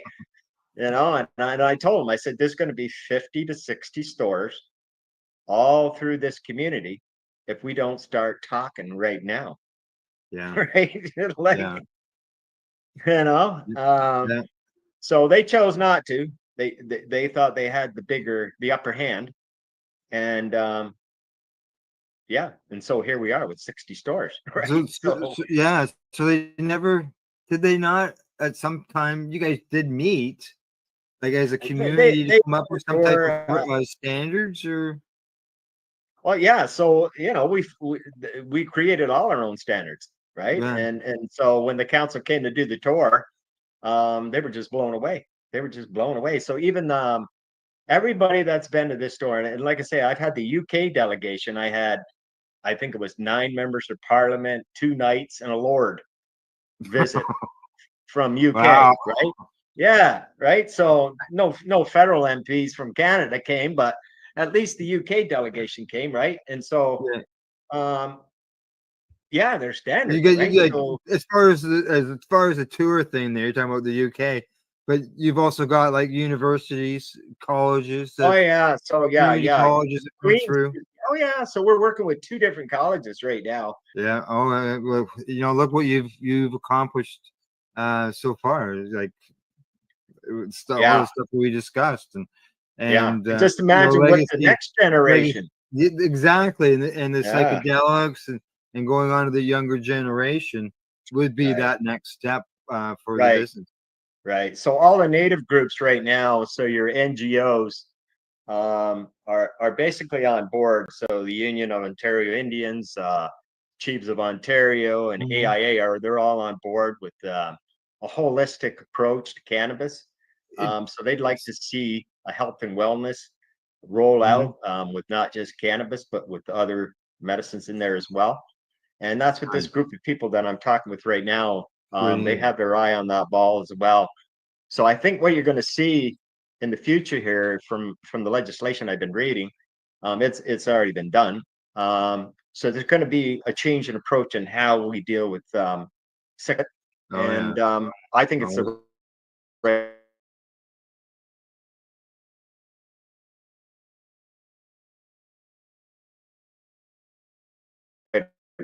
approach. So the fear of the federal government, the provinces, and hospitals in the north, and what they're trying to do is basically weaponize groups of people, such as myself and other groups, to bring holistic medicines and start basically treating them right on First Nations. So it's an interesting yeah. Yeah. time right now for Yeah. healthcare. Yeah, interesting. So So like basically traveling or set up some type of treatment centers, yeah, that's exactly what they're talking. Clinics. clinics. Yeah. Yeah, Yeah. series of Yeah. clinics. Yeah. It's such a Oh, benefit for nations to have it. Like with the medicine, the Benesso, it's just such, and the, employment and the opportunities to do and grow and learn. It's just such a great opportunity. I wish it's a more huge, councils would be on huge. board, right? Like,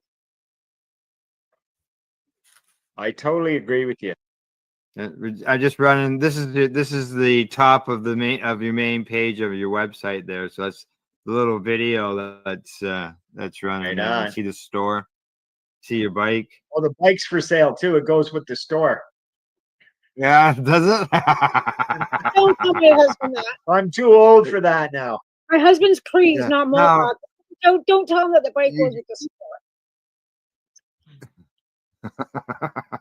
you can see in the one picture there, right out, I think it's right after the store here, the jars of the oil, of the cannabis oil. Right. There you go, right there. Because you got your lab, you got consistency in your product. The oil that you're producing there and all your products, like from my understanding, you produce your products with full spectrum oil. Usually oil. So full Yeah. spectrum is used only. We do have full spectrum, or not full spectrum. Yes, everything's full spectrum. What am I saying now? Yeah. Yeah. Well, Yeah. So everybody looks at things differently. Different terms mean different things to different people, right? Yeah. So there is actually a place on our website that you can go to, and there is exactly a certificate analysis for every product that we sell. Oh, I believe that for sure. Yeah. Yeah. So like there's validation when you buy that product, it's validated, Yeah. right? Yeah. And you can see for yourself Well, by like I just said, I would moving around probably on that website. I would source like All right. So to wrap things up, anybody who's interested in looking into Legacy 420, where shall they go to as far as like You looking to just come purchase on it? down. Yeah, just come on down. Give us a call.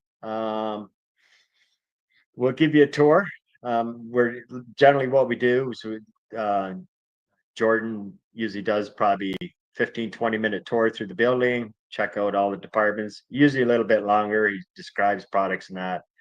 So maybe half an hour tour. And then when the tour's done, boom, we sit down and start discussing. Yeah. Yeah. Yeah. And just for anybody who knows who's interested, here is the contact information. There's the address. There's the phone number. Perfect. Just that's right there on the legacy420.com website. Just scroll down to the bottom and send them a message. So, all right. Right on. Alrighty.